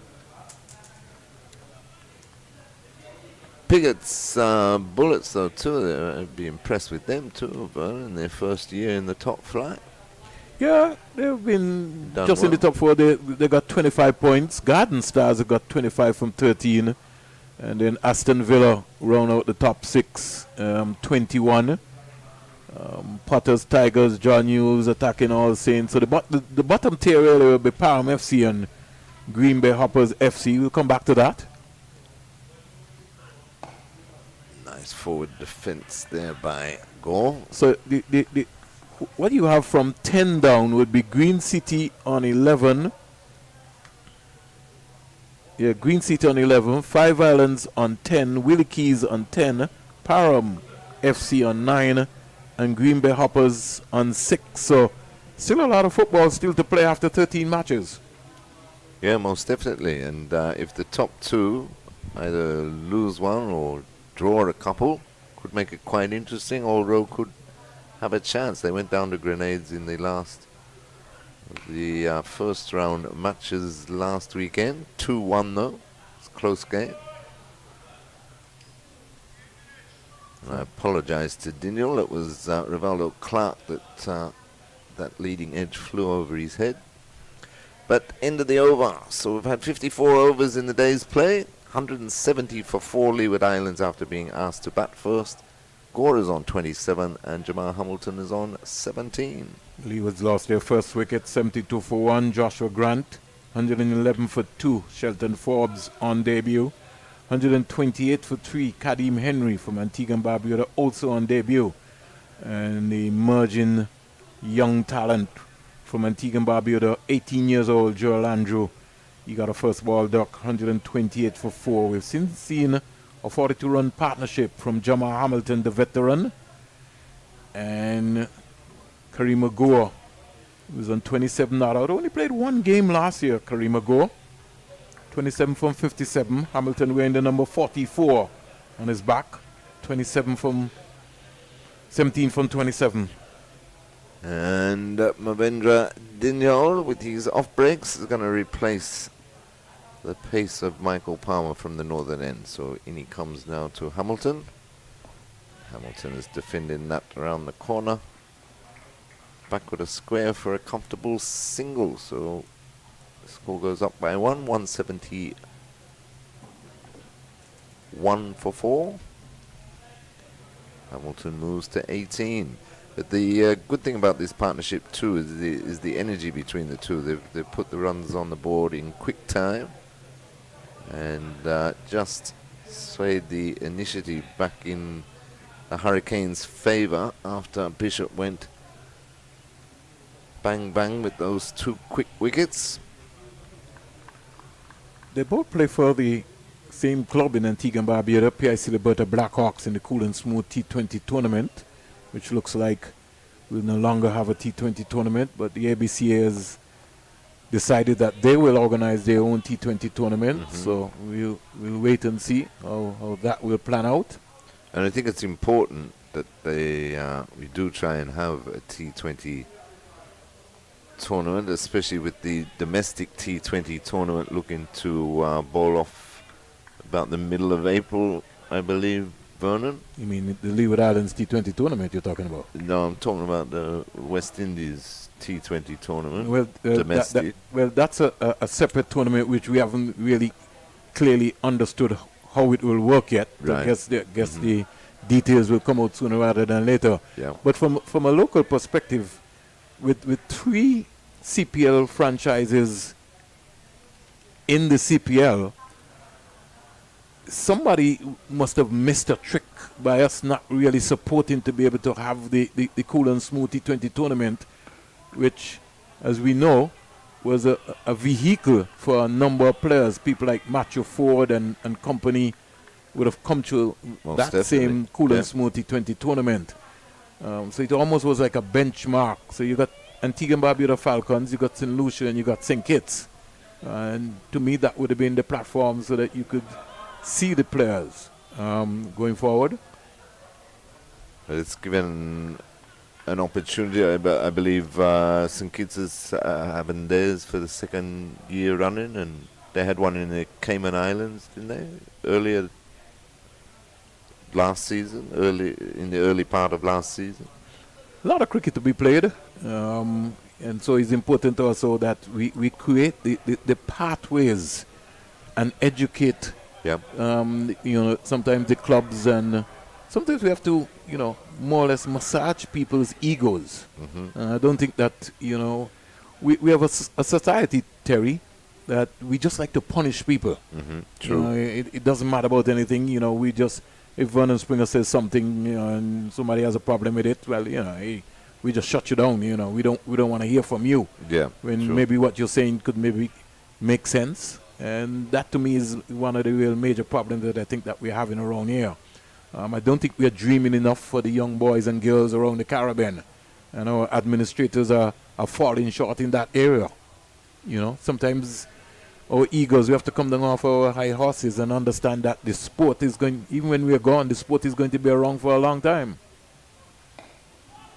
Blades continues, defended in the offside by Hamilton, and there's no run. No, very true, Vernon. And I think, we're our own worst critics too, that a lot of backlash comes from people who,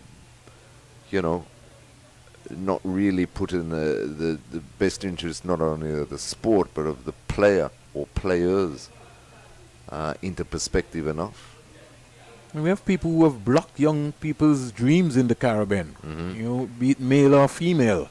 They have a pen in their hand, a red ink pen, or they have a blue or a black, and they just decide the futures of young people. And that to me is why the Caribbean, sometimes when you look around, we're having so much problems, social problems in some of our communities, because the youths don't see a way out. Yeah, and that really annoys me, you know, the fact that not only in Antigua and Barbuda, but right around the region, was built on sport, really.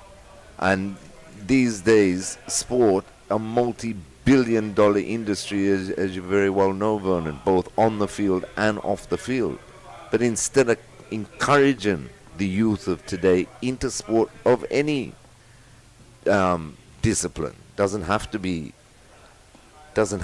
cricket, but instead of encouraging them, you know, they're taking a back seat. You know, sport is not as important. Well, it is important, Terry, when you win. If you win It's a gold very medal, important. if you Right. win a gold medal, so we're gonna become like America. Are we? Only back them when they win gold medals. Yeah, we turn up at the airports or the seaports just That's to welcome you. ridiculous. Yeah.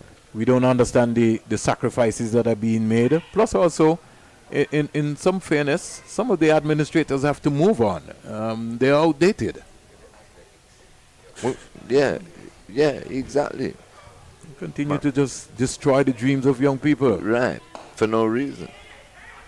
Well run.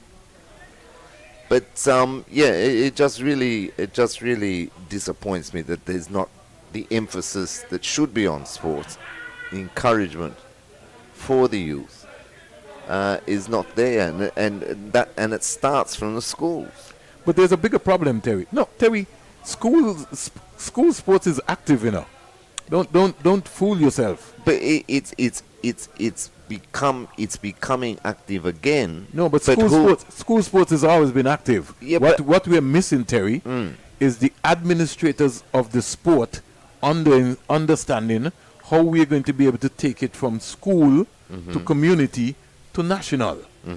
That's where the gap is. And because of that, Terry, we have a weak club system structure throughout the entire Caribbean and almost all aspects of our sports.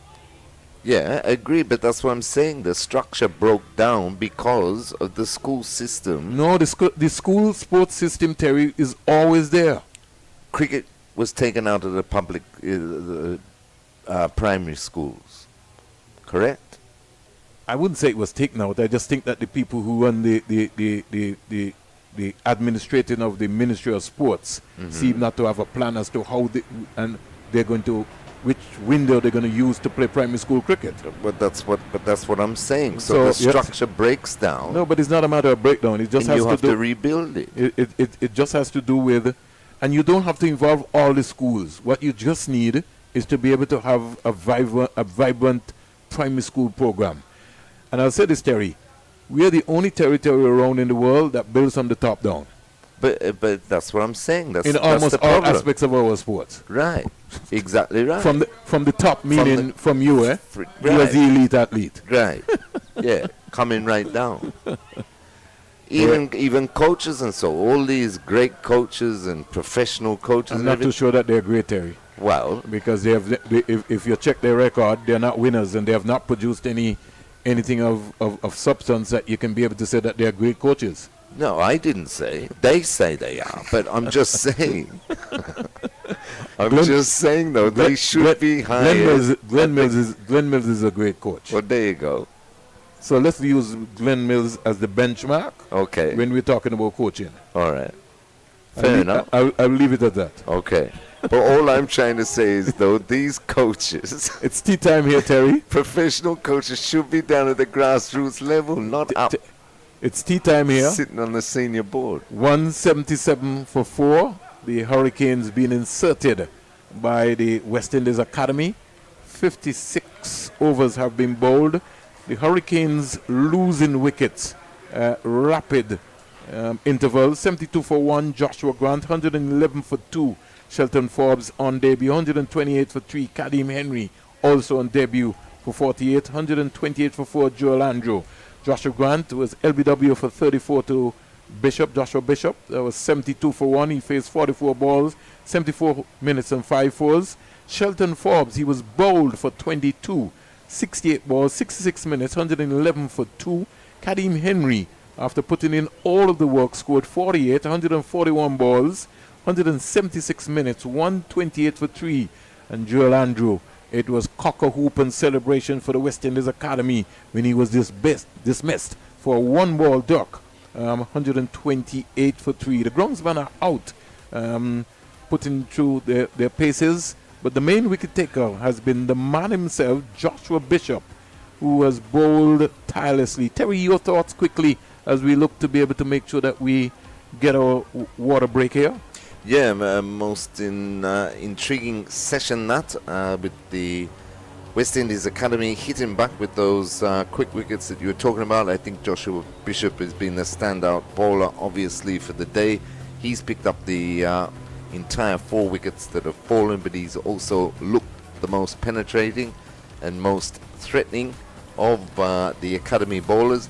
But they stuck to their tasks. I like the idea of Teddy Bishop, the captain, bringing back the pace of Michael Palmer there, just when they were inserting some pressure on the Leeward Islands. But a good partnership continues between Kareem Gore and the ever-present Jamar Hamilton. So good contest, 177 for 4, still evenly poised. Couple of wickets after the break, you never know, Vernon. So Kareem Agor is not out on 28 from 63 balls with 4 fours. Jamar Hamilton not out on 23 from 33 balls and 4 boundaries. Now the bowling figures: Jediah Blades 9 overs, 2 maidens, 35 runs, no wickets. Ewan Lane 9 overs, 2 maidens, 20 runs, no wickets. McKenny Clark 9 overs, 3 maidens, 27 runs, no wicket. Michael Palmer has bowled 5 overs, no maidens, 28 runs with close to about maybe 9 no balls during his spell. Mavindra Dinal, 3 overs, no maidens, 7 runs, no wicket. But the man of the day so far for the West Indies Academy has to be Joshua Bishop. 21 overs, 6 maidens, 55 runs, 4 wickets. Let me repeat those figures again. Joshua Bishop continuing his good bowling form from last season. Remember, he was the leading wicket taker from last season. 21 overs, 6 maidens, 55 runs, 4 wickets. And so the Leeward Islands at tea, 177 for 4, 56 overs. And we say thanks to all the folks who have shared their comments in whatever way possible. We thank you very much for supporting Cricket West Indies as we take a quiet break. We'll be back in under 15 minutes.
Good afternoon and welcome back to the Coolidge Cricket Ground, the home of Cricket West Indies. And we are getting ready on the resumption of play right after tea, with the Leeward Islands Hurricane resuming on 177 for 4. At lunch they were 96 for 1 of 28 overs. At tea, 177 for 4. Some 13 maidens been bowled, 24 boundaries have been hit. In terms of we look at the extras, there have been some 14 no balls, 2 byes, 3 leg byes, and 3 wides in the process. Sort of ill-disciplined day so far in terms of the West Indies Academy. Plus they've dropped a number of catches, close to about 3-4. Hurricane scoring at run rate of 3.16. Grant 34, Forbes 22, Henry 48, and Joel Andrew North. Resumption, Karima go on 28 and Jamal Hamilton on 23. Good afternoon, Terry. Good afternoon, Vernon, and good afternoon to all our viewers and listeners. Should be interesting final session here on day one, first round of the West Indies Championship. Yeah. Also have a position here where the Leeward's 50 came off 71 balls, they're 100 off 95 balls, they're 150 off 313 balls. So they won 74 for 4. And if we look at the over rate so far for the day's play, the West Indies Academy bowled 28 in their first session and 28 in their second session. It's going to be spin to start with Daniel. Over in Trinidad and Tobago. Trinidad and Tobago 57 without loss of 22.2 overs in their game against the combined campuses and colleges.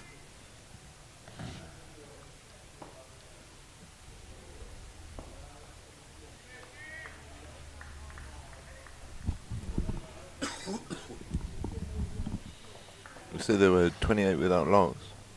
55. 55 without, so they've had rain there. Yeah, look as if, well. yeah, only 22 overs. Barbados 182 for 5. And Jamaica, they're 176 for 5. Jermaine Blackwood is not out on 45. And here, West Indies Academy fighting against the Leeward Islands.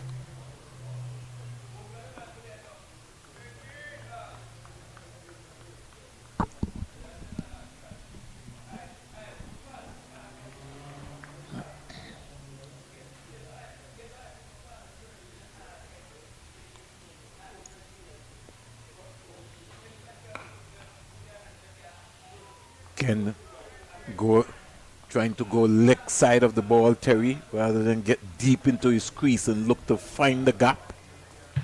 There are 2 fielders positioned, in fact almost 3 fielders on the leg side. Long on, mid wicket and deep backward square. Yeah, it's interesting, as you say, Vernon, that all the Leeward's batsmen so far, Jamal Hamilton, have looked to play back and go leg side rather than stay over the ball and cut it or punch it through the offside.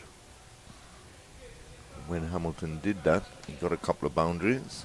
The rest of them have gone straight to fielders. So there seems to be a switch now, because Blade is going to start, and Joshua Bishop, he bowled some 21 overs within his spell, so he certainly deserved a break. So after tea, the West Indies Academy have decided that they're going to bring Blades from the media center in here at the Coolidge Cricket Ground. Hamilton is on 23. Blades wearing the number 18. What was your number, Terry? 4. Number 4. Okay. Hamilton driving up to mid-off. Tumbling save there. Looks like Rivaldo Clark. Hope I have it right.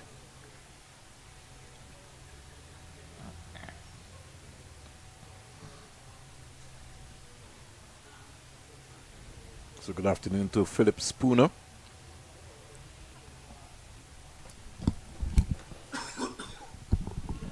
Who must be scouting through almost all of the commentaries to hear what's happening. And Terry, we just learned that our cameraman can't even find the information. Wait for a minute. Single sneaked on the Gordon. Today, Mali, is Gordon's birthday, our cameraman.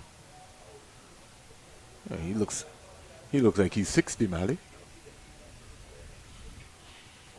We don't know, but I'll ask him. He looks like a solid 60. You reckon he's 60? Happy birthday anyway, Gordon. I know Vinod, if he's listening, he must be having a crack of a laugh. And shares the same birthday, as we said, with the great Sir Andy Roberts. 50 partnership up between these two. Jason, good afternoon to you again, Jason. We miss you, my brother. So as Terry just called it, 50 partnership between Go and Hamilton. And coming good time too, of some 72 deliveries. So that's good going. Coming in, Hamilton coming in full of 2 quick wickets.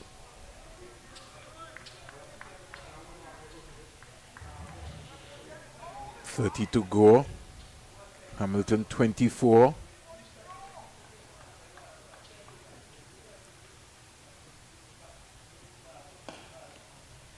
Back and across is Kareem Agor.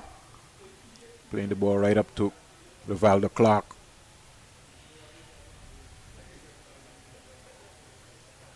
This is the second over after tea.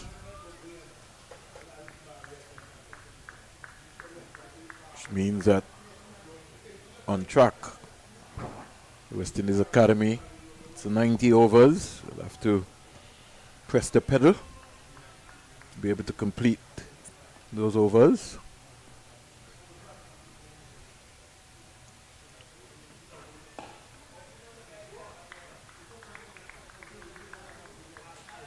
And again, Terry, the positioning there of Kareem Agor, that Gore got deep into his crease and used the depth of his crease. He would have been able to just work that ball into the square leg area.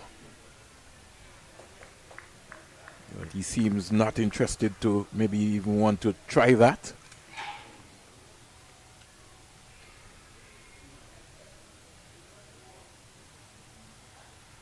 Yeah, true. It was a big gap back with a square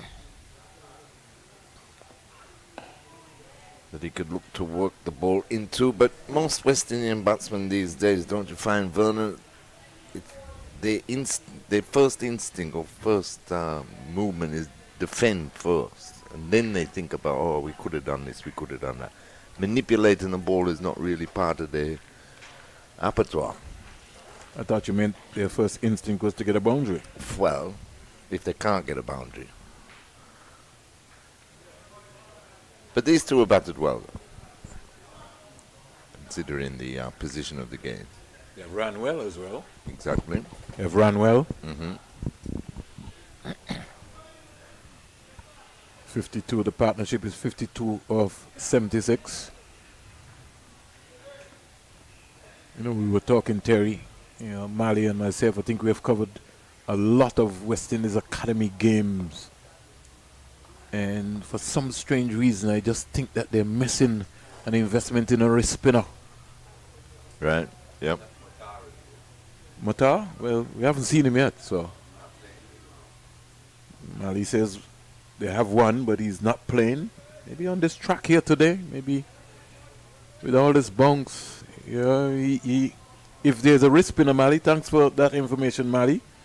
He really would have caused a havoc here today.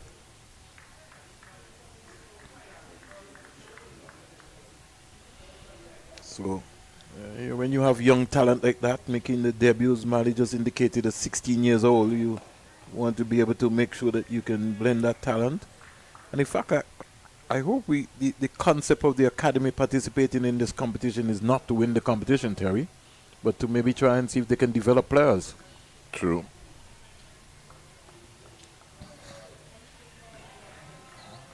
Be interesting to hear the thoughts of the head coach, Ramesh Subasinghe from Sri Lanka. He's just taken over head coach of the West Indies Academy Boys. Mali just showed me some interesting figures from his first season. 6 matches, he's already got 15 wickets. And maybe we have to make sacrifices like those. You know, that's an investment, especially in this competition. Something to think about. Yeah, true. And as you say, on this pitch, I mean, it's offered enough bounce and turn for the spinners. Be more effective than the off spin of Dinyo. Dinyo into ball 2. Who's been tidy, but he doesn't look threatening. Yeah. But these days, you don't have to look threatening. I'll tell Well, you. true. Patience, game of patience. Outlast the batsman. You don't have to look. You don't have to look threatening, Terry. I could tell you that one. Based on what's happening, we don't have to look threatening. 181 for 4. But he's bowled tidily. 5 overs, no wicket for 8.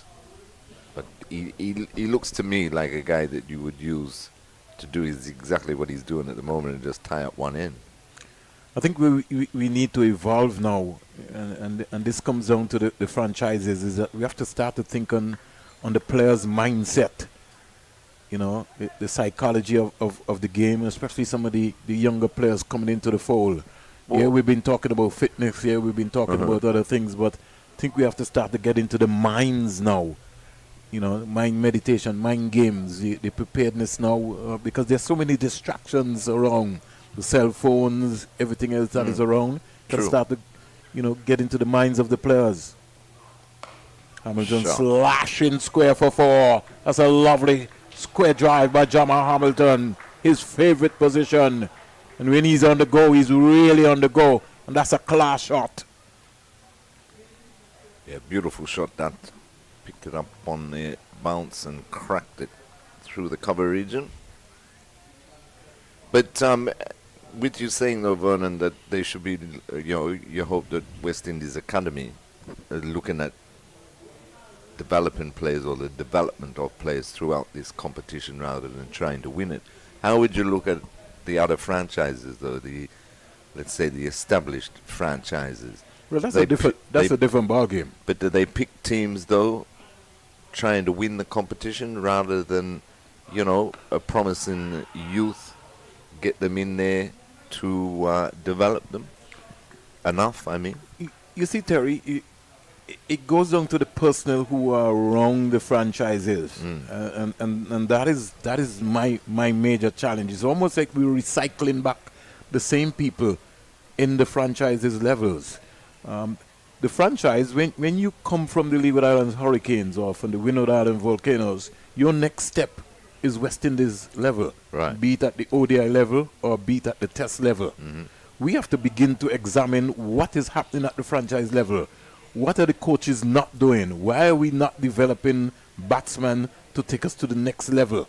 These are questions that seriously have to be asked. Who's the next young batsman coming out of the franchise level? And we've had a number of players who've been around the franchise level now for some time.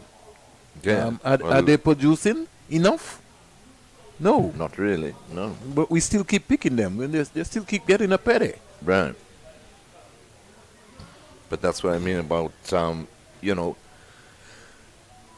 there's enough talent in the region. We do have talent. If we don't...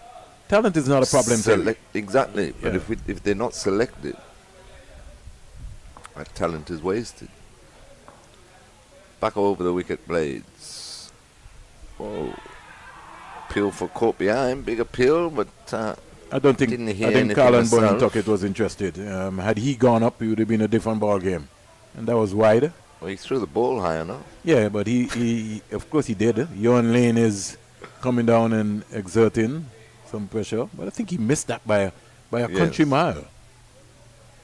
You could see that. I think if Hamilton had have hit it, they would have been picking it up from where they picked up the previous one.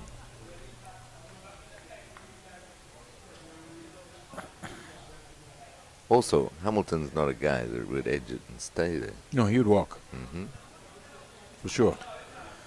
He would just turn and just walk. Exactly. Good leave. Bit of line though.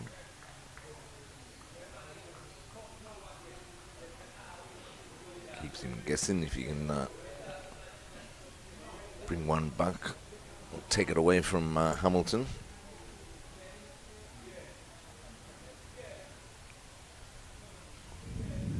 I did like Jamaica Scorpions' call though of giving Kirk McKenzie added responsibility, making him vice captain for this season in the 4-day championship. I thought he was unlucky, McKenzie. I mean, he topped the averages in Australia, got a half century, went to England, struggled in England. He's not the first West Indian batsman to struggle in England. He won't be the last.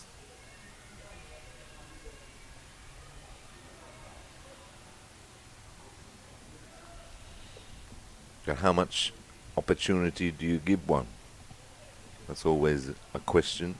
Well, when you're playing 6 test matches a year, 8 test matches a year, it's really, Mm-hmm. you know, it's especially when they're 6 months apart. Yeah, frugal, you know, to determine, you know, what is going to be happening. I just thought that in the last Super 50 competition, you know, the West Indies captain Craig Brathwaite, if you're telling me that he's not good enough to make a Barbados team, then I have a real personal concern about that. Mm-hmm. Well, I think that Craig Brathwaite is good enough to play in our Super 50 competition and score runs as well. Definitely. Not at the rate maybe that you might like, but in our domestic competition, the West Indies test captain should be playing. Should make that squad. Most definitely. And it was only He doesn't have to be captain. No. But I'm saying based on what I saw from Barbados, he was good enough to get into the Super 50 squad. Most definitely. And, you know, that stunts his own career also, because if you're playing test matches 6 months apart, as I say, are very difficult to hold your form. You need to play as much cricket in between and coming back for a second and well judged and well run again. So the important thing here after tea is the academy team has started flat, and their main bowler in Joshua Bishop, he's after a long spell has taken a break, and so someone will have to step up and step up very, very, very fast. Yeah, and that was always going to be key.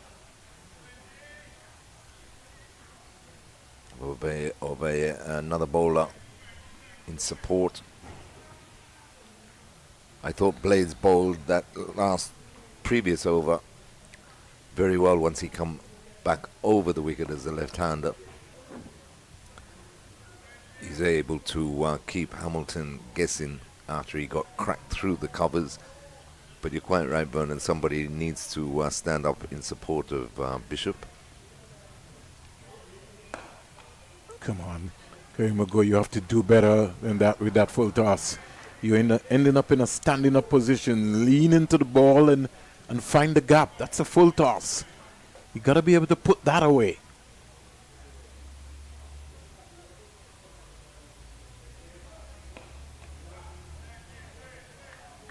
But just looking at the state of the game, as I say, Diniel bowling well, but not threatening, as we say. He's more or less just tying up one end at this stage. He's only gone for 10, I think. Now they were leg by, so he's bowled 6 overs now, no wicket for 8, which is very tidy, obviously, but not threatening. It might be time for a Johan Lane to come back from that northern end and in tandem with Blades, get something going, because 187 for 4 now in the final session of the day, and there's still, 28 overs left in the day, 29 overs remaining in the day. way they're going, they could 60. They could be around 240, 250. I think we have to by stumps if they don't lose a wicket. So, you need to read the game, the young academy boys, and just try and assert some kind of pressure from both ends. I think we also have to drive home the importance of this partnership from Hamilton and Gore. It's yielded 59 from 93 balls. The Leewards at one time, they were tottering at 1-8-28 for 3. The loss of Joel Andrew, Karim Henry back-to-back. And Hamilton, the veteran Hamilton, came in and just opened the face of the bat here and steered this down to the vacant third-man boundary, which is really square. And so I'm surprised that Teddy Bishop has that man in that position, which means that he's bowling, he's asking Blades to bowl short. But that's what I mean, though, Werner. I mean, if you check Blades, since he's gone back over the wicket to the right-handed Hamilton, he's got Hamilton at least thinking about it. He's got Hamilton guessing rather than when he was bowling round the wicket, he's angling back into the right-hander. He was a lot more comfortable. Bring that deep point back into a normal point position, put some pressure on them, let him try and hit through the field rather than to the field. Away with that one. I'm still trying to get the analysis worked out here from Teddy Bishop and Blades. Because he's highly unlikely going to cut that in the air, all the way down to the backward point boundary. It would have to be a poor shot. I think that position of that fielder is for bad bowling. Right. He's certainly not going to get anybody. I don't see him getting Hamilton caught down into that position. But exactly. Who is me? It's cracked through the covers again. Nobody moved. So even there, if you were looking at stop and runs, you'd bring him forward of point and have him on the cover point boundary. But to have him backward a point down there, as you say, that's just for bad bowling. It would have to be a terrible shot. I'm mystified by the field placing. And Teddy Bishop needs to get his angles worked out. In fact, the field placing here, I'm a little bit almost like confused now. Now, the wide backward point, Terry, is even coming more square. He's almost ending up in a sweeper position now, more or less. Maybe they know something that I don't know about. So let me just try and see if I can call this one. Because I don't understand the logic by Blades at all. Not for 50. He's in his 12th over.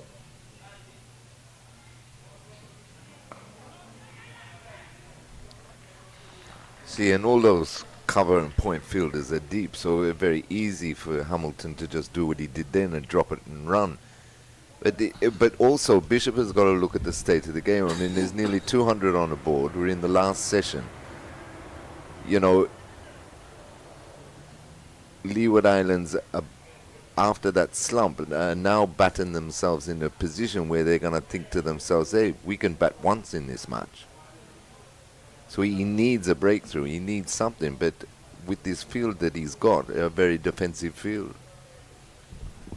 I don't mind the defensive field, Terry. I'm just saying that you have to put people in the right positions because you're looking to get wickets. Right. You want to get 10 wickets first and then 10 wickets after. Well fielded. Oh, and a chance. A bit of throw, but excellent field, and he picked it up all right, but off balance and on his knees trying to return it. It had to be a direct hit. Hamilton was halfway down the pitch.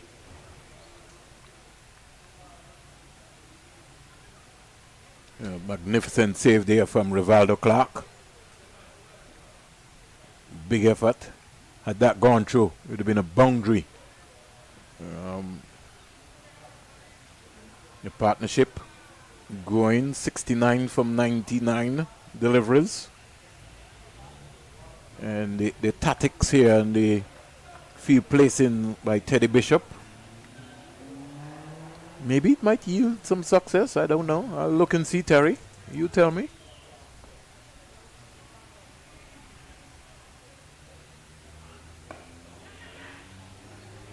It's just too easy. It's too easy because they're too deep. And that's what I meant by defensive fields. And that guy on the backward point boundary is a complete waste of time. Well, maybe he's working on a patience game. They're going to lose patience and do something stupid. We hope not. Yes. For the interest of cricket. 198 for 4.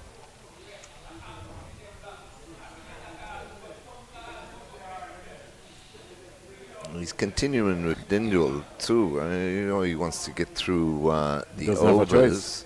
Well, he's picked as a bowler. Well, he's picked as a bowler, but as we say though, Vernon, he needs wickets. Bring Lane back. Think about bringing back Lane, Terry, is the exertion. It's a long day and it's been hot. I could tell you that much. It's been a long day. No, most definitely. But you still know you're still 18 overs from a new ball. You need a breakthrough. Somebody's got to stand out. Here is Hamilton just back and just working this into the leg side area. Vacant leg slip and getting a quite easy single. Callum Boyne Tuckett has had to run all the way down the road. He's got some mat skills to Callum Tuckett. He also can bowl a little bit of left arm spin. Like I said, when I first saw Callum Tuckett before cricket, he was really a sprinter. Very quick on his feet. 100, 200 meters. Still maybe. Was I reading the other day? I think it was in Trinidad. No, it could have been Windwards. But they're playing their under-16 tournament. Here is Gore again trying to pull away rather than getting close to the ball and be able to hammer the ball away. Again going back. Hamilton goes to 40, Gore on 32. And the keeper, who was also captain, took a couple of catches. Like started off the innings as keeper and then came on and bowled and took about 3 wickets. Yeah, it's good. At that level, that's what you want to see. Everybody tries everything.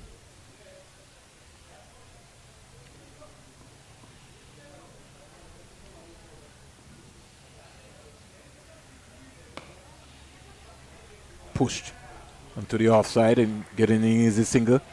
It's almost as if the academy after tea, they've just come out flat. They're flat and they've just been caught on their heels. On their heels, yeah. They're waiting for something to happen, and they're allowing the Leeward Islands now to dictate the game, this partnership. Got to do better with that full toss. That's the second time, Terry, that Go has not been able to find the gap with that. Got to put away those full tosses. Yeah, so the 200's up, 201 for 4, and the partnership's grown to 73. So definitely problems here for the West Indies Academy. You need to keep at it.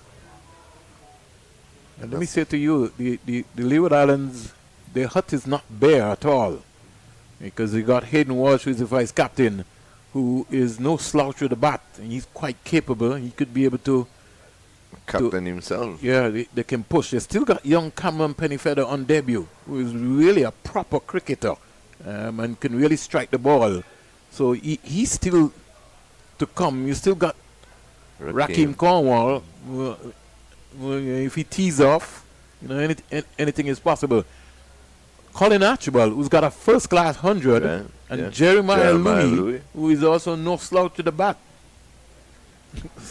So you got to understand what's happening here. The academy, if they don't get their act together, Leeward Islands Hurricane could easily score 375, 400, easy. Hamilton is Most likely eyeing a big one. He's 41 from 50. That's what I'm saying. Blades coming back around the wicket, but they're putting the Leeward slowly but surely are putting themselves in a position where they'll look to just bat once.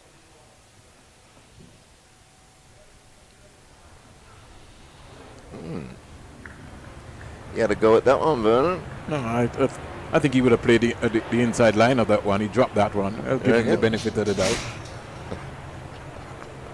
He will tell you that, Jamal. I'm sure he would. If his hands were out here, Terry, then you would question that. His hands were almost in cricket West Indies headquarters. No. Look, let's pull that back up. Look, Terry. Which game you're looking at? Well, I watched the replay. I'm still convinced he played that. Look, Terry. Look at that. Bang. What's that, Vernon? Well, it was wider. Shadow. It was wider. So at least you're forced to play, but at least you still pulled it within the line of it. Because it was off the stump line. If he was in between the wicket and the wicket. Whoa. Gotta stop that, man. You see, that's what we're talking about. The little sloppiness there. You can't give away a single like that. You gotta keep Hamilton. You gotta keep the pressure on Hamilton. And Blades is very upset. He should be. Hamilton is signaling for a towel. He's saying that, hey, he's been perspiring. He's having a torrid time picking up the line and the deliveries there. Maybe he should have done maybe like what Kareem has done. He's come out with a more or less a small handkerchief and has it in his back. Whenever he gets a chance, he brings it out. He goes to 42 Hamilton. Blades just causing a little worry, a little concern. Yeah, he's bowling well, Blades. Now that is what you call pulling inside the line. You think so? You see, if it's not on the stump, then you don't need to worry, Terry. So that's why I said when it comes in terms of Hamilton, it was wide. It was really not threatening. Put it this way, I would, based on what I've seen in this over, I wouldn't go fishing with Kareem Agor, but I would with Jamal. You will with Jamal, but you might not catch anything. Probably not. He's from Rainbow City, Angola.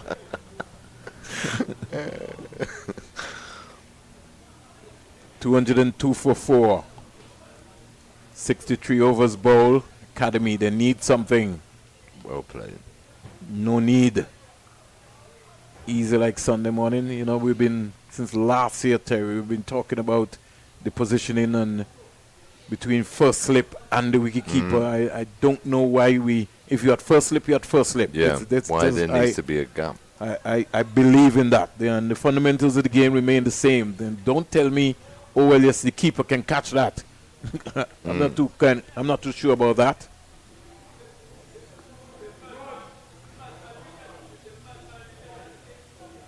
Gore 32 from 90. Blades from the media center end.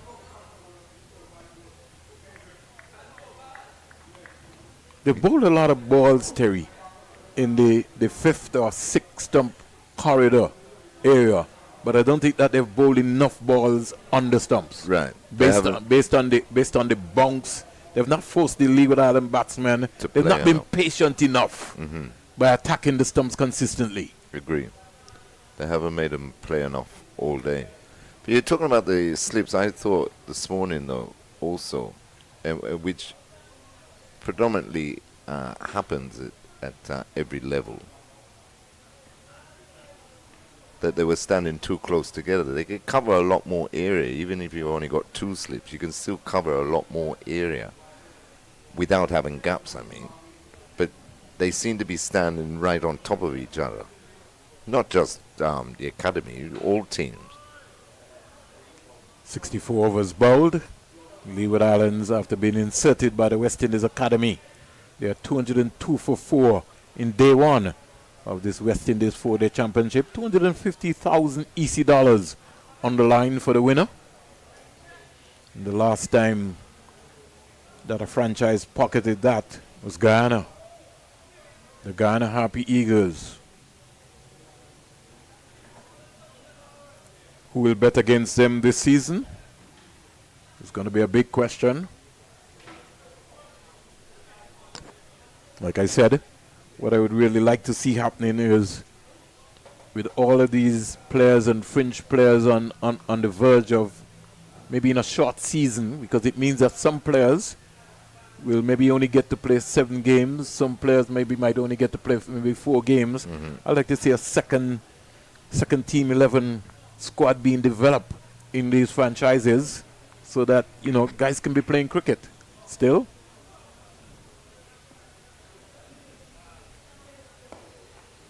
Hamilton looking to undrive, but he can't beat the fielder at short mid-wicket. Looks like Rivaldo Clark, who's in the mix of things. One slip in Joshua Bishop. Hamilton is back and looking to turn this, but Teddy Bishop this time has plugged that gap. He's put himself into a 45 position, more or less a short fine leg. But he's got a long on mid-wicket and a deep backward square.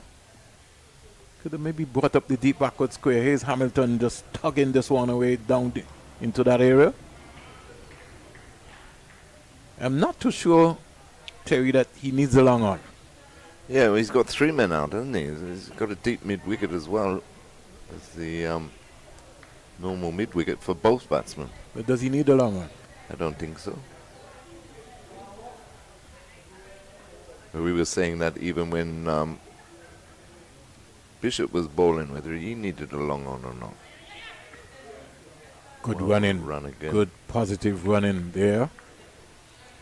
The reason why I said I don't think he needs a long on is because the lines that he's bowling, the mid-wicket and the deep backward square leg are the only fielders that are really getting into position. I don't know if that is strategic. I don't see either Hamilton or Gold looking to hit the ball down straight unless he bowls in that line. And he's an off-spinner, which means that most of the protection on the leg side is suited well. So I would have brought up the long on, more or less. Yeah, and also if you bring him up, it gives Daniel the opportunity to float one up. Again, Hamilton going leg side of the ball, Terry, and losing out again in finding the gap. Definitely. But, it gives Daniel the opportunity to flight one and just see if they go after it. They need wickets, Vernon. They need to break this partnership. Yeah, but sure. I don't see Dinal flighting anything, Terry. Well, that's what I said before. He's like a he's more or less like a stop bowler. He's very defensive. Right. Maybe not on day one, on a day one track. No, don't think he's going to be that effective. No.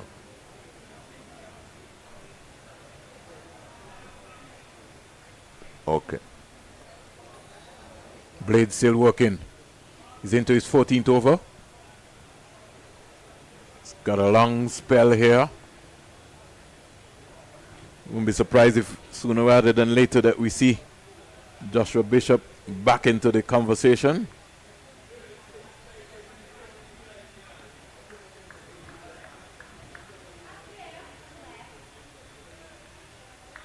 Trinidad and Tobago versus the combined campuses and colleges. They're 82 without loss in that encounter. The game is taking place at the Brian Lara Cricket Academy. Mohan Vikash is on 41 and Cephas Cooper is on 39, not out. Brian Charles leading the Trinidad and Tobago squad in that game.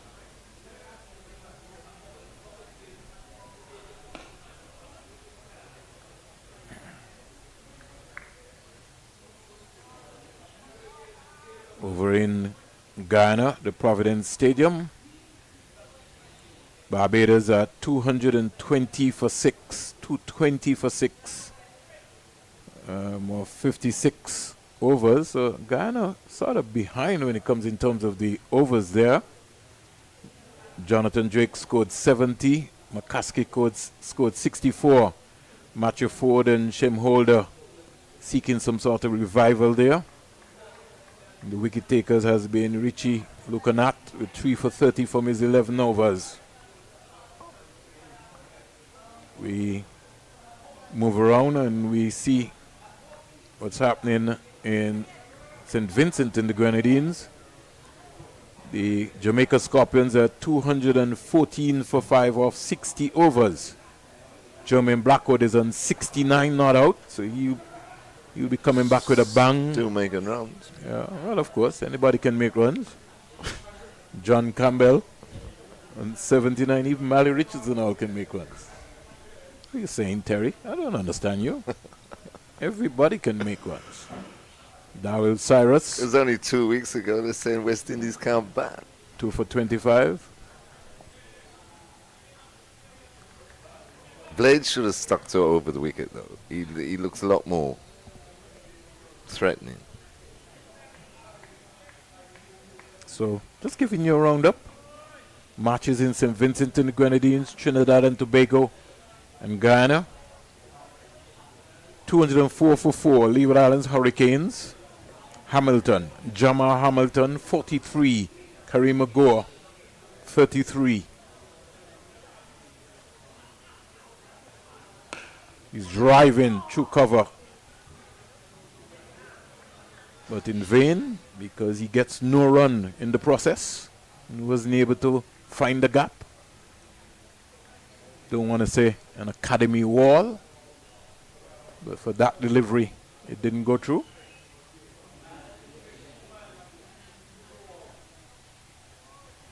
Rivaldo Clark rubbing away the ball. He seems to be the man who is taking care of shining the ball for the West Indies Academy. It looks like Johan Lane is doing a few stretches. And that went further and further away there from Blades. So Teddy Bishop is having a headache. That's all I can tell you, Terry.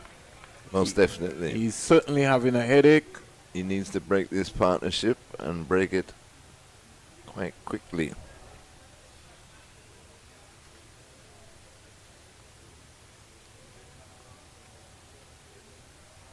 But just getting back to Diniol, I think Marley was saying that he's a bit of a batsman too, more than maybe a off-break bowler. But as I say, he's just really holding his own, tying up one end without looking too penetrating. Another name I was looking for was Abijaya Mansingh. Yes, the Jamaican boy. Yeah, thought he impressed for Jamaica. Seems not to be in favor. He's not in their squad. With the Robert Haynes regime. Interesting. I thought he had a very good first season in first-class cricket last season. With both bat and ball.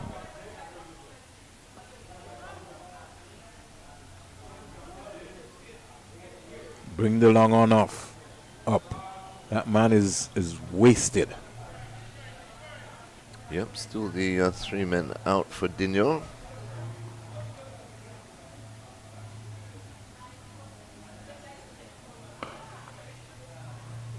Hamilton losing his shape there. His head went up in the air.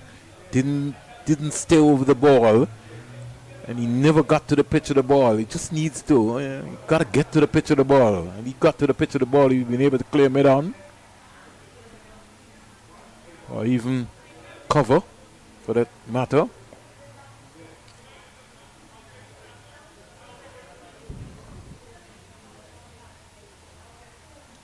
Leeward Islands Hurricanes have hit some 27 boundaries. Very high proportion of boundaries so far in this contest.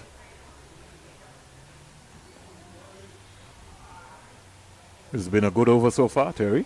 Yeah, much better over by Diniol. Just looking at Hamilton though, he doesn't want to throw it away too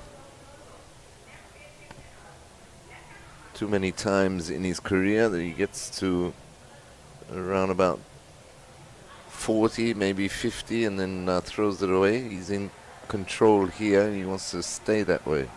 But the good thing about it is that no one for the Leewards has got a half century yet. The top score has been 48 here so far. So Hamilton is no stranger in scoring runs. He just needs to be able to convert now that 50 or 60 into a big one, which I think could send a statement. 205 for 4. Either way, Terry, he's good enough where he can play in any team as a batsman, and he's good enough where he could play as a wicketkeeper batsman. Yes, definitely. So those are the strong attributes that he has.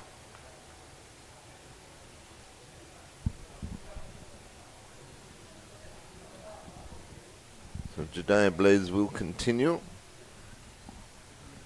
Desperately need a breakthrough, but hard to see where it's coming from here. This partnership growing all the time, no pressure on them. Score's gone up to 205 for 4.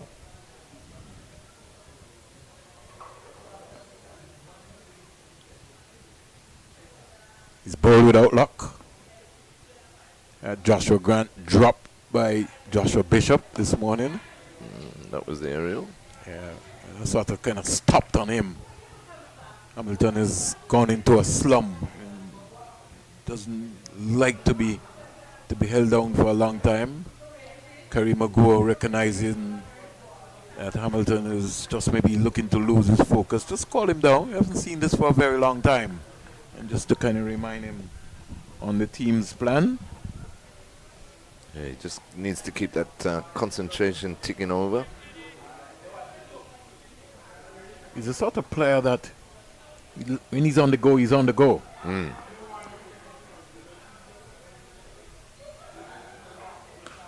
There we go.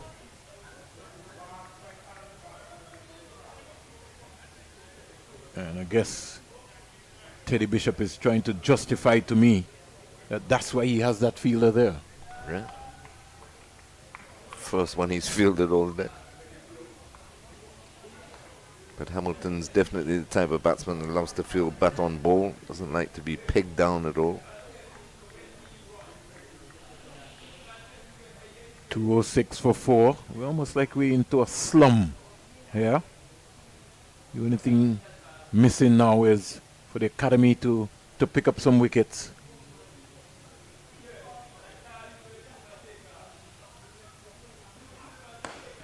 Sharp. Not with bowling like that. Too wide and picked up beautifully by Gore. Hit straight over. Mid-off, 6 runs. Yeah, it was wide. It was a nothing ball from Blades. And he was given the treatment, smacked into the West Indies Academy left side of their dugout. Gore growing in confidence, goes to 39. Bit of class there by Karima too, down on one leg. Smacking the fast bowler.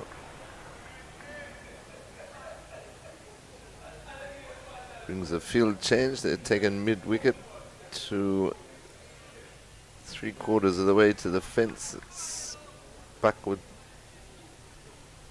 He's still forward a square leg.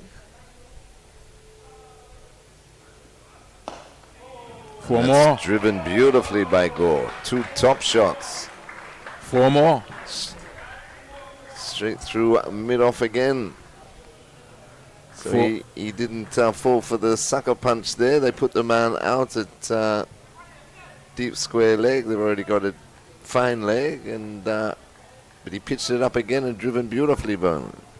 Well, the thing about it is that a Vitz motor car is the most popular car in Antigua and Barbuda. And Karima Gore, that Blades delivery, it was just like he was driving a Vitz at the Coolidge Cricket Ground.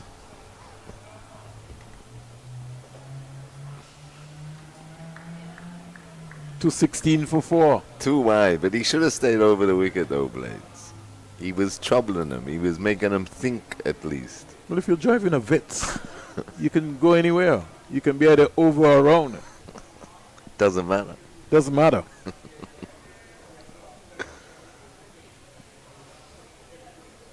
Yeah, he certainly looks. He looks tired. He looks frustrated. Yeah, it's been a long day. He's into his 15th over. It's not finished yet. Not for 65. They still have 90 overs, another 23 to bowl in the day's play.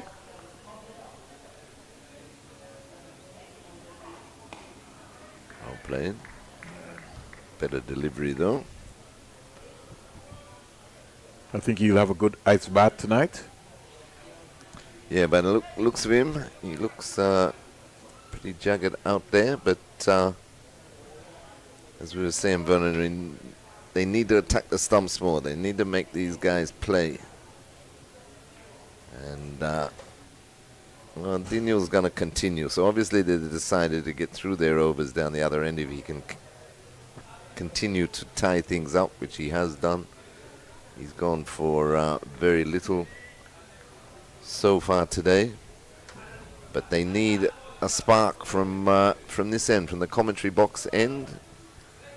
Or as you say, Werner might be very close to Joshua Bishop coming back for another spell, but that's going to be a tall order for him too. Late in the day, he's already bowled some 21, 22 overs in the day. Daniel is into his 10th over. He's only gone for 14. Well, if we examine what has been happening, we know for sure that Joshua Bishop has bowled 21 overs, 6 maidens, 55 runs, 4 wickets. So if you look in the context, the next man who has bowled anything close would have been Blades, 15 overs, 3 maidens, 65 runs, no wicket. So it means that somebody else has to put in the work. Single given away. The first time that the fielder has fielded the ball down at long on for some time in Memorial.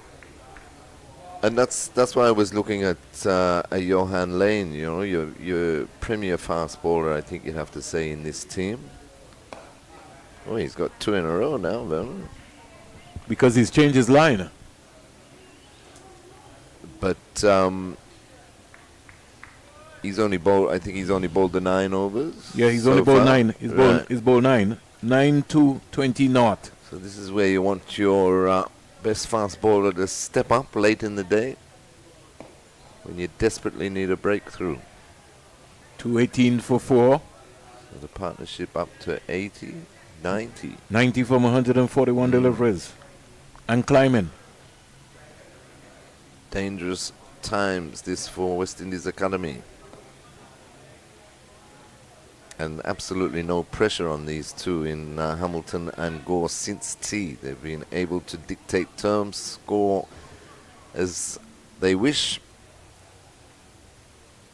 Real penetration from both ends, really. Blades occasionally getting the ball to do something, but in general, there hasn't been any pressure since the tea break. So we are going to see a ball in change, but it's going to be more spin, so still no. It's Joshua Bishop. Johan Lane. Go back to their #1 strike bowler and the only wicket taker for the day. In Joshua Bishop, as Vernon was saying, 21 overs, 4 55. That's the all 4 wickets to fall as Leeward Islands Hurricanes at 218 for 4. Karima goes on 44, Hamilton 46.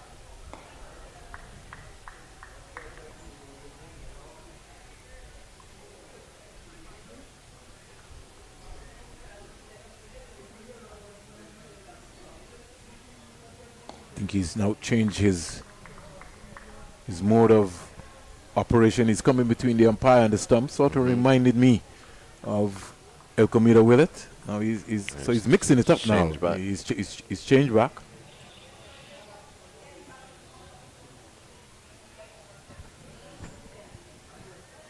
Elko is one of the first persons I, as a small boy going to Warner Park, could have seen. It was always so tricky seeing Elko just come between the umpire and the stump. Right. It's just amazing. First player from the Leeward Islands to have played Test cricket some 51, 52 years ago. And then from Antigua and Barbuda, the birthday boy, Dr. Sir Andy Roberts.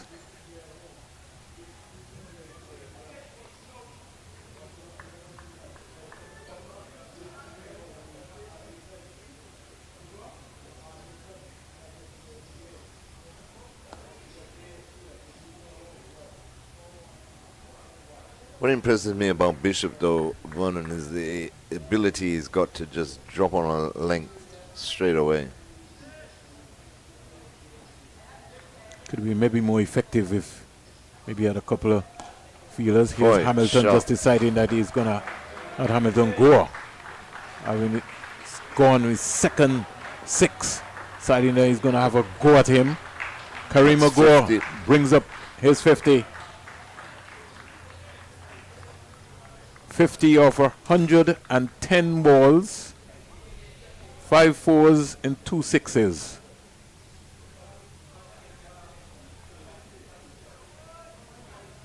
Excellent innings there by Kareem Agor in a very authoritative way of bringing up the 50. Down on one knee and smacking that right over the mid-wicket boundary.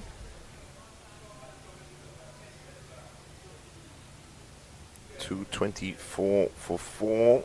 Partnership approaching 100. Whoa. Again, backing away, trying to cut. Fortunate there. He's going to is live and die with that Hamilton. shot, Terry. So All of them, by the looks of it. I might as well don't say anything. True. You just keep doing your paperwork. Right? Yeah, he's that's how he's gonna play. And don't care how many times he gets bowled or he gets caught. He says it was on. He'll always tell you that.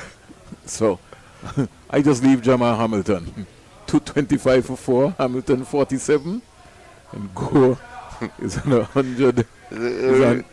His face 111 deliveries. He's got 50. It reminds me that they say Kadem Hodge is the best batter spin in the Caribbean. Of course, except when he goes back though, because he's been out 5 times or something. Every time he goes back, there we go again.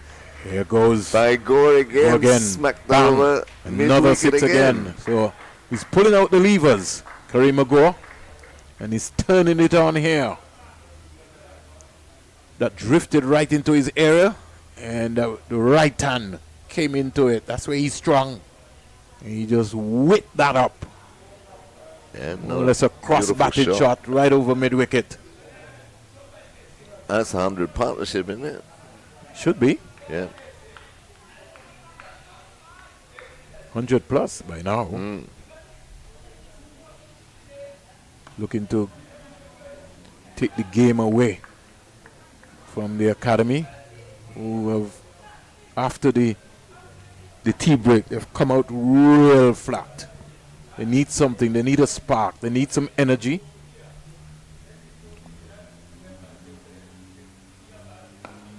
On drive, down the ground, easy as they would say, like Sunday morning. Partnership is 104 from 153 deliveries and counting.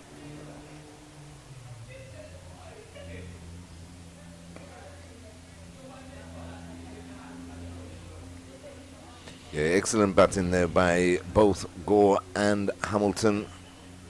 Previous over of Bishop just coming back. The wicket taker for his second spell, not letting him settle, and then taken to Dindiola. They've been happy to just milk around the park all afternoon, but just attacking him a bit more in his last over. So it's making Bishop think about changes from both ends now. 232 for 4. He's got a geese. You can roll his hand over if he thought about that. Don't know if he'd be inclined to. You know, these days we have a new word called workload. I never knew of that in cricket, but it's been introduced. I never knew you were allowed to play when you felt like it either, but anyway. Those are the days. Why? Throw offline again there. Yeah, a bit disappointing though, I must say, Vernon, throughout the day with the young academy teams fielding in general. I mean, I know they dropped a couple of catches, but just their groundwork too. They're not as quick or as sharp to the ball. The returns have been wayward. They've had a couple of opportunities to affect runouts. I think it's just a matter of rushing. You're so anxious to get a wicket.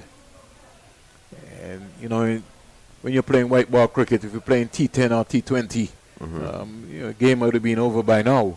Right, yeah. When you're playing 4-day cricket, is a whole different ball game. As they would say in the old time days, the Leeward Islands have come out and they've decided that they're going to sun the academy. Because most of the academy players, they have on a sun hat, which means that they've come out prepared to take some sun. Yeah, come out to stay. That's why they have on their white floppy hats. Might need some suntan lotion to keep them going. They maybe can't wait for the water break. It's been a long one. Go 57.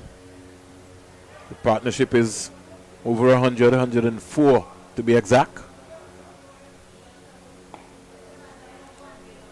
Yeah, the only one that has got a sun hat on is Bowen Tuckett, the keeper.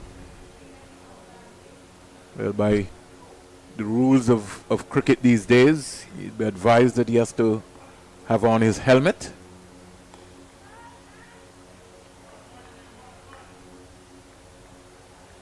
Just got to be patient. Kareem Agor, every now and again, gets agitated. He's got to stick to the script. That bounce. So, finally, Terry, the partnership is 104 from 160 deliveries. They're going to have a drink, and I think the academy boys can't wait. Look at the body language, Varun. They've got to find some energy. Definitely. So, that's an hour to go. Just pick yourselves up, boys. Another couple of wickets tonight, at least keep you in the contest. So still a long way to go. Some still 18 overs to be bowled in the day's play. Leeward Islands Hurricanes, 232 for 4. Kareem Agor is on 50, and Jamal Hamilton is also approaching half century. We take a quick break, get ourselves reloaded with a snapper, and we'll be back.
Welcome back.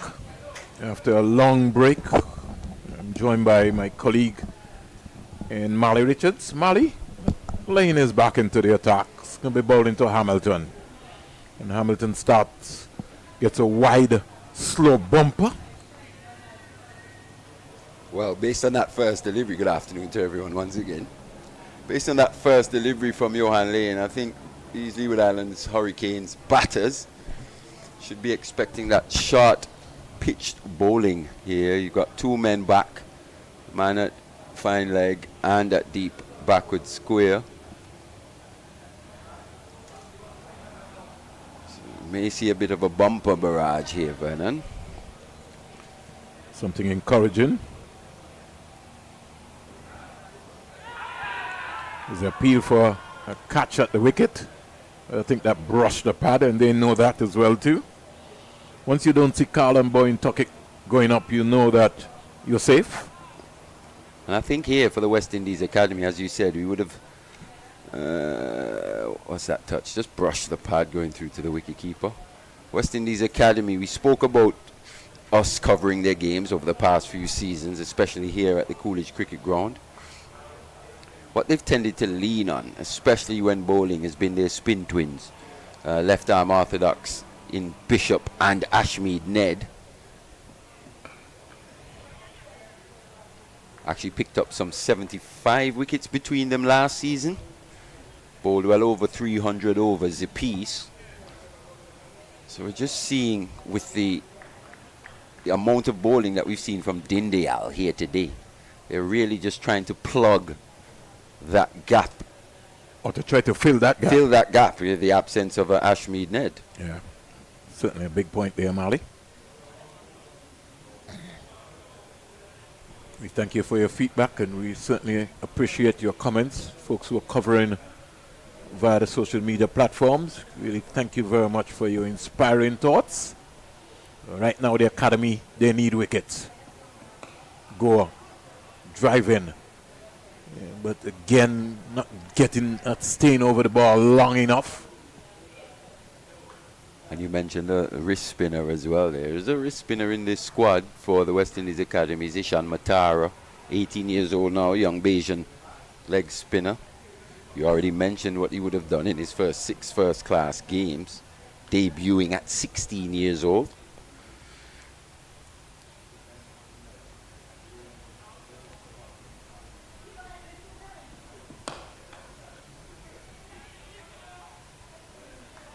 Don't know your thoughts, Mali, but I thought that the academy, after lunch, they came out very, very, very, very, very flat. Well, it was that double strike on 128 by Joshua Bishop that would have really set back the Leewards. And the manner in which this pair and Hamilton and Goa have gone about it.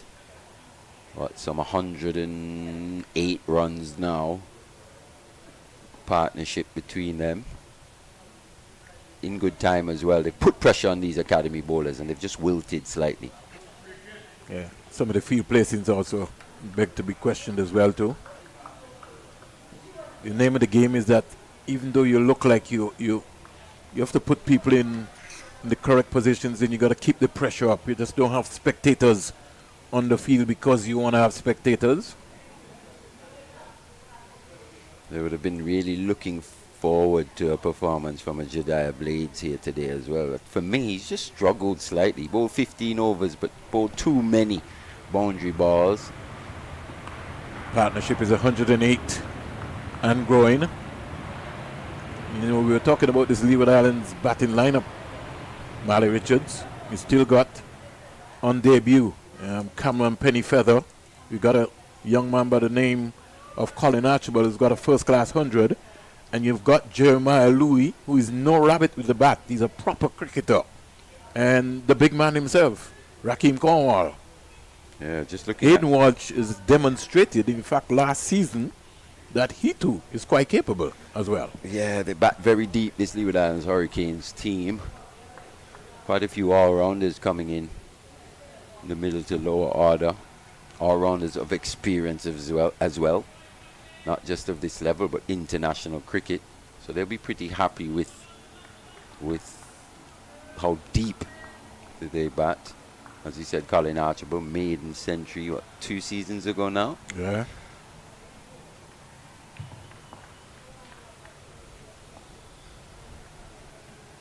Former 18 player as well, Colin Archibald. So Jamal Hamilton last season, Mally Richards, 352 runs with 2 half centuries, high score of 77. So he'll be looking to, he knows that he's one of the pros here.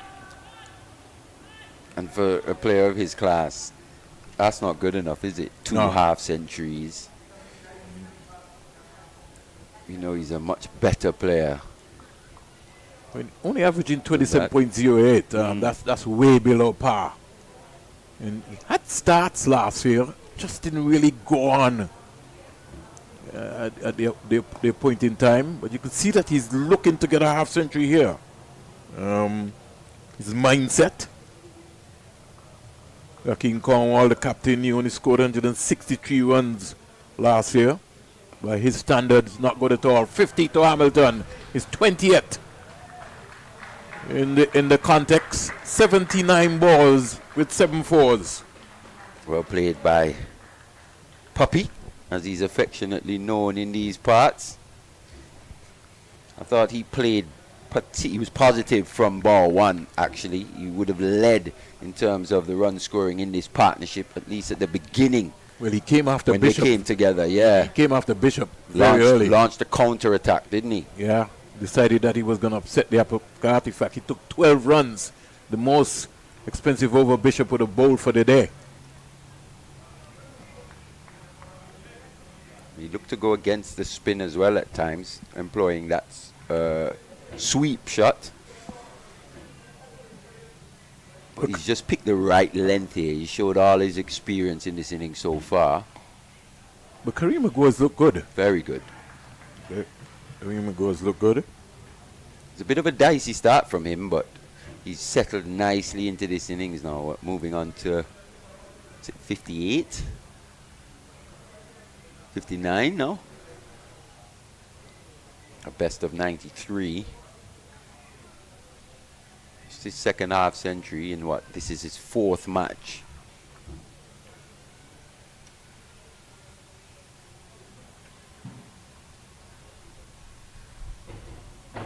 A young player for me who I think, at least in the past few seasons, could have and should have been a member of this West Indies Academy setup as well.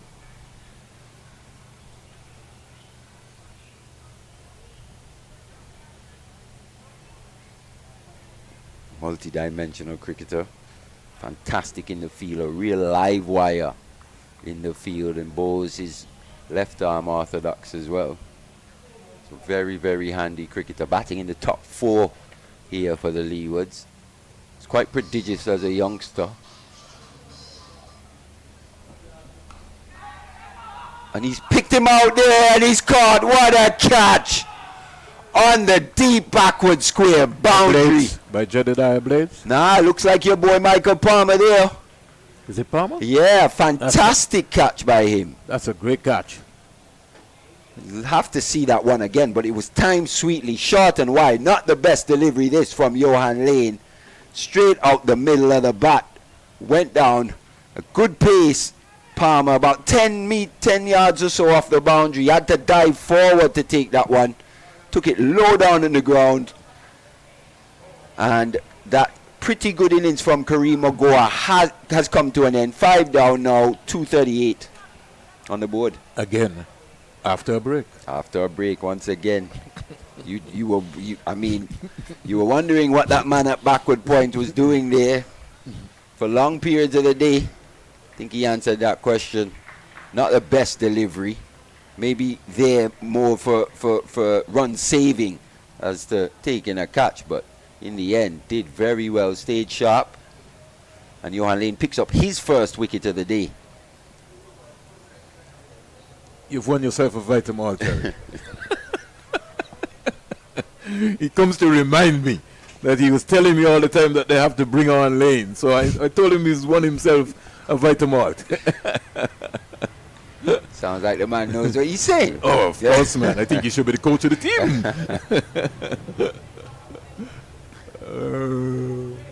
a wicket almost against the run of play there. Hurricanes looking very comfortable, as you said, just after the break, just opening an opportunity here now for the West Indies Academy, especially for Joshua Bishop with this ball turning the way it has. He'll be fancying his chances, especially against the new batter in Hayden Walsh.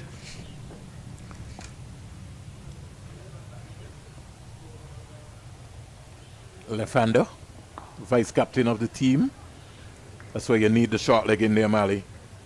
Especially with Hayden just coming in. You want to keep that pressure on him. Also with Hayden maybe not being the most comfortable, especially early in his innings against the shorter deliveries. It's an opportunity here that the West Indies Academy have to look to take. They also have to look to create opportunities, not just sit back and wait for them to happen. Shot, top-edged. Will it carry? No, it doesn't. Kenny Clark coming in off that fine leg boundary. As we said, Hayden Walsh, especially early in his innings, just a little bit uncomfortable against the shorter deliveries, and these West Indies Academy bowlers know it. Got to put people in the right positions, Mali. Get the short leg in. When you see an opening, you got to spring on it. You know, and I just find that today they've just been sometimes very defensive. They started this morning, no short leg. And the ball was bouncing around, really. Just a while ago there, had there been a short leg, Hayden Walsh would have been back in the hut without scoring. Chooses to go full this time to Hamilton.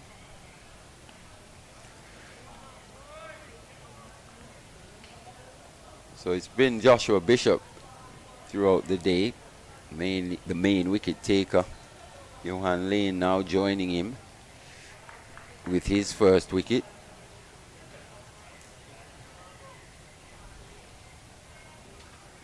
I'll be very happy to see the back of Kareem Ogoa. He was just setting up nicely, feet were moving, timing the ball sweet. That shot over extra cover in particular of Jediah Blades. Something special. It was, indeed. One can, we were talking about the academy team needing some sort of spark or something. Let's hope that that catch by Palmer would now certainly lift the entire team and get them to really now kind of restrict the Leeward Islands Hurricanes to maybe even under 280, 290, under 300. That's a loose shot by Hayden Walsh. See ball, hit ball. Just slightly camped on that back foot there to that last delivery. Have a look at this again. Remember what happened previously with that short delivery. Goes fuller. As you see, that front foot goes nowhere. Absolutely nowhere. Caught on the crease. I think that sort of looked like a golf shot. Yeah. I was actually speaking to him this morning. He said, man, the golf game's really kicking his behind at this point in time. Well, that's the thing about golf, Mali. You have good days and you have bad days. Definitely. Yeah, and you just have to be able to just appreciate that game. I think unless you're Tiger Woods or Rory McIlroy and the like, you have more bad days than good ones. Oh, certainly. And the banter at the end of the day's play is not an easy one. And during as well. It never stops. People always remind you. I always remember a story, Mali, about maybe even last year. Zari is very big active in the golf. As well, yeah. And so he told me that, Kuma Rodney beat him up a couple of times. And he says he vowed to himself that Kuma will never beat him again. Yeah, and just to let you know, these guys are playing for money. Eh? That's what I'm saying. Okay. It's not just fun. That's what I'm saying. He told me that. Yeah, that's not happening again. So they're taking it quite seriously indeed. Playing for the pot at the end of the day. The pot at the end of the day. Boy, it's just amazing, boy. Lovely sport. Just in case you want to retire, 241 for 5. It's always very important to get young players. Well, Hayden and myself had a different concept to you guys, Mali. You already was introduced into golf. All of you had golf balls in your bags. You had to be catching them off of the wall, off of the roller. Now it's amazing these days. You guys didn't have any gloves. You could imagine you came, Ross Donato was alive and you would be standing up in front of Ross Donato. Oh my gosh. I thought I was cool until when I met Ross Donato. It's funny you mentioned golf balls. Just a couple of days ago, I was actually watching a little piece on Sir Donald Bradman. It was obviously an older piece, some footage of him actually practicing with the stump and the golf ball. But there was something interesting I saw in that video as well. There was a piece that I could tell it was clearly edited in terms of they were trying to make out that Sir Don was knocking it continuously against the wall with this stump, but all you could see was the ball just pinging off the wall. You're not actually seeing the Don do it. I was like, hey, we need a bit of an investigation here into that video. Certainly. Well, I'll give you an eye-opener, Mali. First time I came around the Leeward Islands team, senior team, your dad was the captain against Barbados in St. Kitts. I think this might have been 1988, 1989. And your dad walked out with a dozen golf balls. I've never seen anybody warm up with golf balls. Different color golf balls, and he said all he wanted me to do was to just throw the golf balls to him.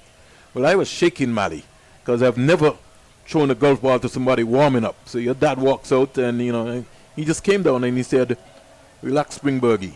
All I want you to do is just throw the balls to me." Those days Warner Park. Yeah. So when you hit the ball, it just comes back off of the wall and you just catches it. And that's when I was able to kind of settle down. But it was an eye opener for me. Your dad just came out and this was just his warm-up period. Trying to sharpen those reflexes, Oh, yeah. Especially with the golf ball, the way it reacts off the walls. It's just a bit quicker, smaller as well. Looks to focus the eyes. 241 for 5. A big one has just touched down at VC Bird International Airport in the back of us. And McCanny Clark, he'd want to take off like Caribbean Airlines as well. And get Hamilton dismissed. Wide delivery. They've bowled so many of them for the day, Mali. And as you said, they've just gone a bit more defensive here, especially to Hamilton. It was like this when Hamilton and Gore were at the crease. Now they're just pushing back a man onto the backward square boundary. Still got that deep backward point as well. Yeah, there must be something that we don't know. But at least we have seen something work. Because Ewan Lane has picked the wicket up. So maybe he's going to come from this end. We don't know. Let's see what's going to be happening. Yeah. It's his favoured end, this pavilion. Yeah, this is his end. This is his end. Kenny Clark back again. He's been around for some time. He has. He's been quite economical today. Hasn't been overly threatening though. So Joshua Bishop, 25 overs, 7 maidens, 64 runs, 4 wickets. Before that, his first spell, 21, 6, 55. So in this spell, he's only bowled 4 overs so far. It's been a long day for him. Short ball. Hamilton, easy like Sunday morning, just getting under that. This is only McKinney Clark's 10th over.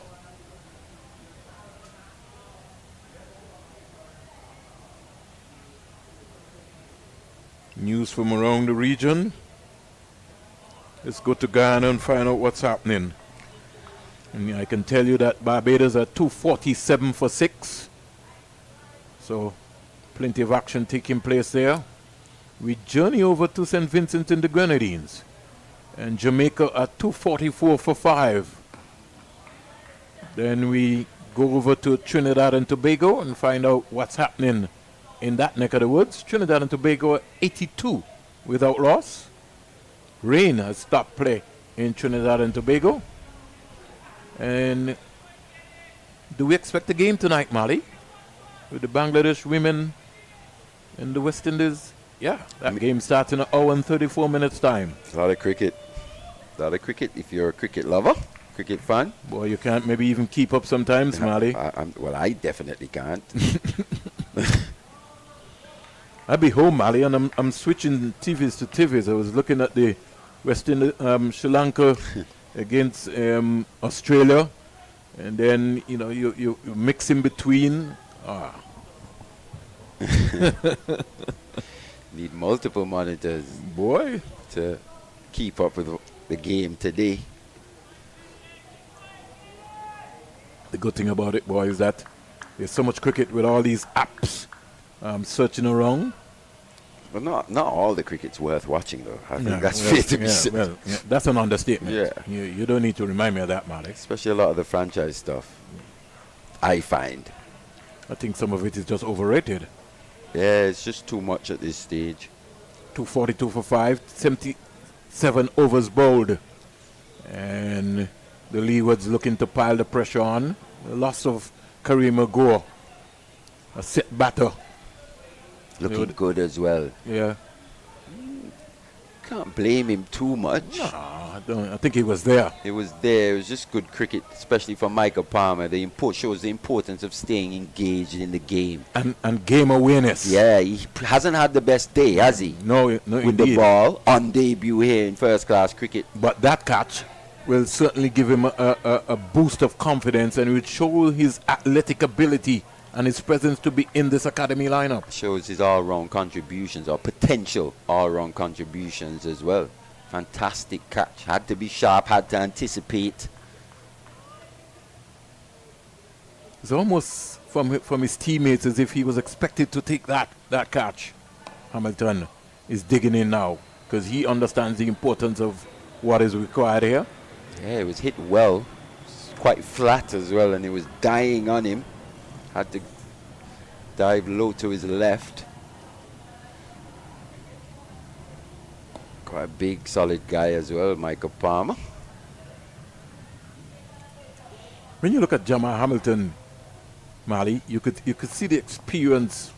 This is his 65th game in this professional setup, and he could overtake Munson Hodge as the leading run scorer for the Leeward Islands at this level in terms of runs. Munson Hodge, one of the veterans of Leeward Islands cricket and West Indies cricket, only got to as far as the West Indies A team. Would have only played some 57 matches, 3,280 runs. Hamilton starting this season with 3,166 runs. So he'll be looking to get up there. Out comes the broom by Hayden Walsh. Did he find the boundary? No, that was a big save there. Is that Blades again? That is good, proper work there for a man who has really put in 15 overs already. Yeah, not had the best day with the ball either, but putting his body on the line there for his team. You know the boundaries here, Mali, especially the square ones, they are massive, right? Yeah, they are. So, lightning quick outfield, though. Again, the broom comes out again.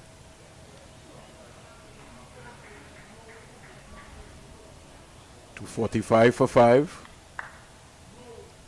And the matchup more favors the 246. left-hander here in this situation in terms of the left-handed batter. Truth. Hayden Walsh. Just looking to knock Joshua Bishop off that length.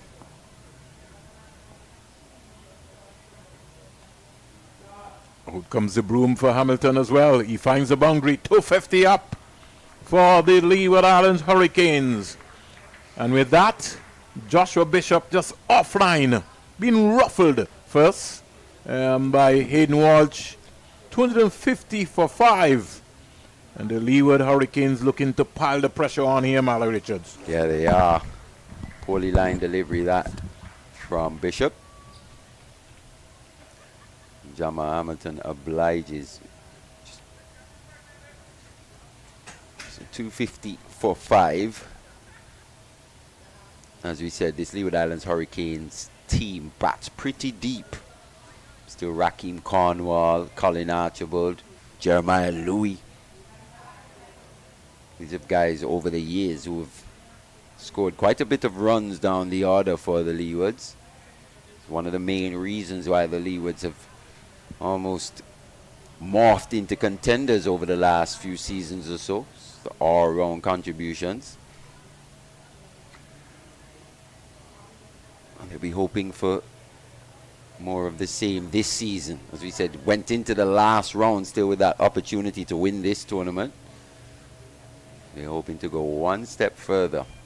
We've made a good start here on day one. This one's hammered through the mid-wicket area.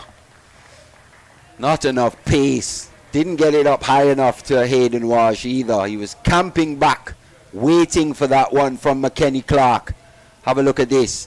On the back foot. Just swiveled slightly. Was onto it quite early. Hit well in front of square. That fielder behind square had no chance whatsoever. Wonder if he'll just stay slightly in front of square now. Johan Lane is easy. He's dragging himself. Yeah. Just behind square once again. Oh, just done. Missed out there. Short wide. Outside that off stump. It's important for McKenny Clark to keep that energy up.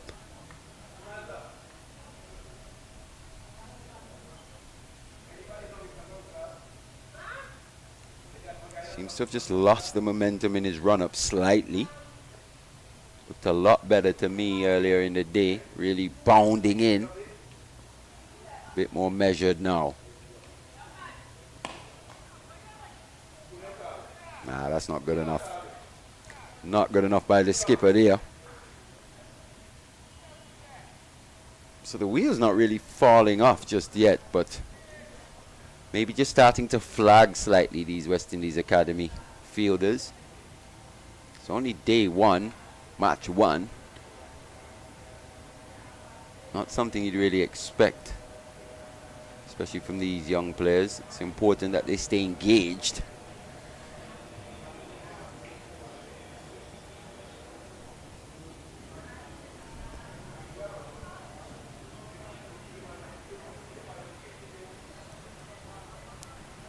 Bit of frustration now, just starting to creep into McKenny Clark, having to abort that run up. Field change. Fielder moves from the offside into the leg side, into that straightish mid-wicket position.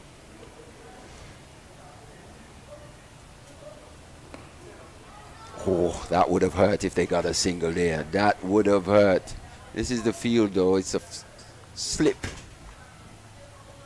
One slip, one gully, backward point on the boundary, extra cover, mid-off, mid-on, mid-wicket. Deep backward square and a fine leg here from McKenny Clark. Seem to be working up some pace here. Yeah, I want to see a bit more energy from him though. When you're under the pump for such a long time, 250, 486 balls, 314 minutes, 29 fours and 3 sixes. Been a long day. Down the onside. Big effort there from Callum Boyne Tuckett. There was a bit of that extra pace from Clark, but poorly lined. Every now and again, the frustration tends to creep in. And it's been exhibited from their body language. Another name just popped into my mind, Vernon. What's that? Considering, as we said, we've done these academy games now for quite a few seasons. Jordan Johnson. Yeah, in fact, he wasn't in the Super 50 squad for Jamaica. And I searched almost all of the charts and I didn't see him. So he must be gone somewhere. He may be in Australia. Yeah, we got to find out what's going on. I was looking at Abijaya Mansingh too, and Terry was on, and I was saying, Terry, I didn't see Mansingh's name either. Yeah, Mansingh's there. He's with the CCC this year. Oh, he's gone to CCC? Yeah, yeah. He was here at the spin camp, actually. Oh, you? West Indies spin camp. Okay. Yeah. Abijaya Mansingh. He's a player I've always kept an eye on since his debut season. But again, you see, Mali, that's what we're talking about. Debut season for Jamaica, did well. And then just not in the conversation because A-team as well, played for the A-team. Yeah. Yeah. So make sense. Jordan Johnson, what, just 19 years old? Yeah, I don't know. I mean, if he's not in that Jamaica lineup, he has to be here.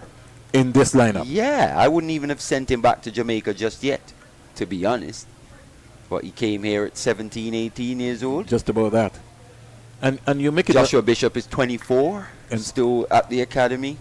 We had Naeem Young, 24, 23 years old last year as well. And you're making some good points here, Mali, because when they release players like Kevlin Anderson and Kirk McKenzie and those guys, they had already graduated and shown that they had potential and class. They were possibly ready to go to that next level. Yes. Even though Kevin Wickham, who was here, you know, he blossomed and went to the next level. 256 for 5. Bishop starts short ball. And Hamilton is upset that he didn't put that away. His favorite square drive. And he will tell me that, hey, I should have put that away. He's 59. The way he's batting right now, he looks like he's focused on looking for 100. His third of this championship. Kenny comes quietly forward. Anything within his area, he's certainly going to have a go at that. Trinidad and Tobago back after the rain, 86 without loss.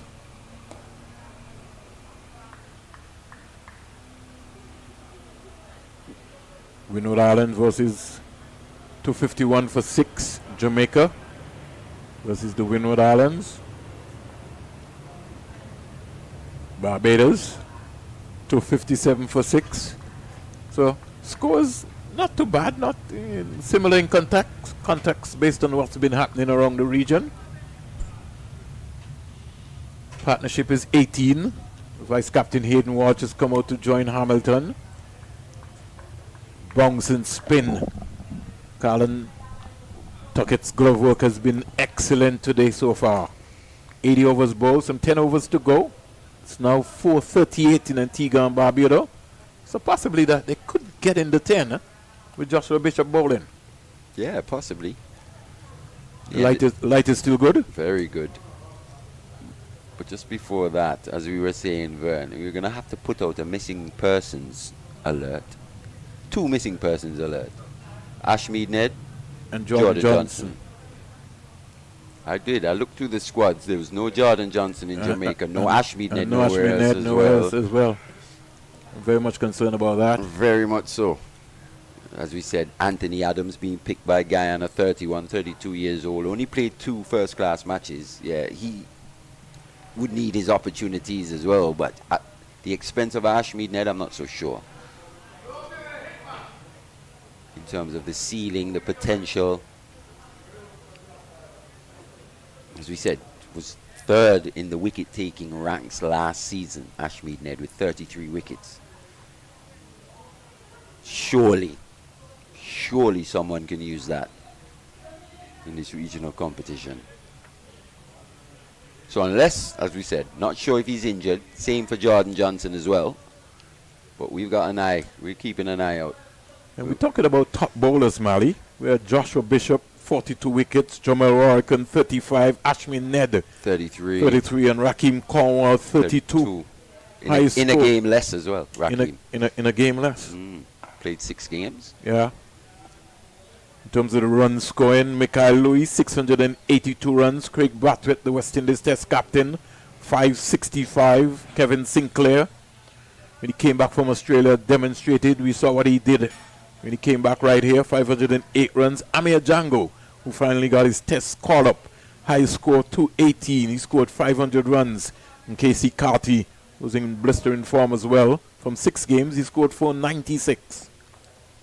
Amir Django scored quite a brilliant ODI 100 on debut just a few weeks ago. Just for a moment, we saw Hamilton advancing. And then when he got there, he just checked his positioning and just defended the ball. Chagasaw running in there to try and cut that out. The academy, they have to believe that they can bowl out this Leeward Islands team. I just saw Raheem Cornwall walk out of the dugout, Leeward Island Hurricane dugout. He was in whites. Yeah, he's got on his pads, everything. He was stretching, so he's maybe due to come next. Or maybe they might just decide to send the debutant Cameron Pennyfeather. You also got Colin Archibald, Jeremiah Louis in the hut still, depending on the tactics from Steve Leeward and Weldon Cornwall. What will happen? Hamilton just working that down to the final leg area to pick up his 60th run. This is where he's got to show all his experience as well. Jamal Hamilton, alongside Hayden Walsh, who's been promoted as vice captain of the squad. And has got vast experience in his own right. Think These two just have to marshal it to the end here. I think the original captain is Alzari Joseph. So who I really like as a captain, I tell you that. Look at that once again. Just getting into an awkward position. Because he was squared up as well too. He makes himself a big target, doesn't he? Yeah, you've got to stay side on. Especially when guys coming at you. Let's look at every play again. Yeah, it's just a little area. An area in which Hayden Walsh, it's just followed him throughout his career, hasn't it? Yeah, just look how he's turned around. Right around. Look at it, Mali. Yeah. Gotta watch it. It wasn't a quick delivery by any means. Just an awkward height. And because these two teams have played against each other so consistently, Mali, they know. So they know the weaknesses and the strengths. Two home teams. There was almost a forward press, Mali, and not really a forward press. They were just camping on that back foot slightly. Yes.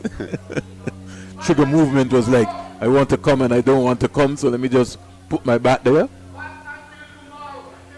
Somebody's shouting from the stands, bat until tomorrow. But McKinney Clark would have other ideas. Yeah, in the academy, they'll be hoping to at least take 6 or 7 into stumps.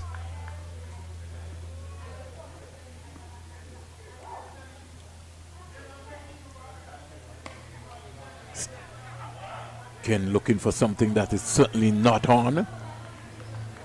So pressure building here on Hayden Walsh. Ogis just starting around here. Saw his dad here this morning. And so many of these young boys' parents continue to give invaluable support. Carlin Bowen Tuckett, his mother, she's glued to her computer, listening, following every. In fact, she has 2 of her husband and her son. That must be some pressure. Wouldn't like to be in that house and hear the cricket argument if it get going. Hamilton, he's on 60. Can't bowl there. Can't bowl there to Hamilton. Can't bowl there, Mali. The broom is going to come out. Yeah, he's just succumbing to the pressure slightly. Is Joshua Bishop. Yet another poorly lined delivery down the leg side. And what's interesting to note is that since session 1, where we saw the ball actually turning, bouncing, as the day has progressed, it's got slower. It's gotten slower, and it's gotten less as well. Yeah. Not sure if he's actually bowling a bit too quick now, is Joshua Bishop, but not the same amount of turn and bounce on offer. Well, I think if you examine that, Mali, I think that's a wonderful observation that you would have made.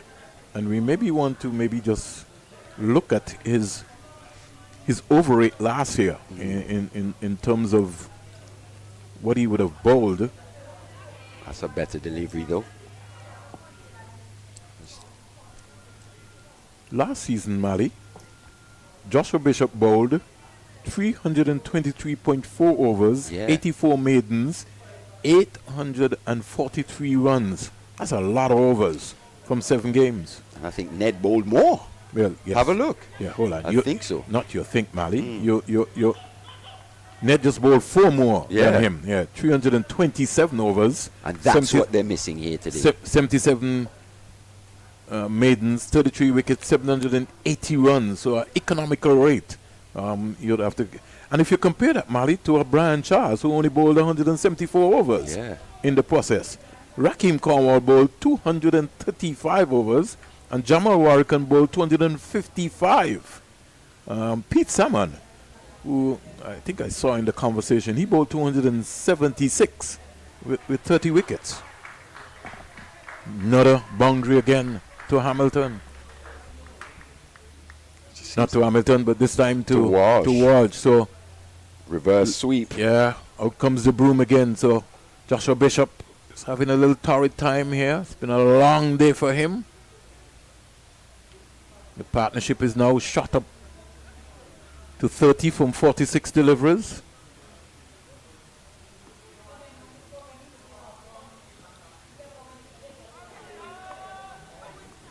Almost looked like he was shaping up for a booming offside drive there. Had to hold it back at the last second. The ball sort of just tipped on him very quickly. That's the shot exactly which Joshua Bishop would want him to play, looking to play through that offside, opening himself up. Maybe just provide a little gap for him to sneak through. I think sometimes when you look back, Mali, Joshua Grant, LBW for 34, Shelton Forbes bowled for 22, Kadeem Henry bowled for 48, Joel Andrew bowled for 1, and Kareem Agor almost caught by Michael Palmer. Brilliant catch. You could say that maybe it was a poor delivery by Yuan Lane, but he did pick up the important wicket of Kareem Agor for 59, 157 minutes, 126 balls, 5 fours and 3 sixes. And when he got out, the score was 238 for 5. It's now 268 for 5. So at 128 for 4. West Indies Academy were right in it with their top bowler as well, leading the way. But as you said, it was that counter attack from Jamal Hamilton. Really looked to go after Joshua Bishop, and not in a reckless way as well. No. Just played good cricket shots. And they ran well between the wicket. Which you would expect. Hamilton and Gore both very quick between the wickets. Also teammates in the cool and smooth. PIC Liberta Blackhawks, so they would tend to have known each other for a little time outside of the Hurricane franchise setup as well. It's good to see young, and well, not young, but Hamilton has maintained his fitness as well. He's never fallen below a certain standard, has he? No, he hasn't. In fact, he plays in the US League as well, too, in the MLC. Got an opportunity to play for the Antigua and Barbuda Falcons last CPL season. For me, long overdue, to be honest. Should have been playing in CPL a long time. I personally felt so, too. I always was asking the Sinkits, Nevis Patriots management, why they were not maybe looking at Hamilton. I remember an innings in which he would have scored. It was a Super 50 innings. It was a semi-final game, Mali. Who was it against Trinidad? Against Trinidad and Tobago. He just blew them away. And the way he blew them away as well. You'd expect at least someone to pick him up. Not necessarily the Leewards franchise or so, but someone in the Caribbean, but wasn't to be.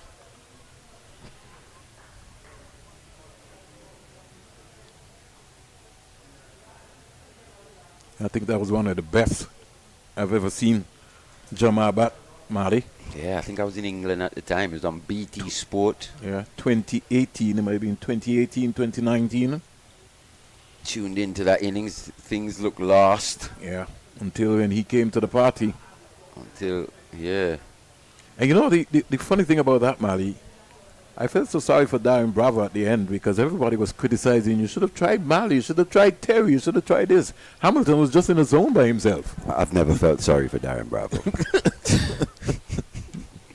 Ever.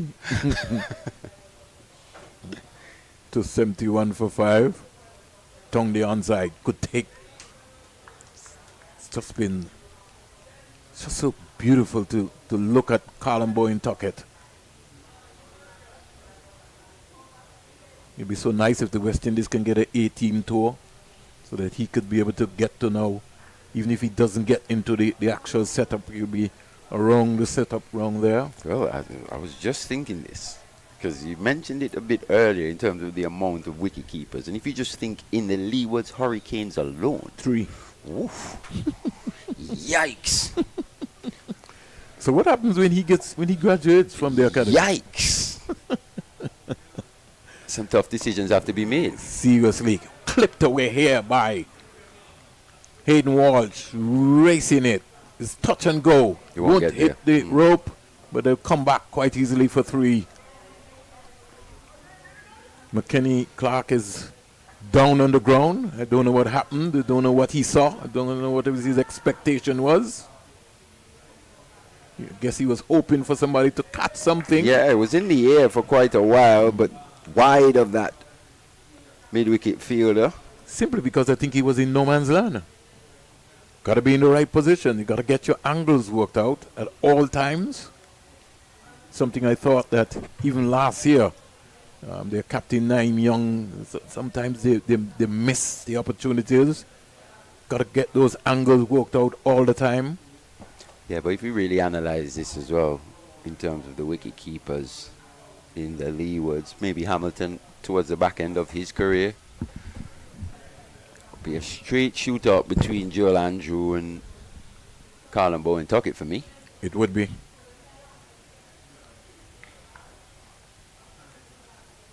As you said, Josh Grant as well. Yeah. He's in the mix. They have some headaches. I'm glad I'm not a selector to make those tough decisions. But one thing for sure, even if Jamar doesn't go on from here to get into the 4-day setup, Jamar is good enough to get into the white ball squad and play as a batsman. So they still have some options where, as you said, Mali, they can be able to expose someone else because he's that good that he's good enough to get into the Leeward's Hurricanes white ball squad and still play as a batsman, even if he doesn't play as a keeper. Sure. In fact, hold on. Jaleel Clark, Mali, is also a franchise. He has a franchise contract. He's in the conversation as well. Maybe a bit further behind this lot in terms of Joel Andrew. But he started in the Super 50. Yeah, he did. Yeah. He did. Yeah. So you think Joel Andrew? He's been in the CPL. He's been on West Indies tours. Colin Bowen Tuckett. Well, the thing about it is that Joel is not kept for CPL for Antigua Falcons, but he's made a statement in CPL already. Yeah, but so it comes down to what you're talking about now. He's ahead. He's ahead. Definitely ahead.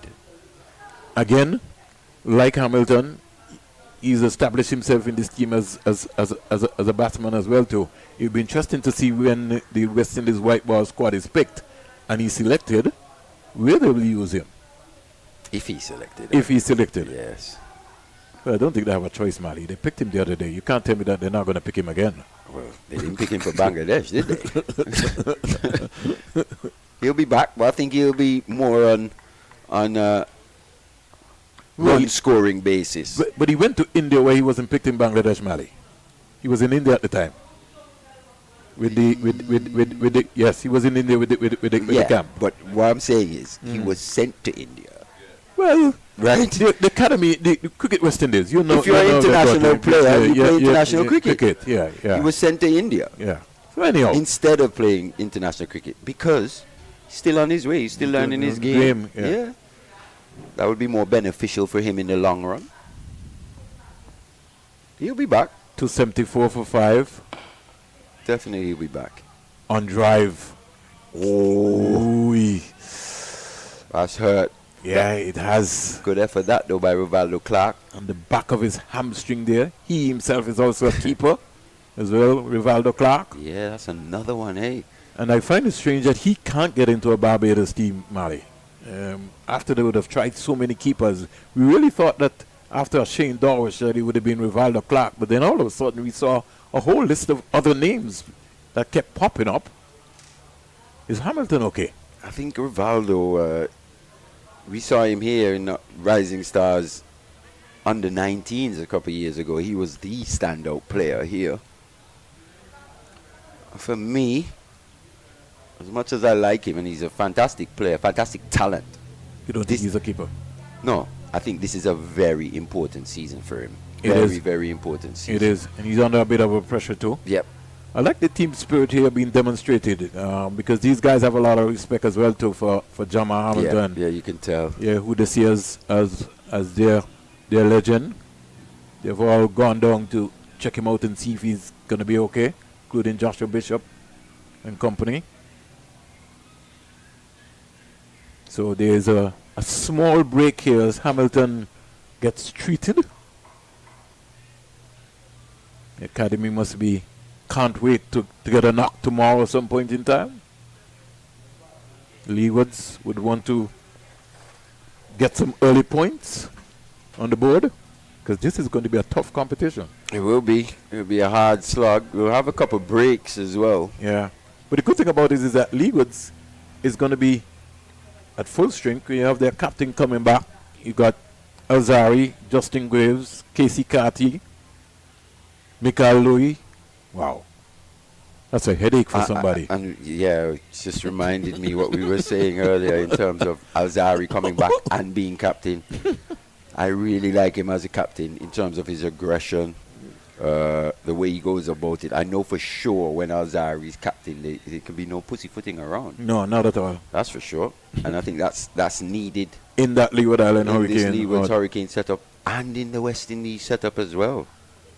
So that'll be something to keep an eye on going forward. It's going to be interesting times ahead. He's got a fantastic cricketing head on his shoulders. Spoke to him quite a bit down in St. Kitts. Alzari. Felt quite good about his game, where his game was at. Feeling strong, healthy. He's mentioning the Warner Park pitch on the ground. He was saying, man, it's so tough bowling here. Well, he needs to speak to Dr. Sir Andy Roberts. He maybe needs to go there for a crash course with Sir Andy. Because every time, Mary, if you check Andy Roberts' record at Warner Park, every time he came to St. Kitts, he picked up a fiver. No, trust me, there was just something about it. And everybody would say, well, the thought said Warner Park wicket dead. He says he never saw anything. He don't know anything about dead. All you know that you got to come out and you got to be able to master your skills and exhibit and do what you have to do. But for other people, Mali, yeah, they'll have a problem at Warner Park. Especially with the small ground and the nature, the dimensions. With the bats that they're making these Today days. as well. Oh, my gosh, man. I mean, we saw Bangladesh post well above 300 without really going too hard. And that's the point he was making, Alzari, to me. He was saying, yeah, I love playing here and everything, but in terms of going forward, it's very tough playing ODI. He said, can you imagine playing India here? Can you imagine playing England here? You know? Yeah. And it really made me think. Especially ODI. Yeah. The T20, not too bad. Not too bad, yeah. But ODI? 450 plus. Easy. And counting. Yeah. And counting. And the game has evolved so much, Mali. The bats that they're making these days. They kind of, how fast Alzari is bowling. I don't have to do anything. I just have to get into position. The straight boundary is very short. The spinner's under immense pressure when they're on. All right, so we're back. 275 for 5. All seems to be well. Andre Peters seems to have done an excellent job. He's repaired Hamilton. He's still limping. You could see him tentatively. He's grimacing. But he's going to fight. It's going to be Blades again. Still no Yogi Lane. He was meant to be switched over, wasn't he? He just bowled a 1 over from up there. Yeah, got the wicket. Got the wicket and was off again. And they told him to see you tomorrow. I was telling Terry, Mari, and there's a new word now in cricket. It's called workload. It's new? Yeah, well, what else I can tell you? Because most likely, maybe Lane has met his workload quota for today. He's not supposed to bowl more than 11 overs. That's all I can tell you. I remember going to England in 2000. It was 2000, long time now. 24 years ago. 24 years ago. 25. 25, yeah. It will be 25 this year. And that was the first place where I saw they had workload plans in place in terms of bowlers being under 18 and the amount of bowlers overs they could bowl in one spell. Yeah, it was. You could only bowl 7 in a spell, and you'd have to wait the equivalent in which to come back and bowl. Yeah, so you'd have to wait 7 overs. If you bowled 7 overs straight, you'd have to wait 7 overs if they wanted you to come back and bowl another spell. It was all about managing the workloads of their young fast bowlers. Not sure how it worked out in the end, to be honest. Well, a lot of science have also gone into the game too.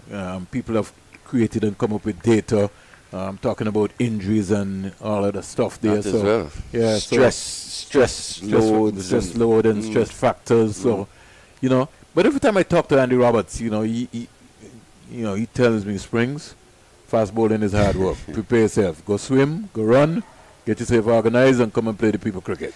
Right? Yeah, he says that all the time. In terms of you really have to put in the work into your legs. You know, build up that cardiovascular fitness. Says guys, just being in the gym, lifting weights doesn't really help. It just makes you muscle bound. It's not going to work. Anything. You know, every time I talk to Courtney Watch, I keep asking Courtney all the time, how many laps? It's a balance. He says, I never counted. I just know I went to Sabina Park and I just ran. Yeah, you don't see that much, too much of that now. Actually, especially in the pre-season, really building up that cardiovascular fitness. Here in Antigua, it used to be they take you to the golf course. That same golf course you were talking about. Yeah, Cedar Valley. Cedar Valley, Tidy Arundel. You had to put in that kind of work there, man. Definitely. Uphill. In fact, you had to graduate from Cedar Valley before you went to factory. Let's just put it that way. You couldn't just get up and just decide that you're going to factory. No. It didn't work like that. And even when he turned up to factory on an afternoon, it was still 10, 15 laps before practice. And make no mistake, if you dropped a few catches as well, you had to run laps. Go take 5 more. Sometimes guys would run the whole day. It's what we've seen. Yeah. Michael George, Sawandi left-hand spinner. Yeah, he used to come to factory and pretty much run the whole day a lot of the time because he wasn't the best in the field. And that's what Taddy would say. You drop a catch, you have to take 5 laps. So you end up dropping 5 catches. That's 25 laps. You just see him like, we're practicing and he's just going and going and going. Folks, if you're wondering what's happening, we're just having a little bit of a chat because there's a little lull in the game. Because Hamilton had to get some more repair work done in the process. But he's a fighter. And he's not going to give his hand away. He's 66 not out. His 20th half century at this level. And a most commanding innings for Hamilton. He knows that if he gets a big one here, he's in the conversation. Here comes Lane Malley. He's back. That was close. Hayden Walsh didn't know too much about that. He was caught on the crease and he was looking around just for a moment. Thought he would have heard his timber rocking. Inside edge there. Yeah. And just as Malley rightly said, because he's not comfortable with the short ball, he wasn't looking to press and come forward, so he was caught on the crease. 84.1 overs bowled. We're now into the 85th over. Umpire Gregory Brathwaite. And it's little things like that that make this game such a cerebral game. You know, the mental side often overlooked. But Hayden Walsh just has to stay on top of it here and not play something that he can't see. Just play the ball on its merit. Don't premeditate, anticipate them bowling short to you. Just deal with the ball as it comes. Andre Peters has been having a very busy day. He's again on the border edge, ready and ready to go again anytime soon. Yeah, the Leeward Islands physio, former schoolmate of mine, Andre Peters. Loves his cricket, boy. Absolute fanatic. He does. It's good to see him actually working in the cricket field along with these Leeward Islands Hurricanes players. I know he's absolutely, it's a dream job for him. Certainly has helped. Coming back in a couple of days' time, joining him will be Doc Brown. Yeah, Hamilton is looking in his direction. He's going to have to grimace and just stay there, just keep fighting. Can't afford to get out now. He'll be able to just give the academy an opening. The Leewards have done all of the hard work. One time they were in trouble. 128 for 4. Yeah, the ball was turning, bouncing. Double wicket of Kadeem Henry, who played quite nicely for 48 on debut. And the big wicket of Joel Andrew. Oh, yeah, that sent the West Indies Academy into a cock-a-hoop. They look like they were preparing for that for a very long time. The celebration was livid. You could tell there's a bit of disappointment by the fans here who would come to probably watch young Andrew do his work today. Yeah, including his family. Yeah, his mom was right there, yeah. His brother, Hilroy, told me that he's playing for Rising Sun this year in the first class competition. Oh, he played West Indies under 15, did he? Yeah, he did. He did play for the West Indies under 15. You know, it's a phenomenal story when you look at it. That you have a mom who family was produced two of your children have played for the West Indies. But Joel Andrew has just gone leaps and bounds ahead of Hilroy for the meantime. I'll tell you, Mali, I still feel I've known Hilroy. Hilroy is a proper batsman. More treatment. I think Hamilton has sent Peters off. He's saying to him, "Hold on." I think he's going to fight it out. He's going to fight it out to the stumps, I think. Yeah, just what we have? Five overs to go. Overs remaining. Yeah. What's the time here? We're looking at about 5:07, so we might go up to 5:30. The sunlight's still up here. It's in January, so we can't complain.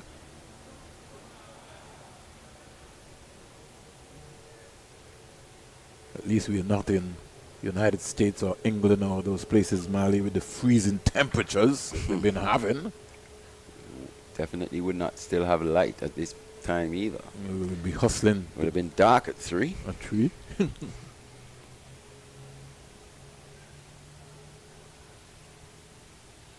One of the benefits of being in this part of the world, as they say, third world. I don't call it third world. New ball, Mali. They've taken the new ball at over number 85. So new ball taken. I think this will force the umpires to go off, Mali. What do you think? The light's still pretty good. It's going to be Blades. Start his 17th over. Not for 66. Would you have gone Blade, Mali? Or Clark? Around. Or Palmer. Or Palmer. Got a couple options there. Probably give Blades that opportunity once again with the new ball. See if he can just get one to swing here to the left-hander. Hayden Walsh learned from what Mali Richards said to him. Just play each ball on its merit. This time, he came back and across with a nice straight bat in front of him and kept his eyes on the ball. Got to use the depth of the crease. That is always so key and important. Got to keep it as simple as possible. Had a very productive regional Super 50, did Jediah Blades. He's just lost that one. Radar going once again. Just a bit two-side-ish from Blades today. Bowling both sides of the wicket. It's been really hard to set fields to. He's been scored off quite easily on both sides of the wicket. It hasn't been overly threatening. We haven't seen too many go past the bat. Jermaine Blackwood is not out in 92. 176 balls, 8 boundaries. Jamaica 276 for 7. Oh my. He's having a torrid time here. Jermaine Blackwood probably entering his Mark Ramprakash phase, I would say, of his career. Remember for many years, Ramps scoring the most runs in England, but not getting picked. Trinidad and Tobago, 113 without loss. Who's scoring all those runs? Let's find out. Mohan is 52, Cooper is 57. And that's against the combined campuses and colleges squad, which has Ian Jordan, Shields, Mansing. That's and the one. Bailey. That's the one we were speaking about. He just needed to find one here to Hayden Walsh. Touchdown, just on or about that off stump, taking the outside edge. And Walsh goes. Blades picking up his first wicket. Have a look at this again, Vern. Yeah. Beautiful catch. Good delivery. Caught on the crease once again. Again, just as Mali talking about, there's a fear factor of that short delivery. Not sure if he's afraid, but just a bit of a technical deficiency, a little bit, to that short ball. But on that occasion, good delivery from Jadiah Blades. Tuckett taking his first catch of the season. And the big man, the captain, walks out. Now let's see how this contest is going to play out. What do you expect, Mali? To be honest, I'm not sure. I'm not sure either. I don't know what mood Rakim is in today. No idea what Big Jim. You'd expect him to just see it off those stumps. Yeah, I'm not too sure about that. It's very clever cricketer in his own right, Rakim Cornwall. When he's in the mood. But I don't know if he's in the mood today. I think we'll have to wait and see. Big 93 on his back. Just coming back from a recent stint at the BPL. He was with the Sylhet Strikers, is he? Yeah. Big Jim. He's probably looking where he's looking to play most of his cricket now, actually, is maybe on that franchise circuit. He's signalled his intentions that way. Not sure, but he should still have West Indies ambitions. But well, I asked him that this morning. It's the first time I've heard Rakim answer me like a politician. Gave me a diplomatic answer. So I left that alone. Which was? He says, well, he's just focusing on Leewards for the meantime. Which is right. Yeah, of course he does. Of course he is. You look to dominate the level of cricket you're playing at the time. Don't look too far ahead. Pointless looking back. Well, when you look at what for Rakim last year, he scored 163 runs with a high score of 54 by his standards. And I was saying to Stuart and Cornwall last year, Mali, that sometimes maybe you have to give Rakim a new challenge. And I always ask him every time I see him, well, last year scored 100 for Leeward Islands. I always pique his interest and see where his mindset is. I say, you need to come out and get 100. Put some pressure on him. I was putting some pressure on him to score 100 at the CPL. Finally got it done. But you maybe have to give him a new challenge. Just advancing there was Rakim. It's cut down the wicket to Jadiah Blades. Maybe just looking to kill that swing. But I want to ask you a question, and I know we can't look back. Would it have been interesting if Rakim went to Pakistan? I think Pakistan would have lost 2-0. The way how those pitches were playing, Mali. Don't smile, Mali. Jeez, you could we had one spin bowler get 10 wickets in the match, didn't he? And we lost. So, unless Rakim would have been there and got 10 more. You never know. And 100 and a 50. And a 50. I was just talking about the option of in those conditions with his height. We probably would have left out with that. We would have just played an all spin attack. All spin attack. That would have been, yeah. We saw it. We saw him take 14 wickets or 15 wickets against Afghanistan in India. That's what I'm saying. I would have loved to see him. When you look at those pictures, Mali, oh my God, you'd be interesting. Definitely. Jeez. Anyhow, here comes the lane to Cornwall. Cornwall is just more or less cramped up and really didn't get his bat onto that. That rushed him on. He's rubbing away in the what you would call the sweet spot on his buttocks, the area. And he's a big man, so if he's rubbing, you know that 5.5 ounce penetrated. Oh yes, it did. Certainly did. You're on lane, 1 for 27. He's into his 13th over. This is the second new ball. He's already brought some success for the West Indies Academy. Game even. Ooh. Oh no. He says, what did Rakim forget? His iPad. No, he's not serious, Mali. I think so. He did not forget that. I think so. Yes, he did. He did? In fact, he's sending it. He says he doesn't want it anymore. No, here comes Durham with it. Oh, Daniel is bringing it. Yeah. It was well, Andrew thought that he wanted treatment.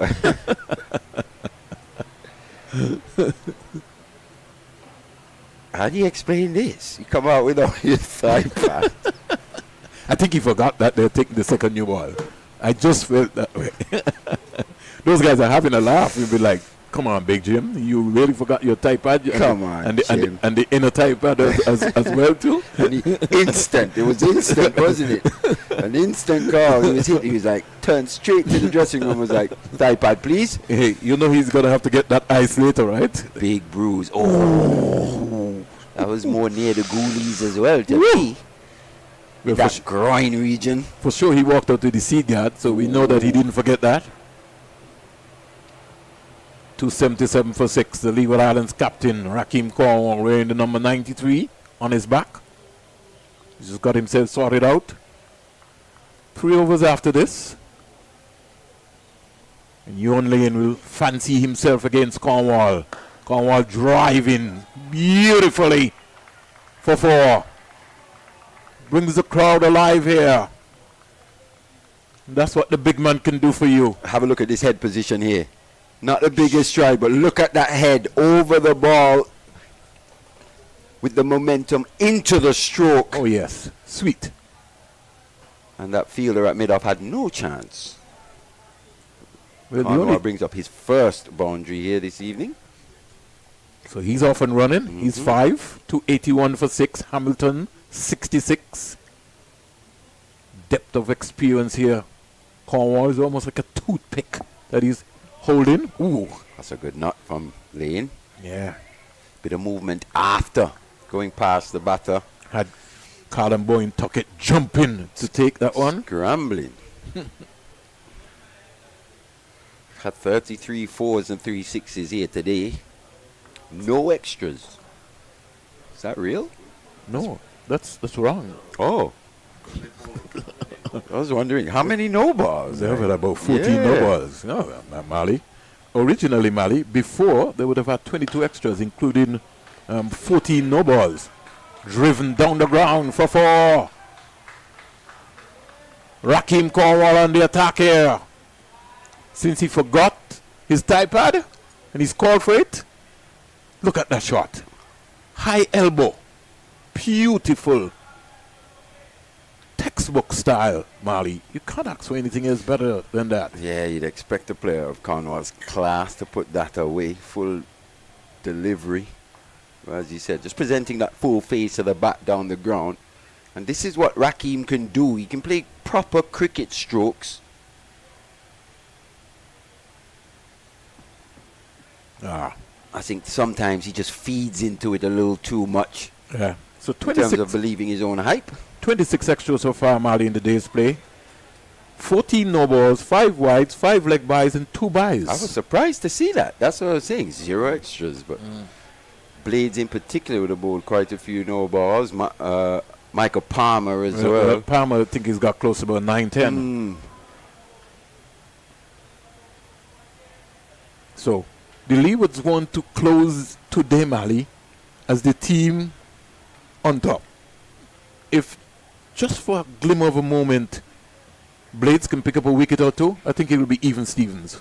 Definitely, if they could take 7 in with them, the West Indies Academy. But look at that scoring rate, 3.28. Yeah, and it's maintained. It's just maintained that for the entire day. He was scored pretty much 300 runs here today. Yes, they've lost to 6 wickets. But with Archibald still to come, Louis still to come, they'll be hoping to eke out at least 350, 400. Since that, Hamilton's going to have to take a different approach, especially now that there's no Hayden Walsh and no Kareem Agor. know that no undue risks will be taken, especially in terms of the running, because Raheem Jimbo Cornwall will not too much be interested. I'm just thinking back to that delivery from Jediah Blades to Hayden Walsh, that wicket. Possibly a delivery could have left outside that off stump. We're going to see that again later this evening. Caught in two minds. Especially with the angle of Blades. You know, he's looking to take it away from the left-hander. Maybe just a bit guilty of defending a bit wide of that off stump. But there's another proposition, Mali. Just being a bit harsh, probably, but...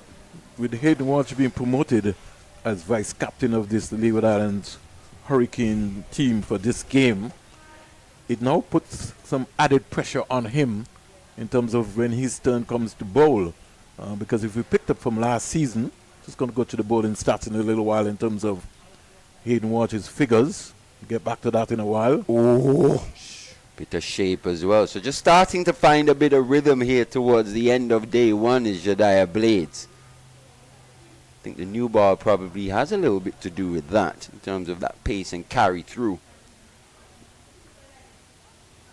But those are the types of deliveries you're looking to see from your left arm seamer more often than not. Especially a left arm seamer with international experience now. Maybe prematurely elevated. That's a discussion for another day.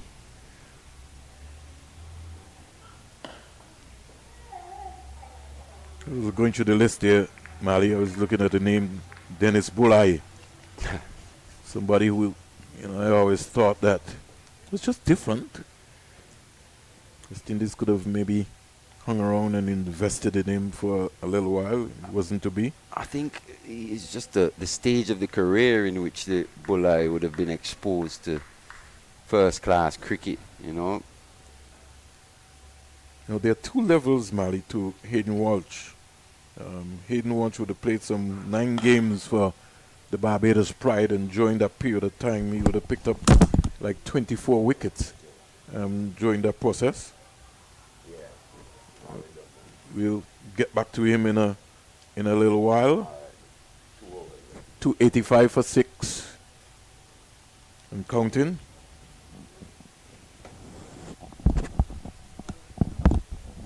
And for the Leewards, he's played some 16 games, 19 wickets. Malachi? Hayden Walsh? Yeah. Was actually in the team in which he would have debuted in first-class cricket versus the CCC down in St. Kitts. That's like a long time ago. A long time ago. He was just making his way. Young Haydos. His father must be looking down and smiling. Remember the days of having this little boy just moving around. Oh, yeah. And when he finished, he always would find some time to deal with Hayden. Whether it was batting or bowling or fielding or catching. Hayden and Tahir. Both his sons would always be around. I remember being on the 15 captain. Leeward's on the 15 captain, and them being on tour as youngsters as well with their dad. So go a long way back with these guys. He's got a fantastic cricketing brain as well, Hayden Walsh. All of the Walshes. Yeah, love speaking cricket with him. Again, Callum Boyne Tuckett just skipping across down the leg side. That died on him. They got his entire body behind the line of the ball. And Lane lucky that Cornwall didn't get bad onto that, because that would have sped away for 4. 1 over to go after this. It's now 5:25 in Antigua and Barbuda. Seemed like a long time ago. Wide delivery. 1 for 72, Joshua Grant. 2 for 111, Shelton Forbes on debut for the Leeward Islands Hurricanes. 3 for 128, Kadeem Henry. And then 4 for 128, Joel Andrew. And then a partnership well over 100. 5 for 238, Kareem Agor. And 6', 276, Hayden Walsh Jr., the vice captain of the Leeward Islands Hurricanes. Cornwall driving again, looking for a single that is not on. Especially with Raheem Cornwall at the crease. No need for even an attempt of a quick single. Well, at this stage of the game. Well, I was just about to tell you that he did make an attempt. He was looking, wasn't he? Yeah, he certainly. So intent was there. Yeah, he wanted to set up. I don't know if that would have been the right decision. Intent was there. No question about that. Good wide delivery. So you can't say that he didn't have any intent. You know, the intent and the awareness by Hamilton. Hamilton looked like he was going to respond. He says, "What? The big man is coming? Well, let me think about this." But it's a part of the game in which Hamilton now has to just reassess. Slow him down. In terms of the running between the wickets, you saw what his running with Kareem Agor was like. It's going to be a bit different here with Raheem Cornwall. He's probably going to have to start looking for more boundaries per se. But he's got an excellent cricket brain, so I don't think that he looked to take that risk now, Mali. Not now. I mean, as the game progresses. These are some of the challenges that are posed when playing with a player such as Raheem Cornwall. Truth. And the thing about it too is that he can adapt to the situation too, which just eases a sort of pressure off of you. Hamilton would have played, was also captain of this Leeward Island Hurricane franchise team. For sure. Yeah, so he's been around from the inception of this as well. Cornwall 9 from 13. Lane searching for a wicket. Final delivery for him for the day. Ooh, how did that not hit the stump, Mali? Didn't. Cornwall survives. Thickish inside edge. And a little wave of magic as if to say thank you very much. So 1 over to go. 1 over to go unless we lose a wicket tonight. 285 for 6. It's the shadows now just starting to cover the CCG ground. Or the CC Coolidge Cricket Ground, sorry. Home of Cricket West Indies. It's been a long day. It's been a tough day. It's been hard work for these West Indies Academy. So Lane closes Mali. 14 overs, 3 maidens, 35 runs, 1 wicket. McKenny Clark, 13 overs, 3 maidens, 43 runs, no wicket. Michael Palmer on debut. 5 overs, no maidens, 28 runs, no wicket. Joshua Bishop, 28 overs, 8 maidens, 81 runs, 4 wickets. And the young man, Mavindra Dinal, 11 overs, 2 maidens, 24 runs, no wicket. And Blades will start his 19 over, 1 for 67. He has 4 maidens to complement that. If you think Michael Palmer would have gone for 14 in that first over, so the other 4 just yielding 14 runs. And he bowled with some rapid pace. He did. He bowled one short ball in particular that was quite quick. It's at the side. I was that square leg having a look at the young man. Say good afternoon to the Silver Fox. The Duba. Happy New Year, sir. To a legend. Somebody who we have to say thanks to.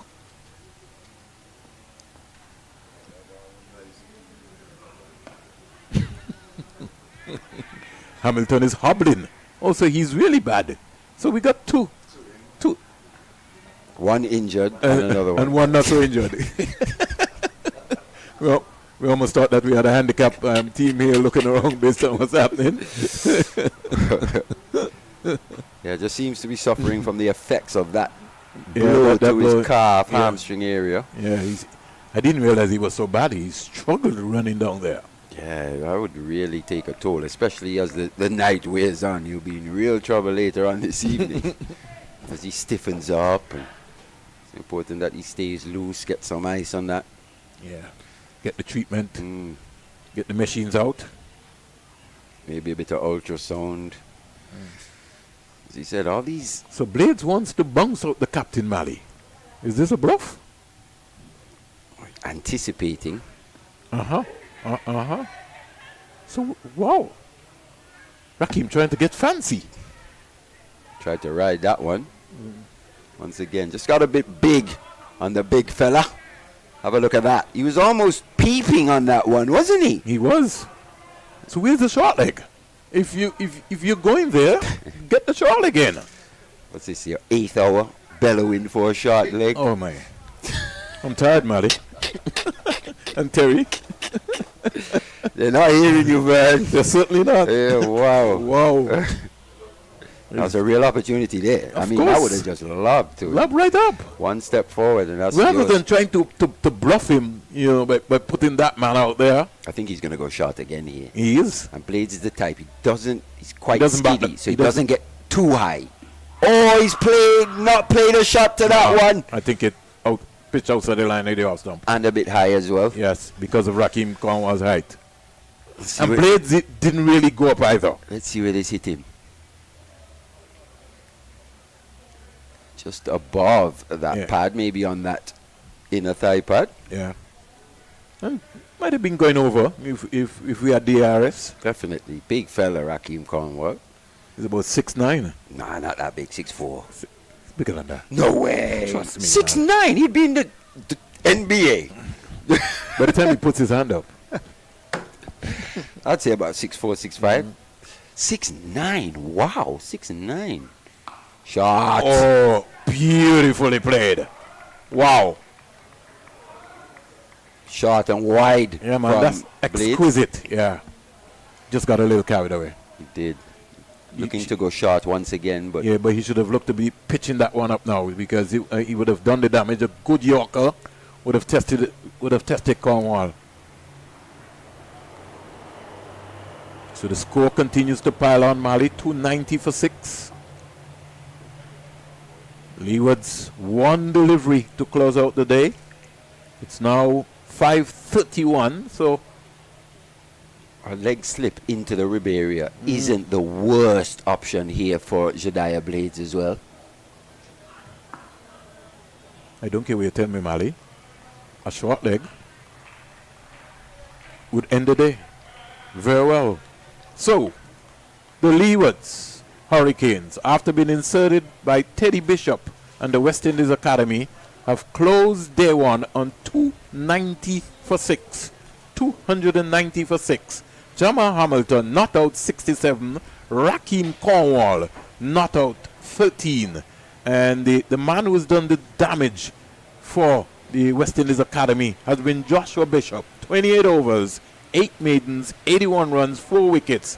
And Yon Lane, 14 overs, 3 maidens, 35 runs, 1 wicket. And Jedidiah Blades, 19 overs. Yeah, you've gone 19 overs. 1 for 72, according to my figures. Yeah, 1 for 72. 2 wounded players coming off. One in Jamal Hamilton. And Hamilton, who was maybe more or less just roughed up a little bit. But it's been an excellent day. Mali, how will you rate the day? Yeah, I think the day probably goes to the Leeward Islands Hurricanes. 290 for 6. The Academy, they were brave, kept running in, got wickets at one point, 128 for 4. You thought, hey, there's an opportunity here for the Academy to bowl out this Leeward Islands Hurricanes team for just about 200 plus. But that partnership between Gore and Hamilton, a partnership of 100 plus would have gone a long way in terms of just making the Leeward Islands Hurricanes the more comfortable of the two teams here going into day 2. What's the expectation for tomorrow before you run off, Mali? Well, from Leeward's Hurricanes perspective, they'd be just hoping to come out and bat once again in the same manner. We saw that opening partnership 72 earlier in the day. They'll be hoping for something similar tomorrow morning. If they could put on 70, 80 runs or so without the loss of a wicket, they think they'll be in a pretty good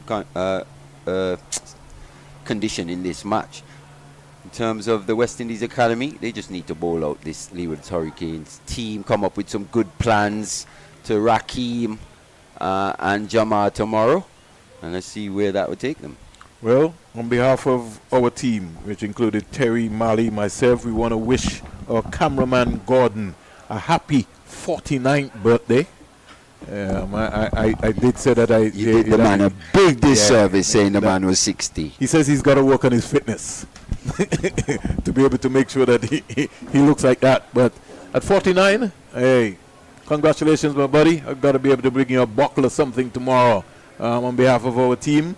And our technician who's been in studio right there, and all the folks who followed us for the entire day, the 360 crew, signs out here. I'm Vernon A. Springer, and we'll be here tomorrow from just around about 9:45, 9:50 for day 2 of the action. The Leeward Islands Hurricanes coming up against the West Indies Academy 2 home teams right here in Antigua and Barbuda. We out of here. Safe drive home for everybody who's driving on the road. Please make sure you buckle up.